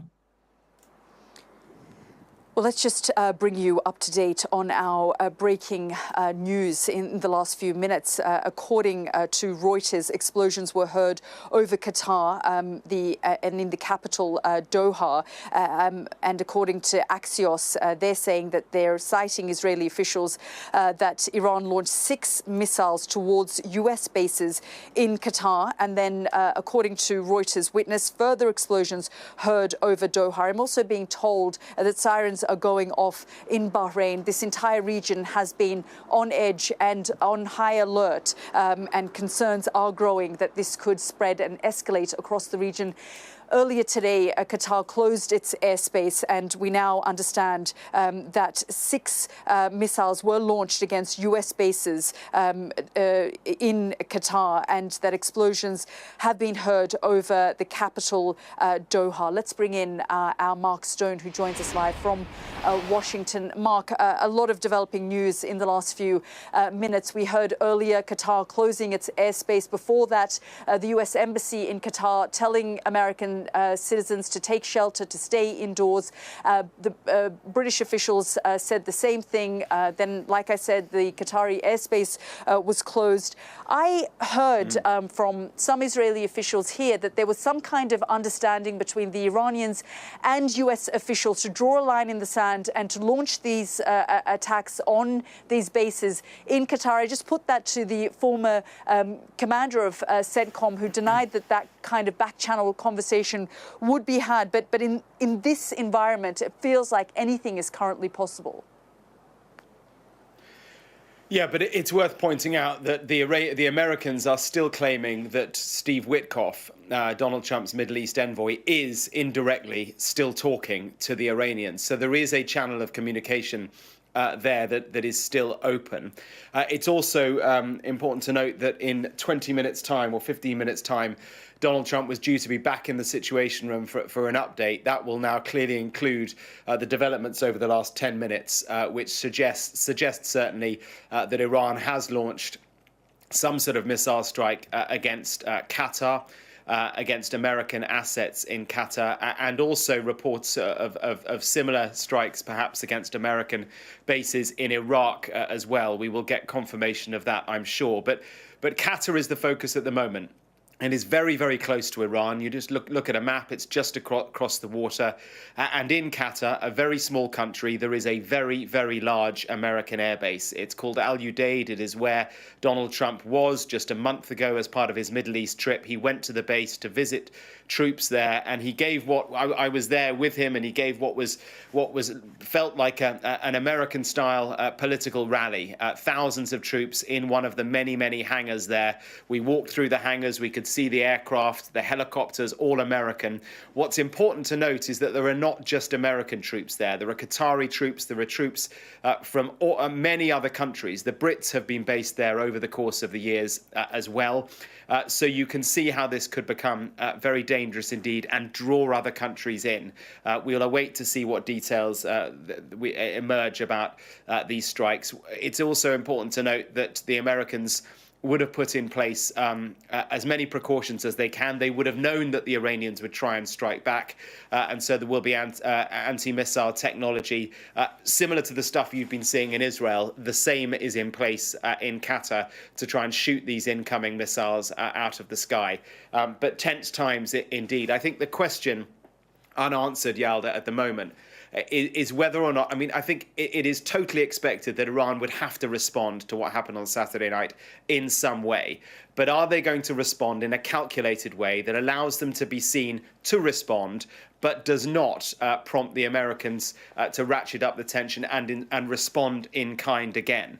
After the assassination of Qasem Soleimani in 2020, that was done by Donald Trump as well. That was a moment where we were in precisely the same situation. Everyone wondered, how will Iran respond to this audacious assassination against its top general? The answer was they went for a token response. They fired missiles at the Al-Assad air base in Iraq. They injured American troops. They didn't kill any. And that was the way that this whole thing then was able to de-escalate.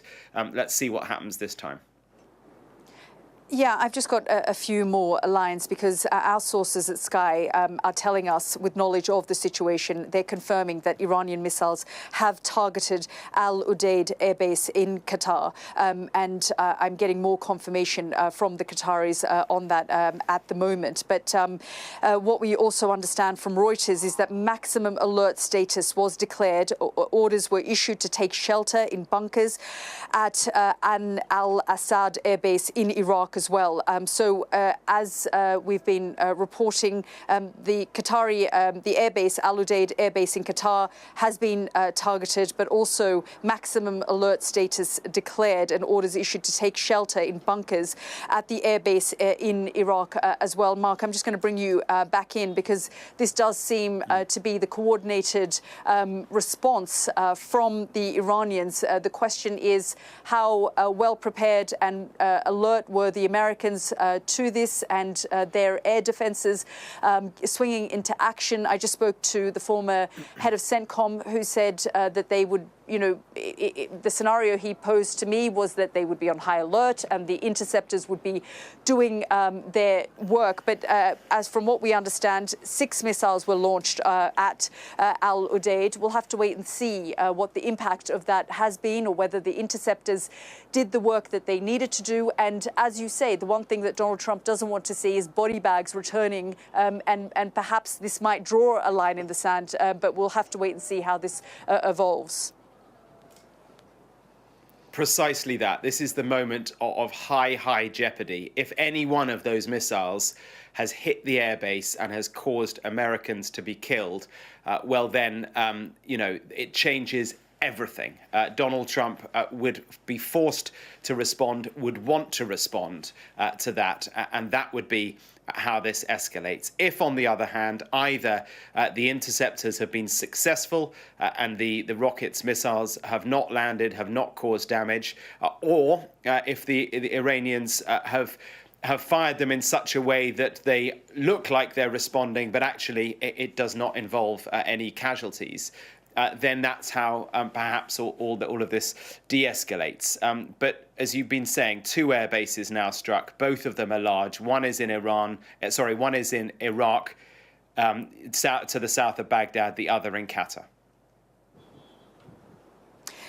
Mark, I've just got some more lines coming in. This one, again, being reported by Reuters. The White House and the Department of Defense are aware of and closely monitoring potential threats to Al Udeid Air Base in Qatar. So the United States, the White House and the Department of Defense say they're aware and closely monitoring potential threats to Al Udeid Air Base in Qatar. We're also getting some lines in from the UAE, the United Arab Emirates. They say they're closely monitoring the ongoing regional developments and they are continuously assessing the situation. That's according to a UAE government spokesperson. They said this approach forms part of the UAE's integrated national framework for emergency and crisis management. But just to go back to the previous breaking news that sources with knowledge of the situation have told us here at Sky News that Iranian missiles have targeted Al Udeid Air Base.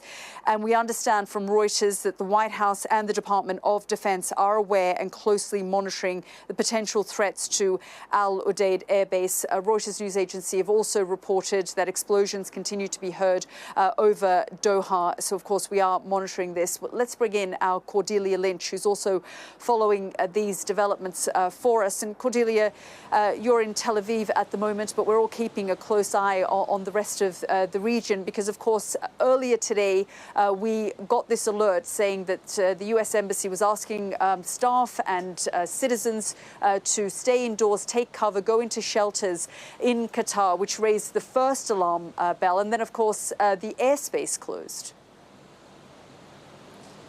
Yes, I think the closure of that airspace led many to believe that there was a credible threat. And as you say, sources with knowledge of the situation are confirming to Sky News now that those sounds have been heard over the Al Udeid airbase. We have also heard now from Iran's state TV, Yalda, announcing the beginning of what Iran is calling Operation Glad Tidings of Victory against US forces in Qatar's Al Udeid airbase. This is an airbase home normally to around 10,000 troops. It's the largest American airbase within the Middle East. It must also be said it is one of, if not the most protected US facilities within the region. And last week they started to empty all but essential personnel from there, also removing aircraft too, and key equipment. So there was concern for some time that America was expecting some retaliation and that this base may well be the first target. Cordy, I'm just going to bring in some images that we're getting. The first of the pictures of that blast that was seen and heard over the Qatari capital, Doha. Let's just show you those images that have just come in from the airspace that we are seeing. Let's have a look.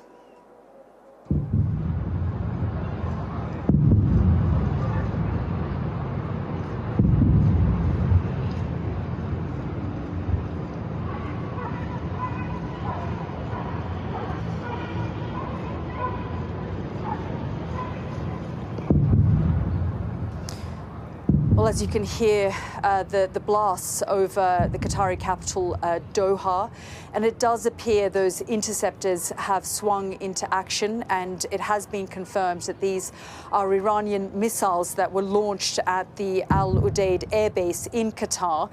Sources with knowledge of the situation have told Sky News that Iranian missiles have targeted Al Udeid airbase in Qatar, and we understand the White House and the Department of Defense are aware. They're closely monitoring the potential threats to Al Udeid airbase in Qatar. But it does appear that the United States had full knowledge that Iran was going to launch these missiles towards their airbase, Al Udeid. And as our Mark Stone was saying there, it's not just Americans, it's also Qatari forces who are at this particular base. It's shared by a number of countries, but run by the United States. And you can see those missiles from what we understand, 6 missiles were launched over the skies of Qatar, and you can see those interceptors swinging into action, the air defense system. And it does also appear that the United States was fully aware of this threat and that this was coming. We're now hearing a number of countries on high alert, including Bahrain. We understand some sirens went off in Bahrain. The United Arab Emirates is also closely monitoring the ongoing regional developments. They say they have a number of bases, US bases in the region and the country as well. But these are the first images that are coming out from that series of explosions that took place over the skies of Qatar in the capital, Doha. These are other images that have come in to us of the explosions. Let's just have a listen in to see if we can hear anything.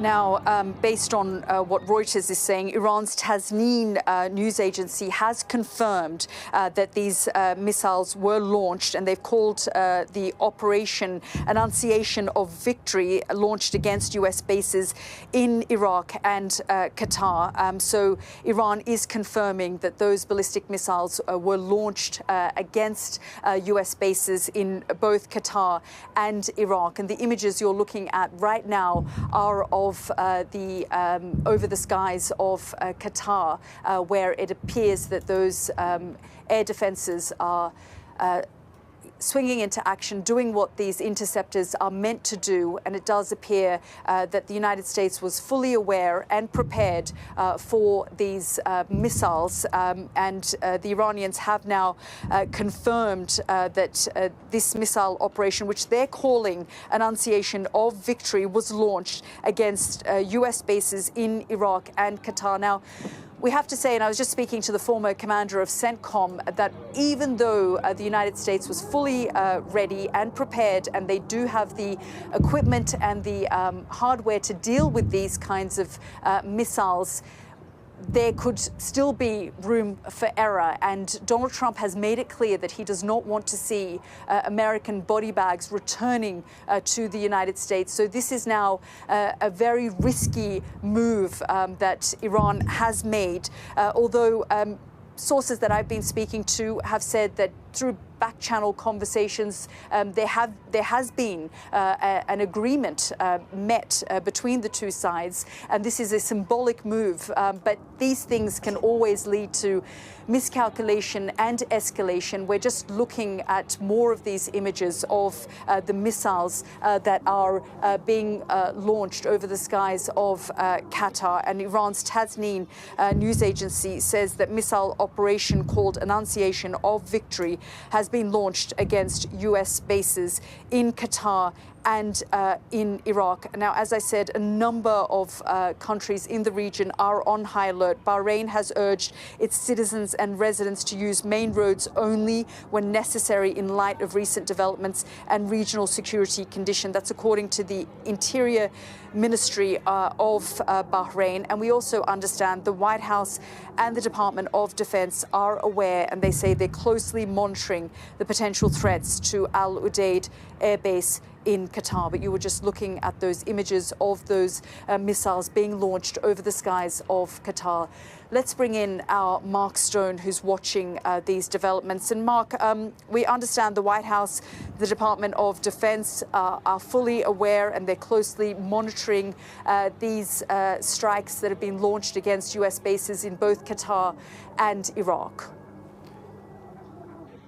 Not only that, we understand now from White House officials that the Defense Secretary and the Chairman of the Joint Chiefs are in the Situation Room, presumably with the President himself. There was due to be a meeting of the National Security Council in the Situation Room. Now it's just gone 1 p.m. here in Washington, D.C. So I imagine not only are they looking at similar images to the ones we're seeing here from the early evening skies above Doha, but they will have a much clearer sense of the impact, if any, at the Al Udeid Air Base, which is just to the southwest of the Qatari capital, Doha. It's about a 20-minute, 30-minute drive to the southwest of the city itself. It is a massive US air base.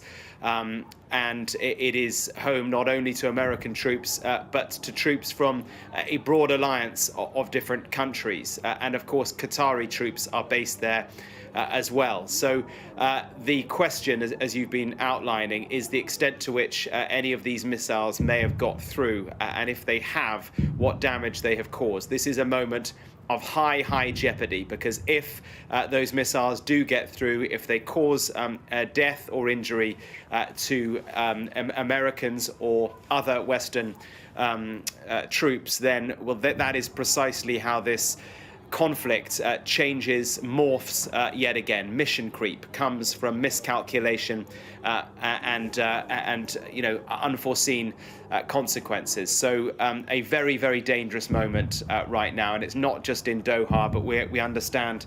Well, certainly there are reports of US air bases being targeted in Iraq as well. There is a large US air base just to the south of Baghdad. It's called Al-Assad.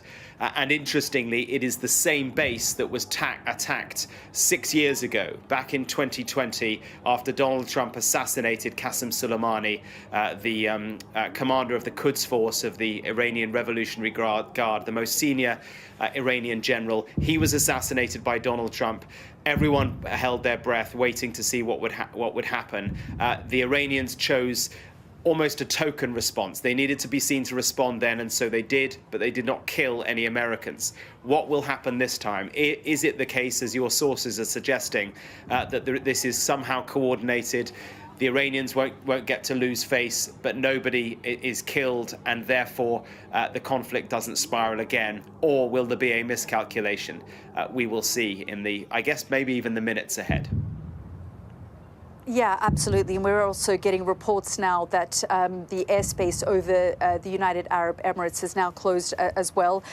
We understand that Bahrain is on high alert as well. They've urged their citizens and residents to use main roads only when necessary in light of recent developments and regional security conditions. And we just want to remind our audience what Iran's Tasnim news agency says. They say that the missile operation called Annunciation of Victory was launched against US bases in Iraq and Qatar, but we're also hearing now the UAE has closed its air bases. And Mark, as you say, I mean, while contacts I've been speaking to say this was potentially coordinated, is what they're indicating, that they had prior knowledge that this was going to happen, because, as you say, the Iranians want to show that they have done something, and perhaps this might draw a line in the sand. But with these things, the risk is always high. There is always so much jeopardy. And while, you know, the United States, its interceptors have swung into action, this is still a situation where one bit of miscalculation can certainly lead to some kind of escalation. So we'll have to watch these developments very closely. But also what I'm just being told right now, again, Reuters is reporting that President Trump is currently in the Situation Room with his defense secretary and Joint Chiefs chairman. So we are, Donald Trump is monitoring the situation. And also a bit more news coming in from Bahrain. There are sirens that have sounded, and citizens and residents have been urged to remain calm and head to the nearest safe place. So this clearly seems like a coordinated attack on US bases across the region, as promised by the Iranians, Mark. And they're calling this Operation Annunciation of Victory. Yeah, and they have chosen geographically easy targets that are close to them. I mean, you know, you can see on a map just over the Persian Gulf is Qatar, just north of that, Kuwait, Bahrain just to the south, and Dubai, United Arab Emirates as well. All of these countries, and I'm looking at Plane Finder now, you can see that planes are moving out of all of those countries or not taking off as a result of this closure of the airspace. And then further to the north, Iraq and the Al-Assad air base there, which we understand has been targeted as well. But it is also the case that the Americans and the Gulf Arab nations were ready for this, were expecting that this retaliation would come, and will have, to the extent that they can, they will have they will be preparing to defend against this. So what you're looking at there above the skies of Doha in Qatar is similar to what we have seen above the skies of Israel for days now. The similar systems, similar anti-missile systems are now kicking into action. Some of them may have been put in place recently in preparation for this. I don't know, but I imagine that these missiles were not targeting Doha itself, but targeting the airbase which is to the southwest of Doha. But of course, if you're looking up at the skies, the interceptions would happen. They may look like they're over the city itself, but they are probably not. Nevertheless, as you say, a moment of real concern as all this progresses. Donald Trump is in the Situation Room in the West Wing now, alongside his top team, and they will be monitoring this as we are. Mark, I've just got some more lines coming in. This one from Al Jazeera, and they're citing Qatar's defense minister saying that Qatar air defenses intercepted a missile attack on U.S. military base Al Udeid. So those images that we're looking at show the interceptors doing what they're meant to be doing. And from what we understand, this was a coordinated attack on a series of air bases. I'm also being told that air raid sirens are now blaring over Kuwait as well. So Bahrain, Kuwait, the UAE has closed its air space, and we understand that Iraq was hit as well, the air base, as you say, in Iraq. Reuters is reporting that Qatar has condemned the Iranian attack on the U.S. military base in Qatar. And I guess for the Qataris, whilst Iran is saying this fight is against the United States, Qatar and Iran, Mark, share close ties. They share a relationship. They do have good diplomatic relationship. So for Qatar to condemn the Iranians for this attack, I guess they're in this precarious situation because, of course, they don't want to see these missiles launched over their skies, and for a place like Qatar to be destabilized. And at the same time, they've got to balance these relationships. But from what we understand, Qatar has condemned the attacks. They've also said, this is Qatar saying, it reserves its right to respond after the Iranian attack. So this language is slightly escalating the situation where Qatar has said it reserves its right to respond after the Iranian attack. Qatar also has said no casualties from the attack on the U.S. military base. So some confirmation there from the Qataris that there are no casualties despite that attack on the U.S. military base. They've also condemned the Iranian attack. And, Mark, they say that they reserve their right to respond after that Iranian attack. Yes, a lengthy statement coming out now from the Qatari government, and quick as well. I mean, this attack only happened a short time ago. They clearly had their words prepared, or have managed to get them out very quickly. We express the state of Qatar's strong condemnation of the attack at the Al Udeid airbase by the Iranian Revolutionary Guard Corps, and consider it a flagrant violation of the state of Qatar's sovereignty and airspace, as well as international law and the United Nations Charter. We affirm that the state of Qatar reserves the right to respond directly in a manner proportional to the nature and scale of this blatant aggression and in accordance with international law. We're reassured that Qatari air defences thwarted the attack and successfully intercepted the Iranian missiles. The Ministry of Defence will issue a statement clarifying the circumstances of the attack later today. And it goes on to say, we also affirm that the continuation of such escalating military strikes will determine security and stability in the region and drag it into situations that will have disastrous repercussions for the international peace and security. We call for an immediate cessation of all military actions and a serious return to the negotiating table and dialogue. And specifically, Yalda, on the base, it said the base had been evacuated earlier in accordance with approved security and precautionary measures in light of the tensions currently prevailing in the region. All necessary measures were taken to ensure the safety of the base's personnel, including members of the Qatari armed forces, friendly forces and others. And no injuries or human losses have occurred as a result of the attack. So that there is a statement from the Qatari government, from the advisor to the Qatari Prime Minister, Dr. Majed al-Ansari. I mean, that looks as though that Qatar is ready and prepared to respond. It also, though, crucially, looks as though this Iranian attack on the Qatari base, at least, on the base just outside Doha, that there have not been any injuries or deaths, which will be obviously of great relief to the Americans and I think to British and other forces as well.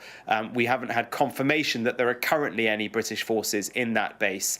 But over the course of 20 years since it's been operating, the British have had a significant presence at the base just outside Doha. Yeah, Mark, and I just want to read a statement coming in from the Revolutionary Guard. They've said, following the blatant military aggression of the criminal regime of the United States of America against the peaceful nuclear facilities of the Islamic Republic of Iran and the clear violation of international law with the guidance of the Supreme National Security Council and the leadership of the central headquarters of the last prophet, the Islamic Revolutionary Guard, with the sacred code of Abu Abdullah al-Hussein, has targeted the Al Udeid base in Qatar with a devastating and powerful missile attack in Operation Besharat Fatah. This base is the headquarters of the Air Force and the largest strategic asset of the U.S. terrorist army in the West Asia region. So that is the Revolutionary Guard with their statement confirming this attack on these bases that they have described as Operation Annunciation. And Qatar, as you've said, condemns the Iranian attack on the U.S. military bases in Qatar. And from what we understand, there are also sirens going off in Kuwait and Bahrain. The airspace is closed in the UAE, and they're also on high alert.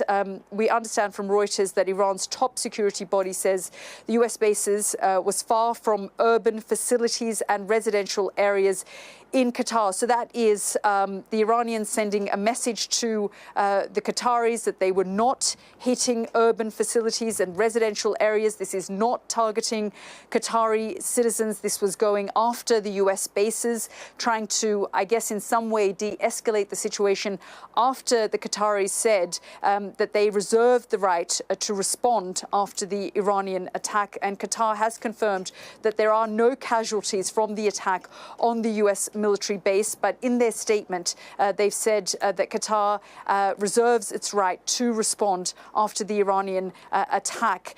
We understand, though, Iran's top security body has said US bases, they were far from urban facilities and residential areas in Qatar. So in their own way, trying to de-escalate the situation. I'm just going to read you a statement from, as you say, Dr. Majid Al-Ansari, the advisor to the Qatari Prime Minister, and you read a bit of that for us, Mark. But he said, we express the state of Qatar's strong condemnation of the attack on Al Udeid air base by the Iranian Revolutionary Guard and consider it a flagrant violation of Qatar's sovereignty and airspace, as well as of international law and the United Nations Charter. Now, while we know that there have been no casualties following that airstrike, series of airstrikes on the US military base in Qatar, Qatar has said in its response that it reserves its right to respond after the Iranian attack. And Iran's top security body has said armed forces used the same number of bombs that the US had used in attacking Iran's nuclear facilities. But they also said that the US base was far from urban facilities and residential areas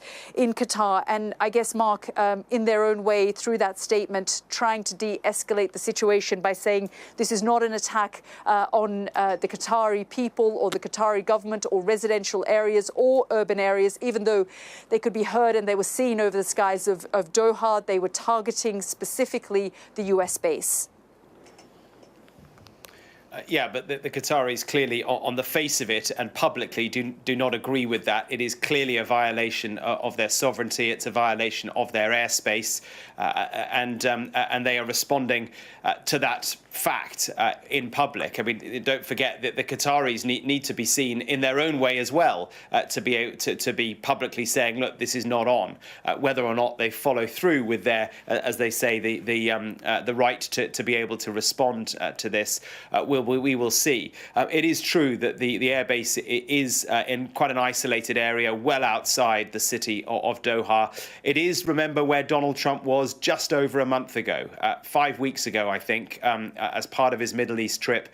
He was there at the airbase. He travelled there to a rapturous welcome from the many, many troops who are based there, and he delivered what was effectively a kind of victory speech, a sort of campaign speech of the type we've seen so many times in America. Well, we saw him do it instead in the Middle East at this airbase, which has now been targeted. There's an update here from the Qatari Ministry of Defence, very similar to what the Qatari government is saying, but they are saying that the Qatari air defences successfully intercepted a missile attack at the Al Udeid airbase. It goes on to say, thanks to God, the vigilance of the armed forces and the precautionary measures taken, the incident did not result in any deaths or injuries. The ministry reiterated that the airspace and territory of the state of Qatar are safe, and that the Qatari armed forces are always ready to deal with any threat. The Ministry of Defence advises citizens and residents to seek guidance and the latest developments from our official sources. That there, a statement from the Qatari Ministry of Defence. Yalda, what we don't know is what the consequence of what we believe was a similar attack at the American airbase in Iraq. We don't know what injuries or damage has occurred as a consequence of that, and we're closely watching any updates from the Iraqi government. But of course, the Iraqi government is not the Qatari government. You know, there are elements within the Iraqi government that are quite closely aligned with Iran. There are Iranian militia operating in and across Iraq as well. But we will see what detail we get of that attack too. Yeah, Mark, I'm going to keep you there for a second because, as you say, Iraq is also on high alert and was struck. They've said maximum alert status declared. They've ordered and issued people to take shelter in bunkers at Ain al-Assad airbase in Iraq. That's according to military sources who've spoken to the Reuters news agency. And as you say, it wasn't just Qatar that was hit. The whole region is on edge, but also Iraq was hit. And I just want to bring in our Stuart Ramsey, who joins me now from northern Iraq, from Erbil, where there are a number of US bases. Stuart, we sort of anticipated when the United States hit the nuclear sites in Iran that this might happen. And here we are. We understand that the Ain al-Assad airbase in Iraq has now been hit as well. But we don't, could you confirm that for us? Because we know in Qatar, the interceptors swung into action. I'm assuming the same thing happened in Iraq. It's going to be, because that airbase, I mean, I've spent a long time there, actually. It is absolutely huge as well. And as Iran was saying, it's also an area that's out in the middle of the desert, away from the civilian population. I can't confirm exactly what has happened there, but certainly the reports we're getting are that it has been under attack, but it will be well protected. It was the second biggest base for the Americans when the Gulf War took place. It is, as I say, absolutely huge. Interesting, it's in Anbar, it's in the west of the country. Now, that is a predominantly Sunni area. That was a huge problem for the United States after the Gulf War and the fighting that took place there. They have been there for a very long time now. We don't have any more details from that. We have been talking to our contacts in Baghdad, and Baghdad is saying that they believe that they too are about to come under attack. Now, that is from sources in the city, very reliable sources, but we don't know exactly what sort of attack they're talking about, what would be the target. There has been an expectation there that it could be the US Embassy, but we've got no more detail other than that. So the attacks have taken place, Yelda. We talked about it a lot, didn't we?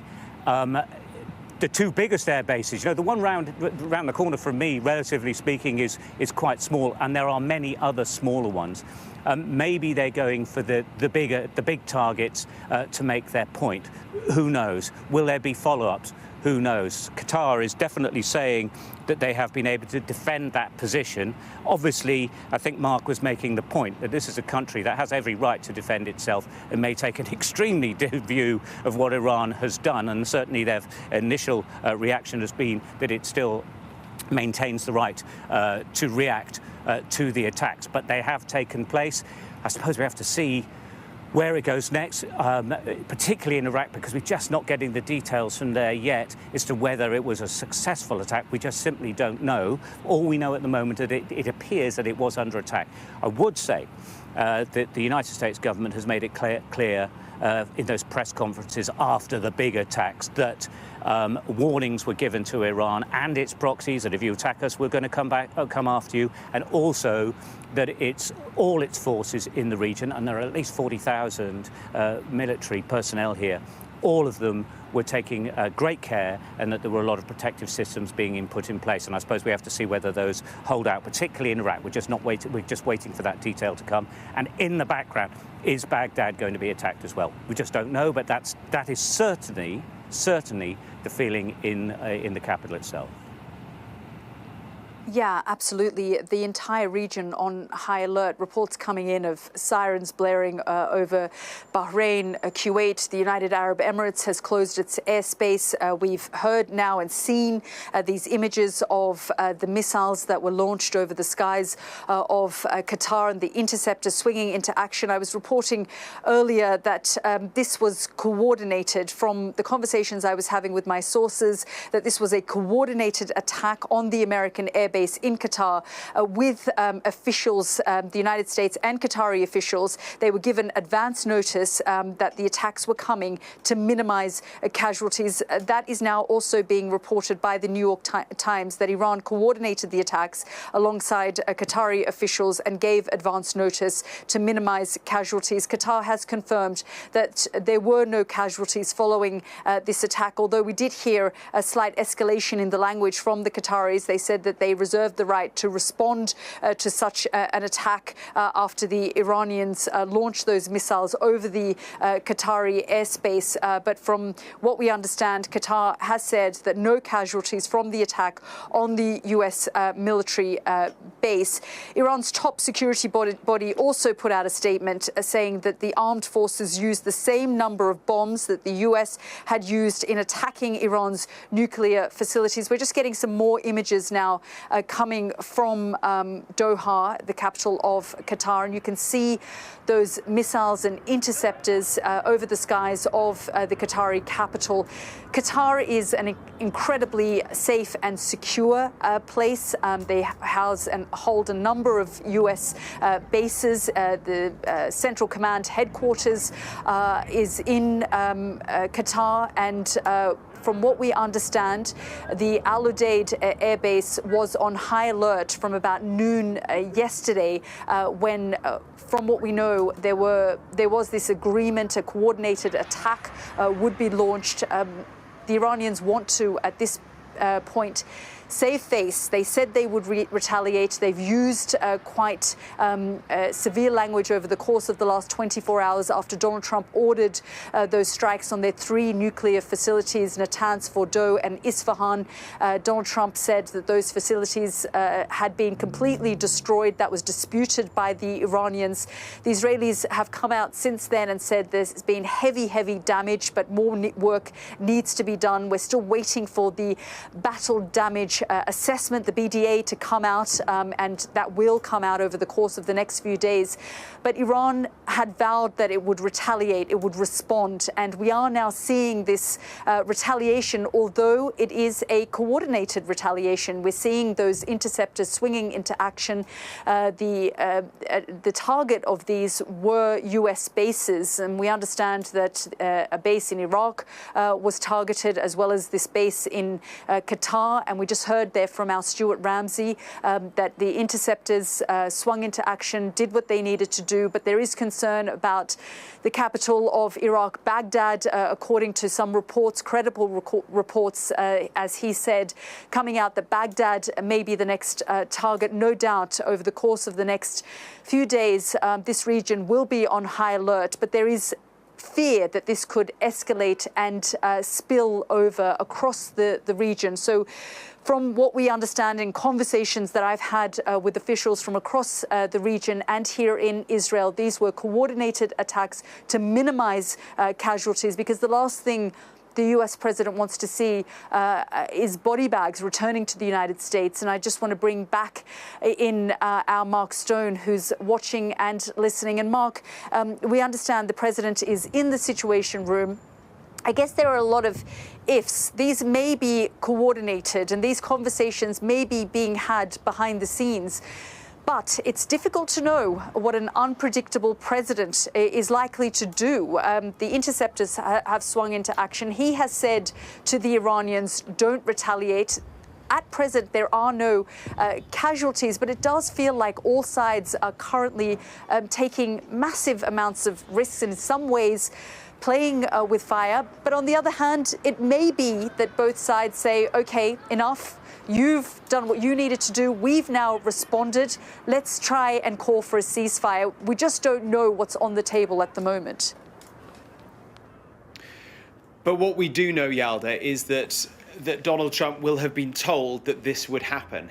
He will have been told over the course of the past week or so, if you do this, if you strike Iran, as he did on Saturday night, there will be a response, regardless of what you say publicly. And we heard him say in that statement, the address to the nation, Iran must not strike back. He knew that they would. The question is, what impact did that strike back have? And now in Qatar, it looks as though it's had no impact, no injuries, no deaths. Clearly a very positive thing. What we don't yet know is what the impact is in other areas, the Al-Assad air base in Iraq. That will become clear. All we can do, I mean, you're right, he is a very unpredictable president. He might decide that just the fact that they have struck back, have fired back, is enough for him to fire back again. I doubt that that will be the case. He does not want to be dragged in. He saw the weekend as a quick in and out, one attack, one night of attacks by America, and then that's it as far as he's concerned. So I would be surprised if, assuming there are no injuries and no deaths, that he responds again. And we can look too to history. You only have to go back to 2020 after when the Iranians last hit an American airbase. It was the same one in Iraq, Al-Assad, and no one died, but quite a few American soldiers were injured. I think 30 or so American soldiers ended up with what's known as traumatic brain injury from having been near the blast site in that attack in 2020. They were evacuated. In fact, one of them tragically later committed suicide as a consequence of what happened. But at the time, there were no American deaths. Now, Donald Trump's reaction after that was nothing's happened, line drawn underneath. And the situation was calmed. Let's see how he reacts to this situation. We know that he is in the situation room now, and he will have a much clearer idea than we do of the extent of the damage, both at the Al Udeid air base and the Al-Assad air base in Iraq.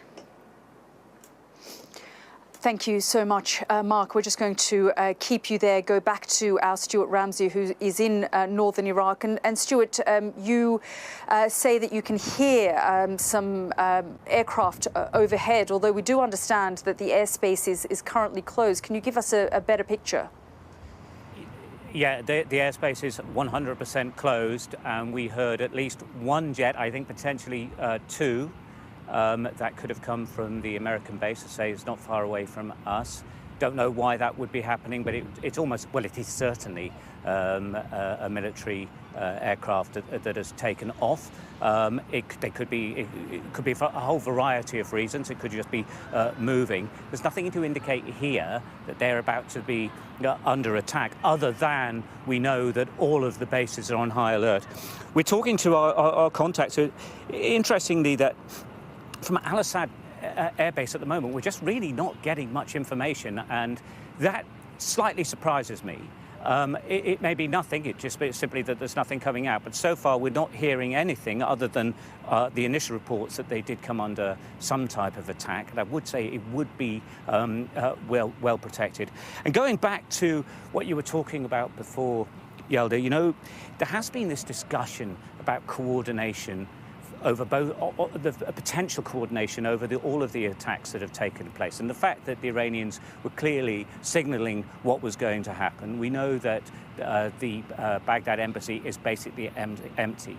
We know that the Bahrain naval base has been dramatically reduced in force, and we're understanding that they are on high alert as well. A very symbolic base, one of the biggest naval bases that there is, and would be an easy potential target for Iran. There is that sense, isn't there, that there is some type of coordination, but particularly with Qatar, for example, that they don't want to kill the civilian population. And of course, Iraq is a government that is actually close to Iran anyway, with a Shia-dominated government. So they will be looking to attack the American assets as opposed to anything to do with the actual civilian population.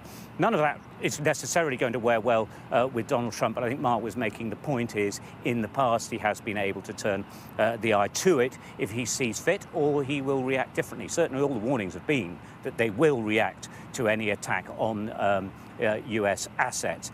If US personnel are injured or killed, I think that would really change the dynamic dramatically. If it's not been like that, the attacks are relatively limited, then maybe it moves on. And we just say, OK, you've had your reaction, but we did blow up most of your nuclear facilities, which, of course, the president is saying did happen. Stuart, thank you so much, and we will be coming back to you for more updates throughout the evening. But let's go to Dubai now and speak with journalist and broadcaster Sally Lockwood there. And Sally, the whole region is on high alert. From what I understand, there are sirens currently going off in Bahrain, in Kuwait. We've seen the activity there over the skies of Qatar as well. And we understand that the UAE has told the public to be vigilant. They've also closed their airspace. Not wanting to speculate, but are they expecting similar strikes over their skies? Good evening to you, Yalda, and what an evening it's been so far. We've not heard any air raid sirens here yet. I'm sure that's just a precautionary measure by the UAE. But certainly the whole region, as you say, is tense, and it is something that people are talking about here. Absolutely everyone you speak to is talking about the situation in the Middle East, and they're really worried about it. So we've seen what's happened in Doha and in Qatar this evening with this perceived strike from Iran targeting potentially the Al Udeid airbase, that enormous American airbase. Well, there's also US assets, of course, in other countries around the region, Kuwait, Bahrain, Saudi, but also here in the UAE. There is quite a sizable airbase in Abu Dhabi, the Al Dhafra airbase, much smaller than Al Udeid, I should say, but it can have up to 5,000 US military personnel there at any one time. And it's home to US fast jets as well as reconnaissance aircraft. Now, it is quite a shock to a lot of people that I've spoken to so far this evening that this has happened, that this airbase, the Al Udeid airbase, has been targeted by Iran. A few people thought that it would escalate to this level, but it is something that many people have feared. And I have heard from a few people in Doha this evening who said to me that they're already having issues with the internet jamming. They've been filming the images of this attack on their phones, the whole sky lit up in those images that you've been sharing on air as well. And one woman has sent me a message to say that their house shook. They said they felt up to 10 impacts. She said they were hiding in a cupboard under the stairs. They could feel them and they could hear them, that the house shook. They were shocked that windows didn't break. That was the level of impact that they could feel. And that was in Doha. Certainly, I would say it's been a shock to people living there It's shocking to people living here. I spoke to a Jordanian woman today who's really concerned about her family. She said her father was swimming in the sea at the weekend and shrapnel from an Iranian missile landed near him in the sea. I mean, this is very real for people living here in this region, but it does feel extremely tense. And certainly, as you say, even the United Arab Emirates, which prides itself on being one of the safest places in the world to live, is on high alert tonight. Sally, thank you so much for that update from the United Arab Emirates. And as Sally was saying, no sirens heard yet in the United Arab Emirates, although they have closed their airspace. They've told their public to be vigilant, the same sort of warning that Bahrain is giving to its citizens, as well as Kuwait. But we can see those images now coming in. Well, they came in a little earlier of those missiles over the skies of the Qatari capital, Doha. And we do understand that the interceptors have done what they needed to do, and there are no casualties. But Iran's armed forces say they targeted the Al Udeid base in Qatar with a devastating and powerful missile attack in operation. Iran's armed forces say they will not leave any attack on Iran's territory unanswered under any circumstances. But the sources that I've been speaking to have told me this was a coordinated attack to minimize any casualties and for Iran to show that it has responded. Let's bring in Amir Hanjani, a fellow at the Quincy Institute for Responsible Statecraft and a fellow with the Trump and National Security Project. Amir, thank you very much for joining us here on the program. We are seeing these attacks, these missiles that were launched on Qatar and bases, US base in Iraq as well. I've been speaking to sources all afternoon who gave me a heads up that this was going to happen, but also said this was coordinated because Iran needed to be seen to do something, and perhaps this will now be a moment to draw a line in the sand. It's nice to be with you, Yalda. And I think that's absolutely right. This is similar to what happened in 2020 after the death of General Soleimani. The Iranians coordinated that strike through back channels through the Iraqis and various others, which got back to the Americans, where they cleared the base and put the troops in bunkers. This was highly coordinated as well. It's been going on for days, and those bases have been empty. So hopefully, let's pray there are no casualties, and that would be the end of it. That would be the end of it as it relates to Iranian retaliation against the U.S. assets in the region. It's not going to be the end of it for Iranian retaliation to Israel. That's still ongoing. Yeah, that's the thing here, that it could potentially, while you just pointed out the fact that this could be perhaps what ends it with the United States, it doesn't appear, and I'm currently in Jerusalem. This morning there was another barrage of ballistic missiles. Everyone rushed into the bunkers. I mean, this really could turn into a war of attrition where we see these tit-for-tat strikes between Iran and Israel continue. That's absolutely right, and I think that's what Iran is counting on. It wants it to be a war of attrition. I think for Israel, they wanted it to be a sprint, and for Iran, they wanted it to be a marathon. Israel wanted to have a decapitation strike, take out senior Iranian leadership, take out nuclear facilities in the hopes of putting people in the streets and destabilizing and eventually overthrowing the regime. It hasn't quite worked out that way. I think the regime has shown to be pretty resilient, and there's been a rally around the flag effect that's taken place, and they're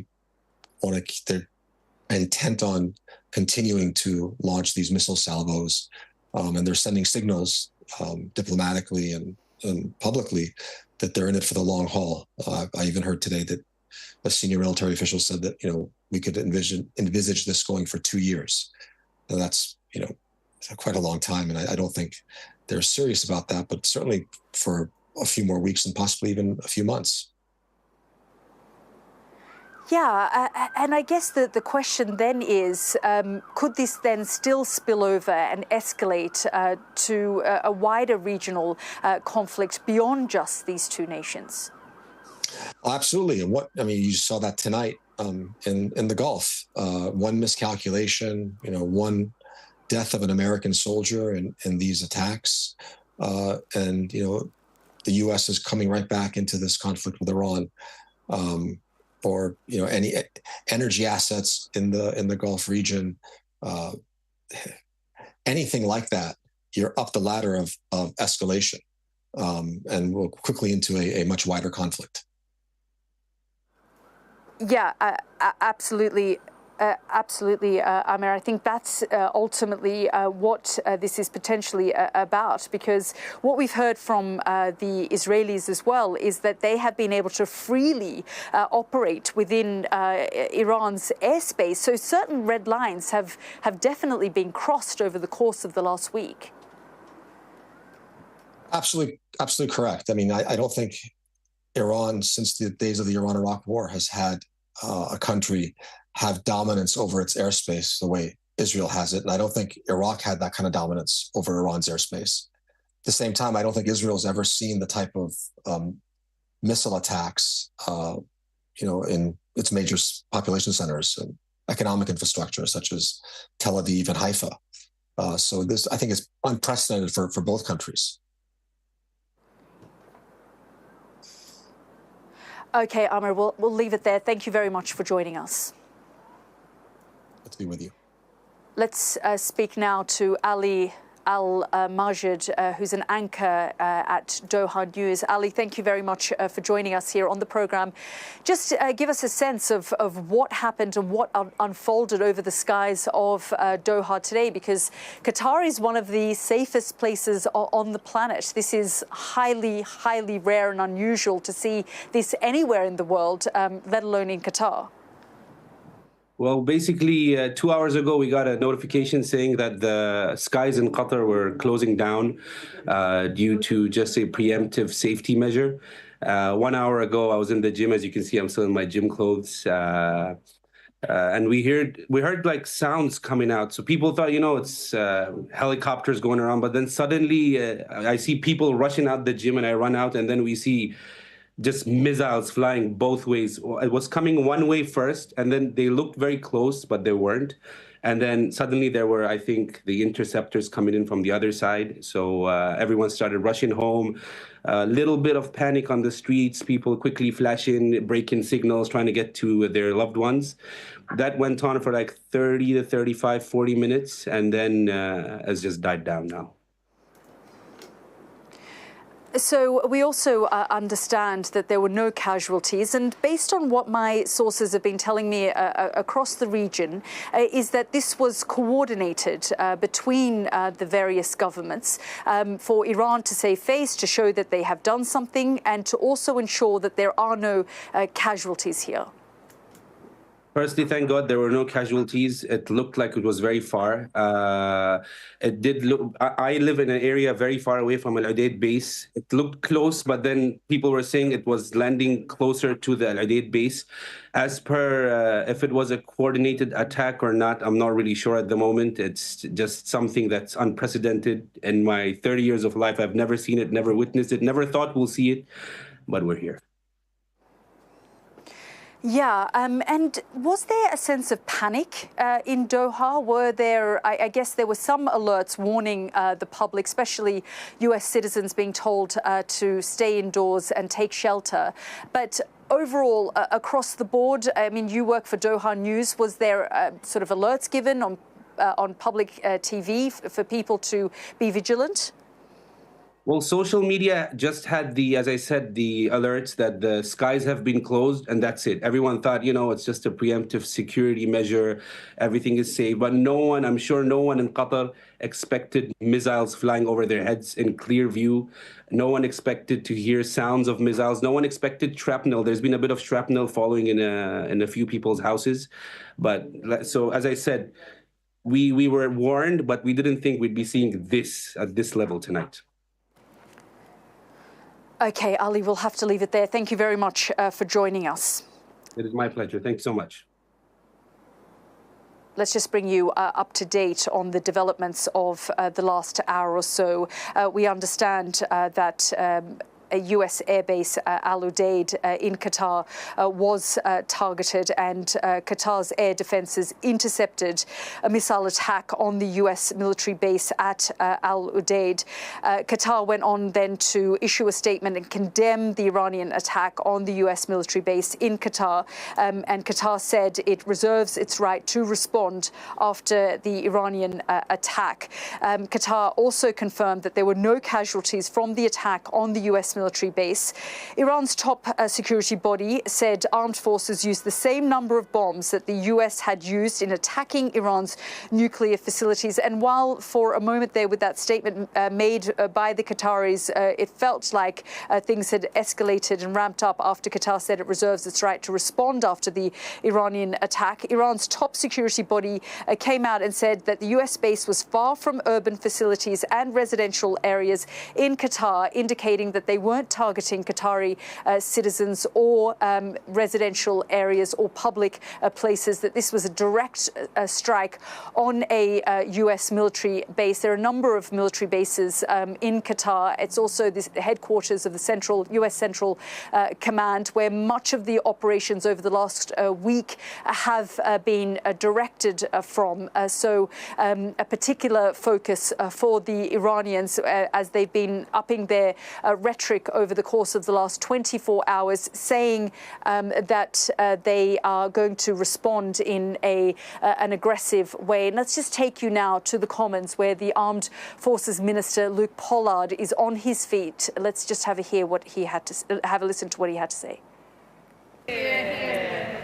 Thank you, Madam Deputy Speaker.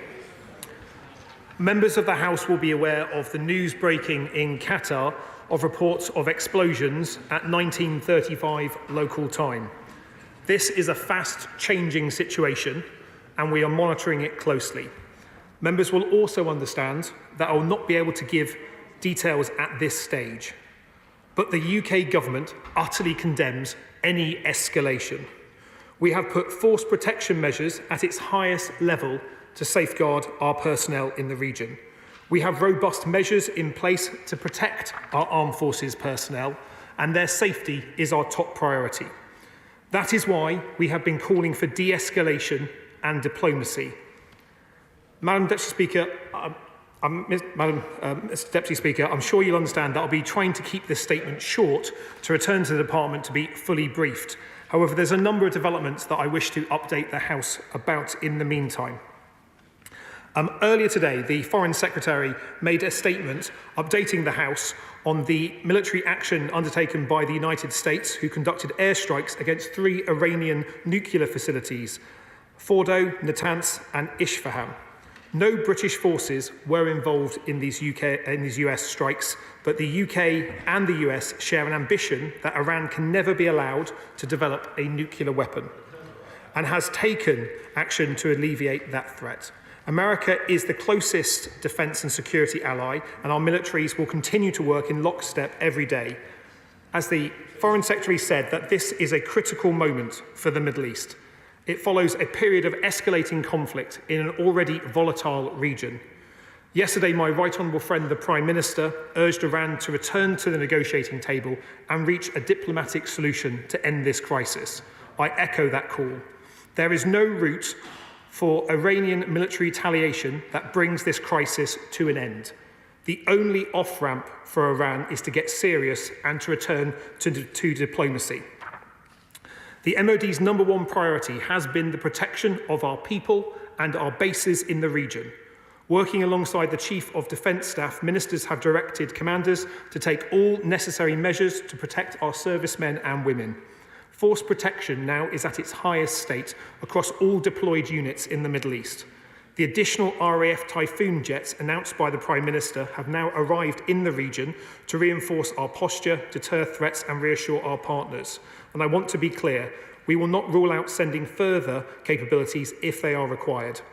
And we will take all steps necessary to protect our people and our assets. As we recognised in the Strategic Defence Review, we must always put our people at the heart of our defence plans. And that's why we've acted swiftly to bolster our defences and ensure our forces are supported and protected.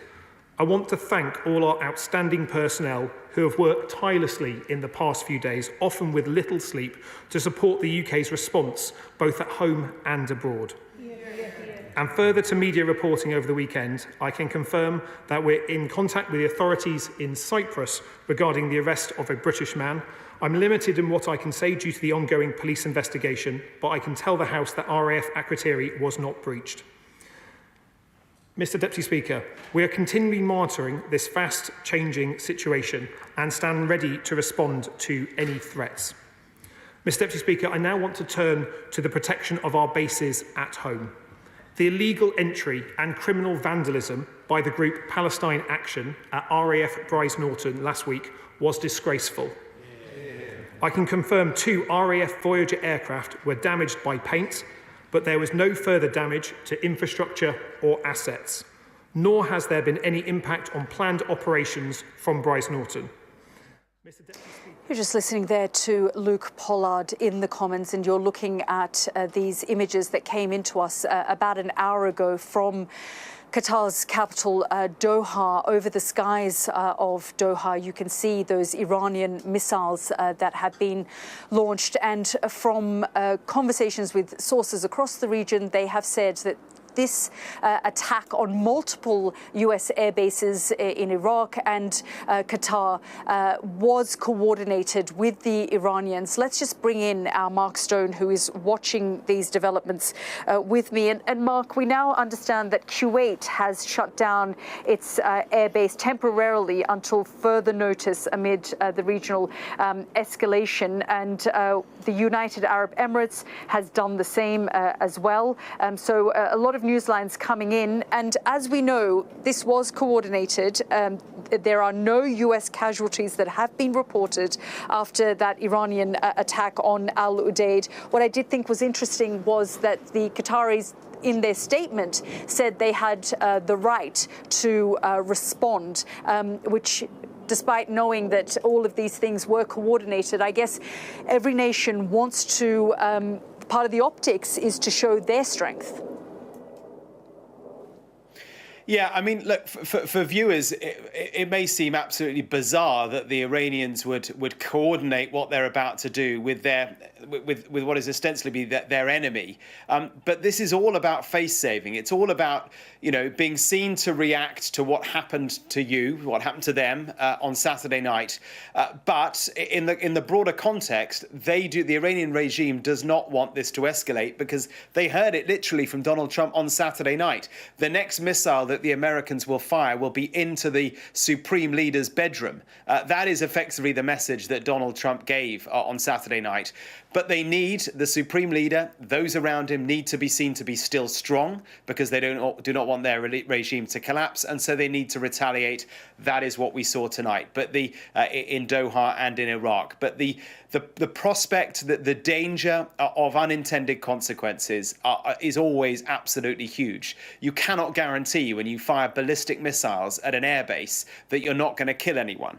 Although it seems that they didn't in Qatar, we don't yet know what has happened in Iraq. And if they did, if American soldiers have been badly injured or killed in here, then you can be in no doubt that the American president will retaliate again. That is how this spirals. We've got a bit more detail now from the Pentagon, who are telling us that short and medium range ballistic missiles, so these are big things, were fired from Iran at Al Udeid Air Base, and at this time there are no reports of any US casualties.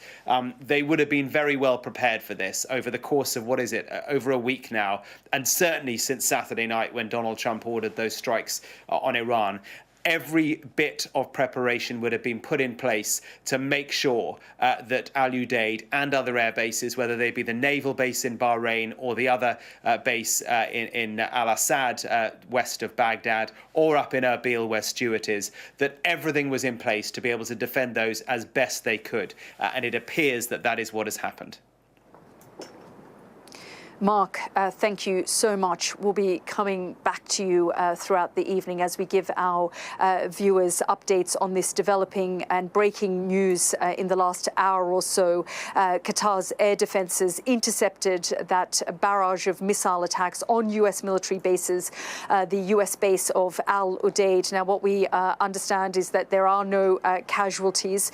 We also understand from our sources that this was a coordinated, pre-planned attack where an attempt to not just have Iran retaliate, but to also save face in a controlled way so that there would be no casualties. Iran's top security body says the armed forces used the same number of bombs that the US had used in attacking Iran's nuclear facilities. Stay with us for our live and continuous coverage. We'll be back in the next few minutes.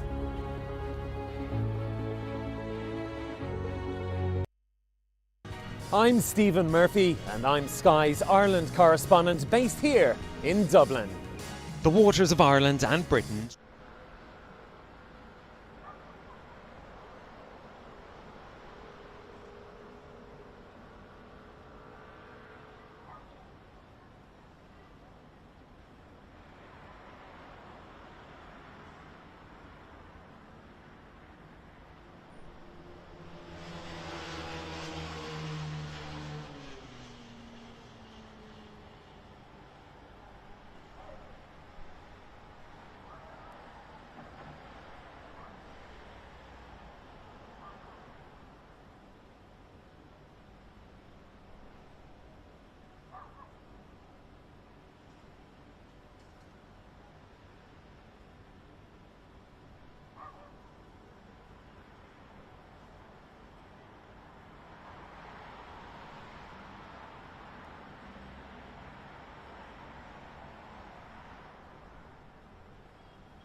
Hello and welcome to Jerusalem. I'm Yalda Hakim and welcome to our live and continuous coverage of this breaking news that developed in the last hour or so. We understand that Qatar's air defences intercepted a missile attack on US military base Al Udeid in the last hour or so. Now, earlier in the day, there were reports that the US embassy had ordered civilians and American citizens to take shelter.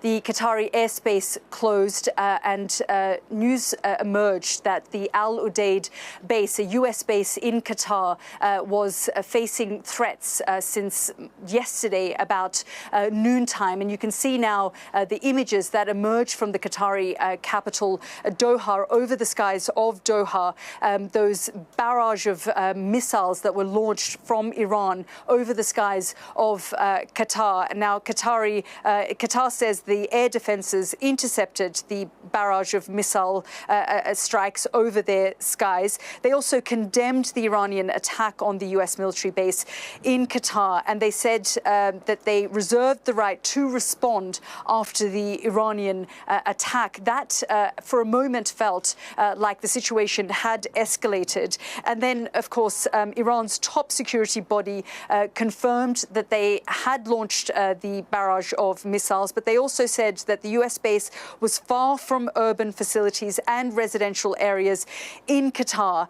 And the Qataris then confirmed that there had been no casualties in that attack. Now, sources that I've been speaking to throughout the day gave us a heads up that this may be coming an attack on US bases in Qatar, that they were on high alert, but this was coordinated between the various sides so that it would minimize the casualties because, of course, despite the attack that the US president launched on Iran in the last 24 hours, where they hit the 3 key nuclear sites in Iran, and Iran then used quite strong language saying that they would respond to the aggression by the United States at a time and place of their choosing. We've now seen the response there over the skies of Qatar. We were reporting earlier that a base in Iraq had also been hit, but we now have confirmation that only that base in Qatar has been hit. No Iranian attack has been recorded at any other US base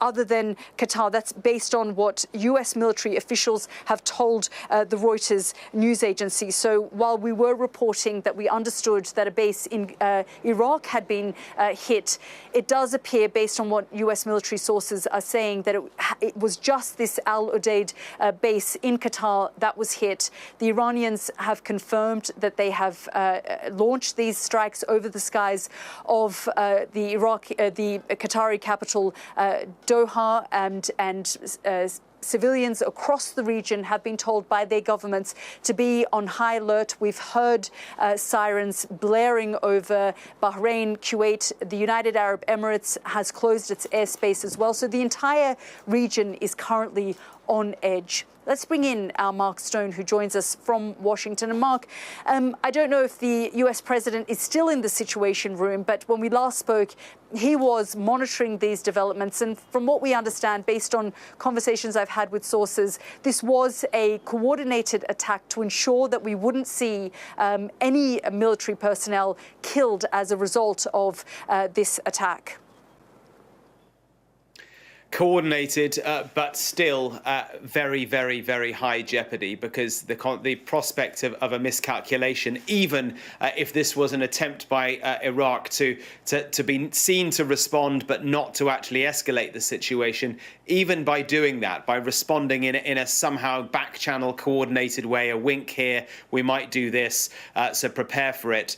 Even then, the prospect of something going wrong is very, very high. What is clear at this stage, and this is all developing still, is that it appears that there was just one series of airstrikes by the Iranians on the American airbase just to the south of the Qatari capital, Doha. 6 short and medium range missiles were fired at the airbase. At the same time that this was happening, the Iranian state television said that it had begun an operation that it was calling Glad Tidings of Victory, and that they were targeting American air bases in Qatar and in Iraq. So the expectation was that the Al-Assad air base in Iraq, or perhaps the air bases in Erbil in northern Iraq, in Iraqi Kurdistan, were to be targeted too. At this stage, at just gone 2 o'clock here in Washington, it appears the case that the Iraqi air bases have not been targeted, although the Iraqi government did temporarily close the airspace over Iraq. I was just looking at the flight tracker radar, and the whole of the Gulf region and the whole of Iraq is pretty much free of all commercial airliners at the moment, which would seem sensible given what's going on in the skies. But it does appear the case that this attack has been both coordinated, as your sources were telling you just an hour or so ago, now also confirmed, incidentally, by the likes of the New York Times, but also that the attack does not appear to have caused any casualties or deaths to US troops. This is almost a mirror image, but with greater jeopardy from what we saw back in 2020, Yalda, when Donald Trump made a decision that was seen by some to be reckless back then. It was certainly audacious, to assassinate with a drone the head of the Quds Force of the Revolutionary Guard of Iran. Iran's top general, Qasem Soleimani, was taken out by Donald Trump in his first term.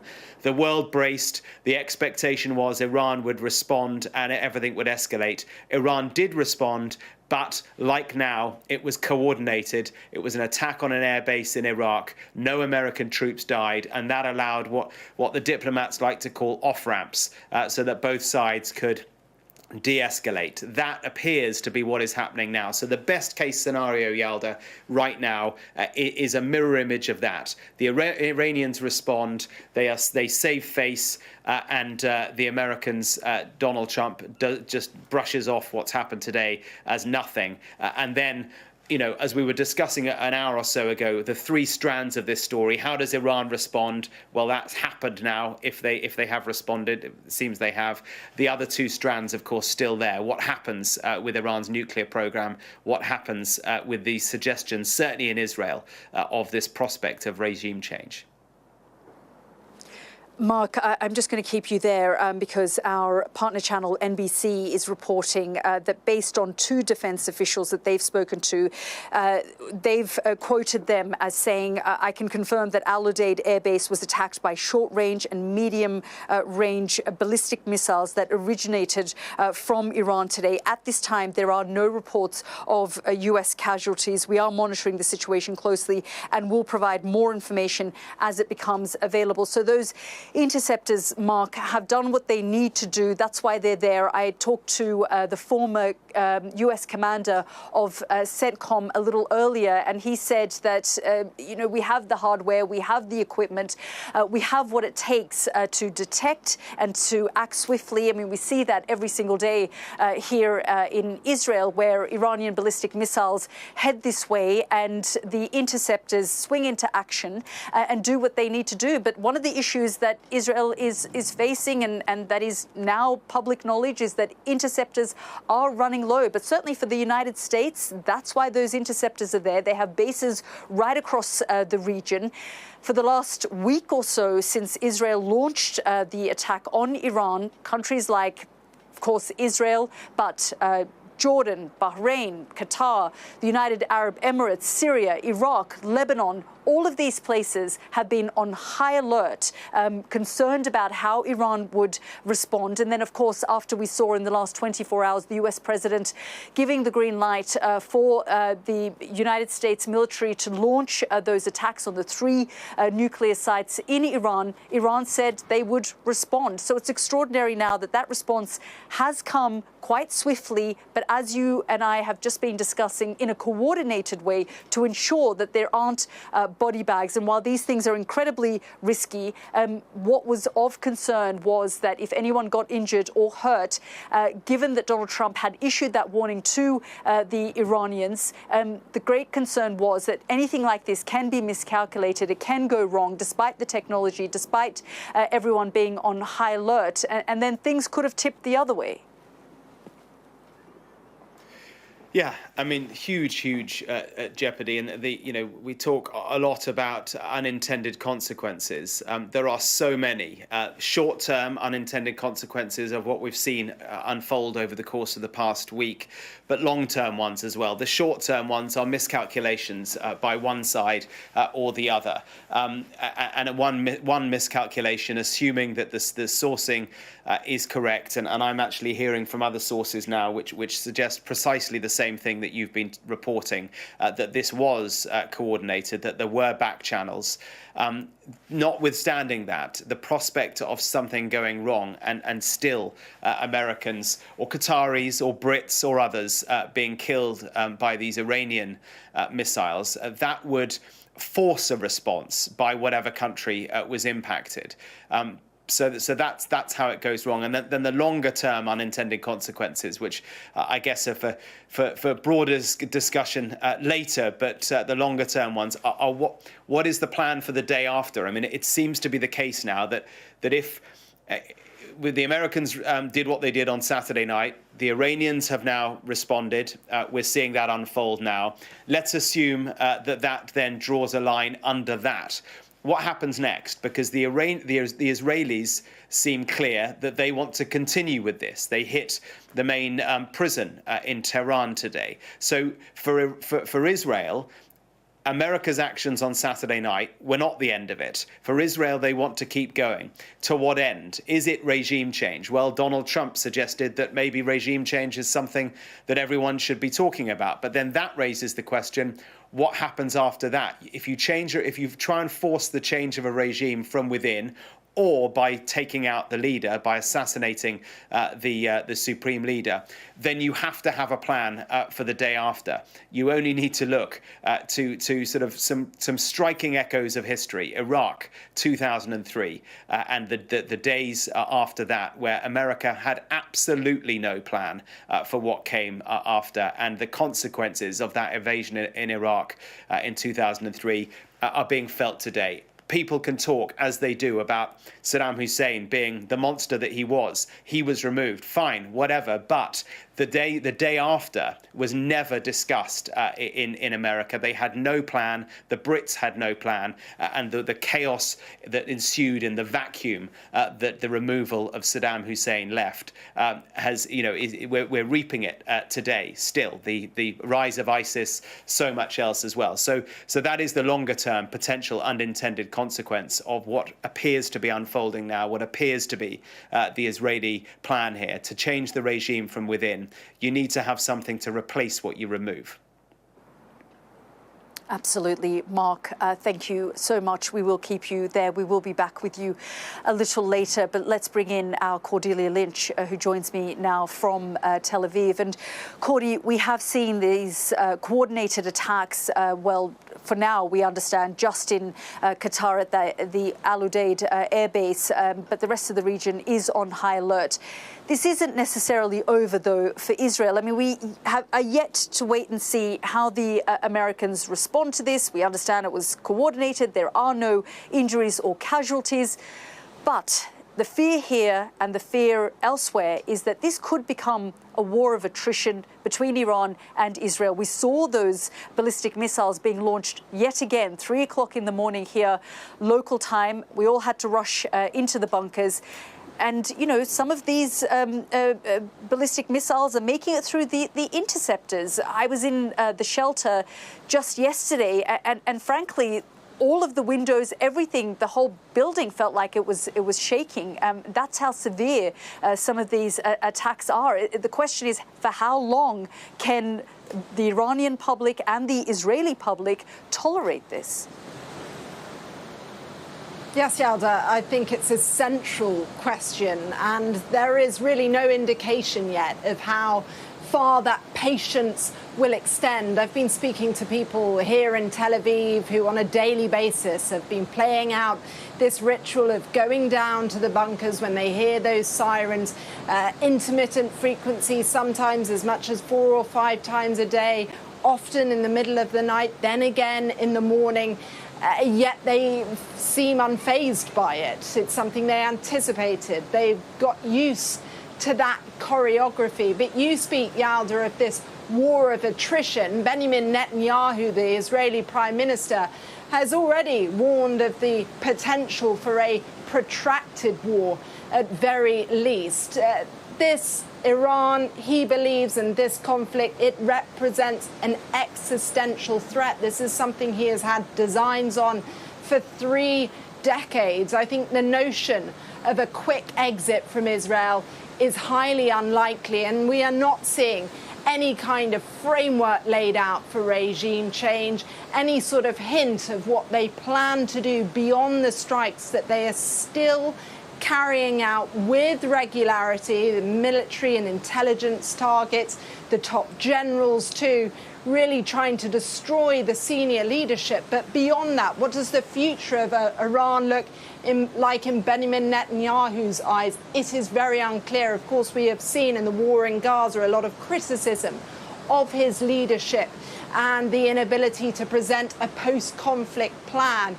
Well, Iran is highly complicated too, and we are not seeing that laid out. I think the distinction that we must draw here is the public support. I think I'm struck by how many critics of Benjamin Netanyahu you hear supporting him right now. They believe he moved at the right time, that he did so decisively, and that it could remove the nuclear threat for the region. They see this as future defining. Benjamin Netanyahu sees it as legacy defining. But look, there is a lot that could happen in the middle. We talk about this regional spill of conflict and lots of jeopardy and uncertainty around the next steps. I think what strikes you about this particular attack on the Qatari US airbase, the largest in the region, is the sense of coordination around it. Reporting suggesting that not only the Qataris, but also America was given a heads up, that this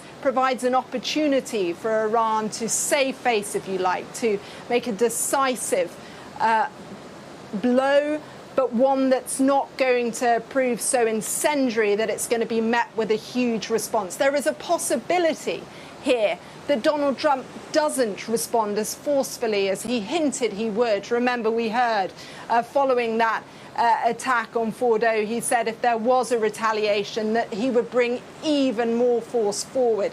It is possible in this instance, because there were no US casualties, that there were interceptions, that he might decide that this is not something he has to respond to.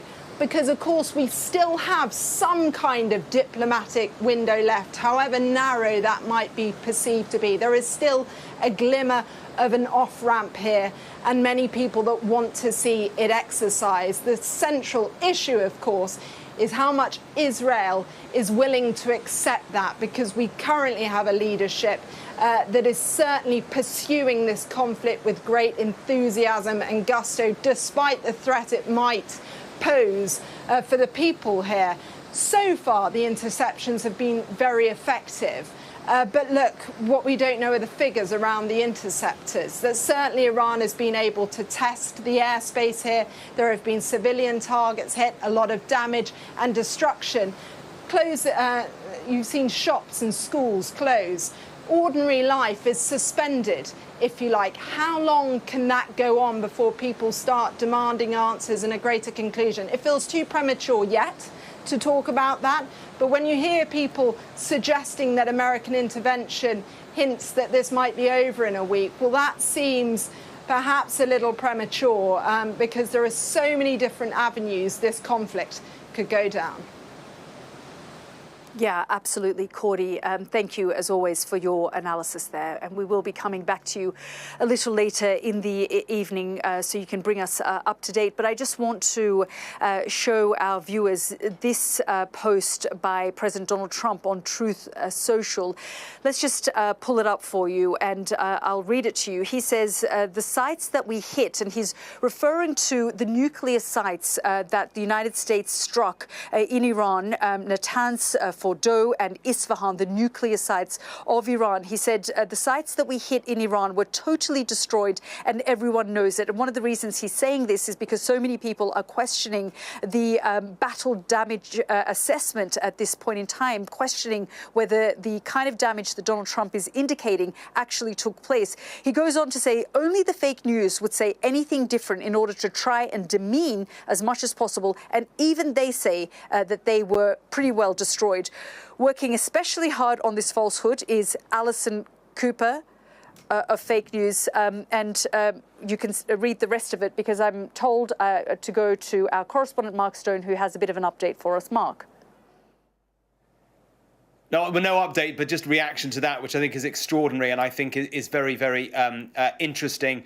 It's telling. Donald Trump has been increasingly irritated by suggestions that perhaps the attack on Saturday night had not been as successful as he had initially claimed. Remember, he came out at 10 p.m. on Saturday night saying it was an overwhelming success, that Iran's nuclear capabilities had been completely obliterated.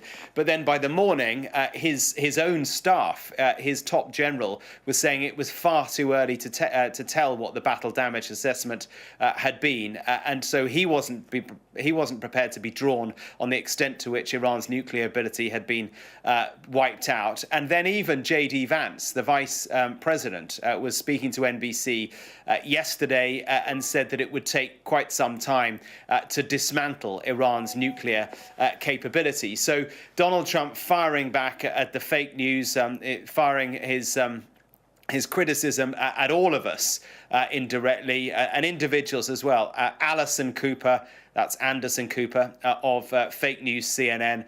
Dumb Brian Roberts, chairman of Comcast, incidentally the parent company of Sky News. Johnny Carl, that's Jonathan Carl from Fake ABC News. And the losers, again, of Comcast's fake NBC Fake News. I mean, what's remarkable, I don't know if we've got it, but if we have, someone can tell me.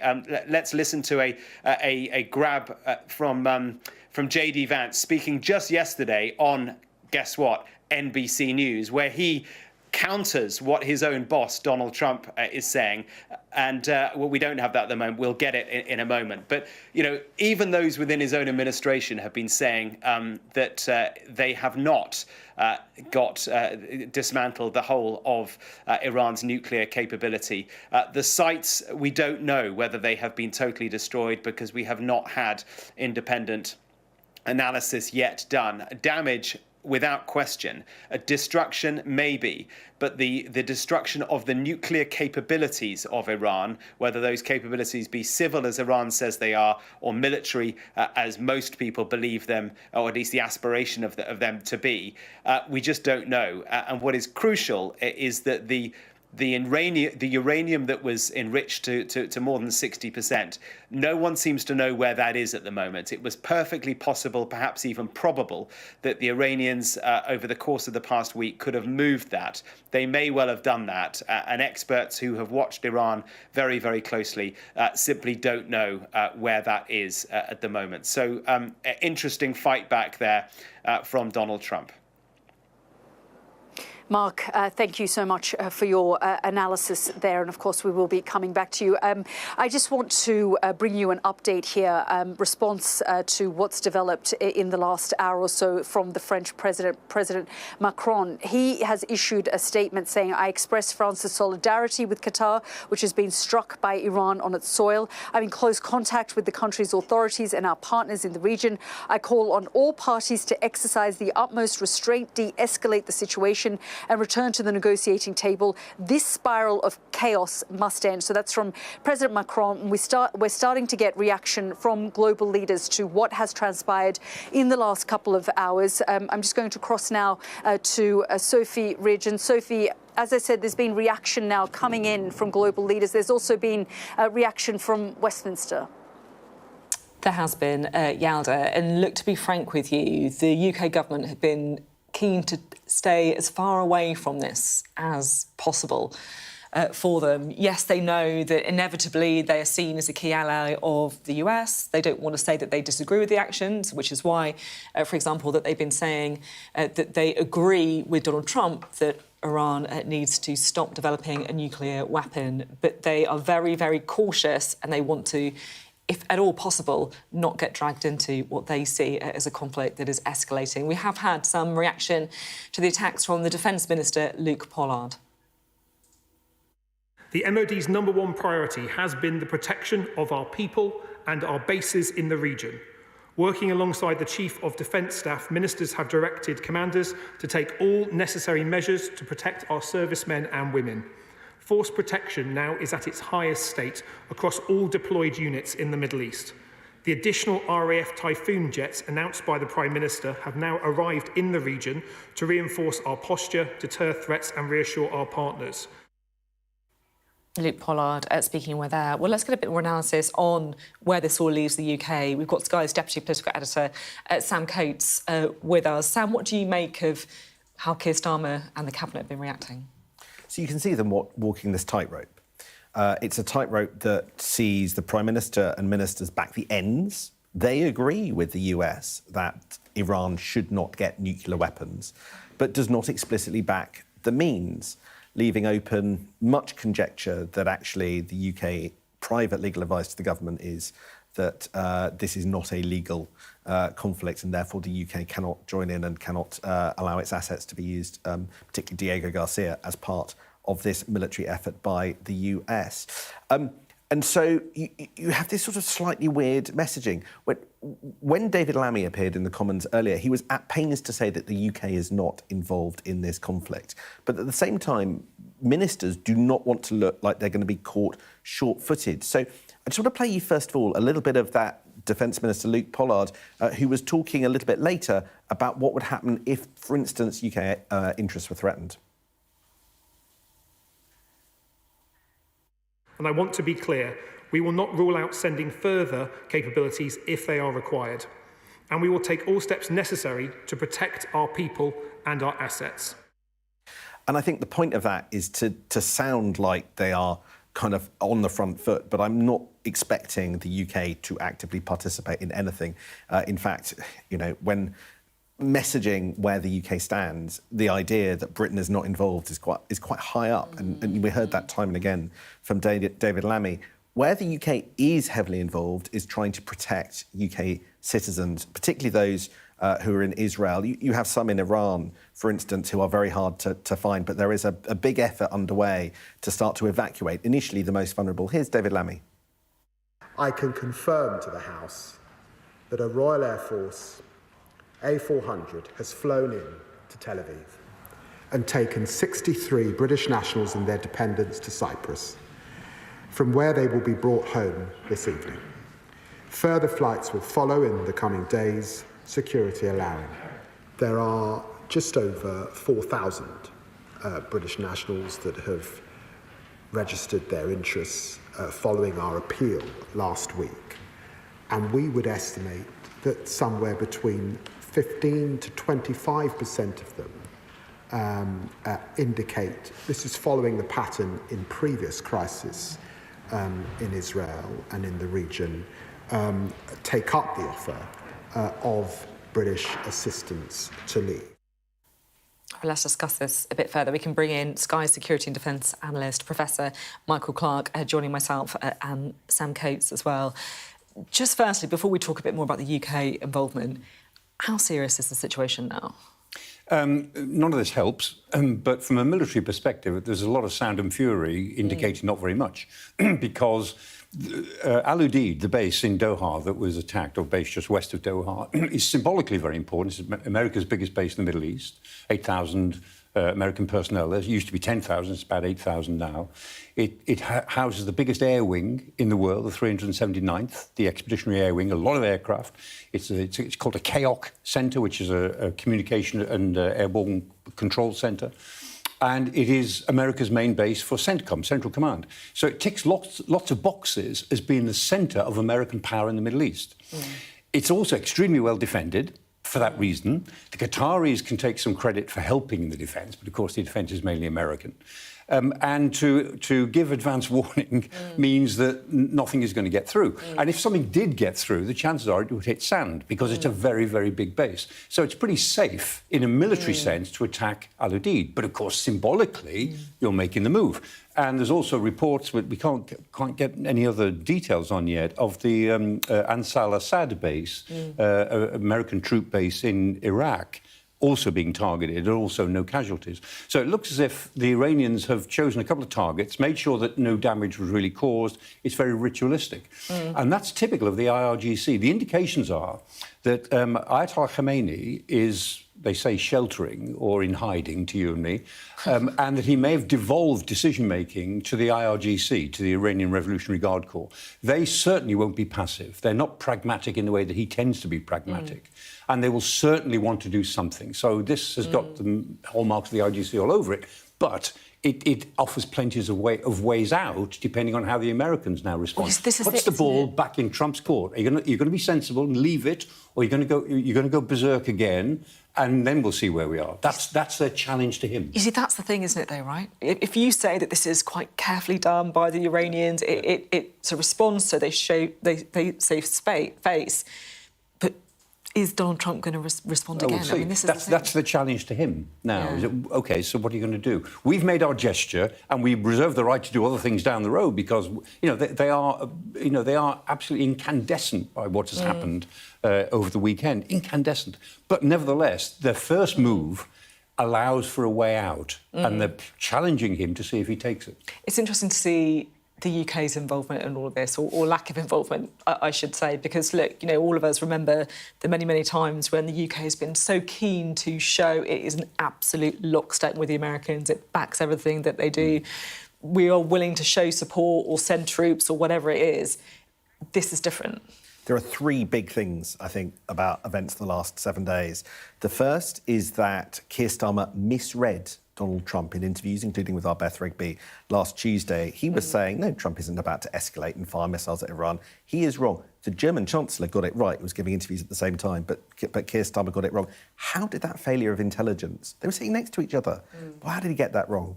The second thing is that clearly Trump does not feel the need to listen to the counsel of Keir Starmer. Keir Starmer has been urging de-escalation, along with France and Germany, plenty of other European countries. It seems to have played no role in Trump's decision to go for it.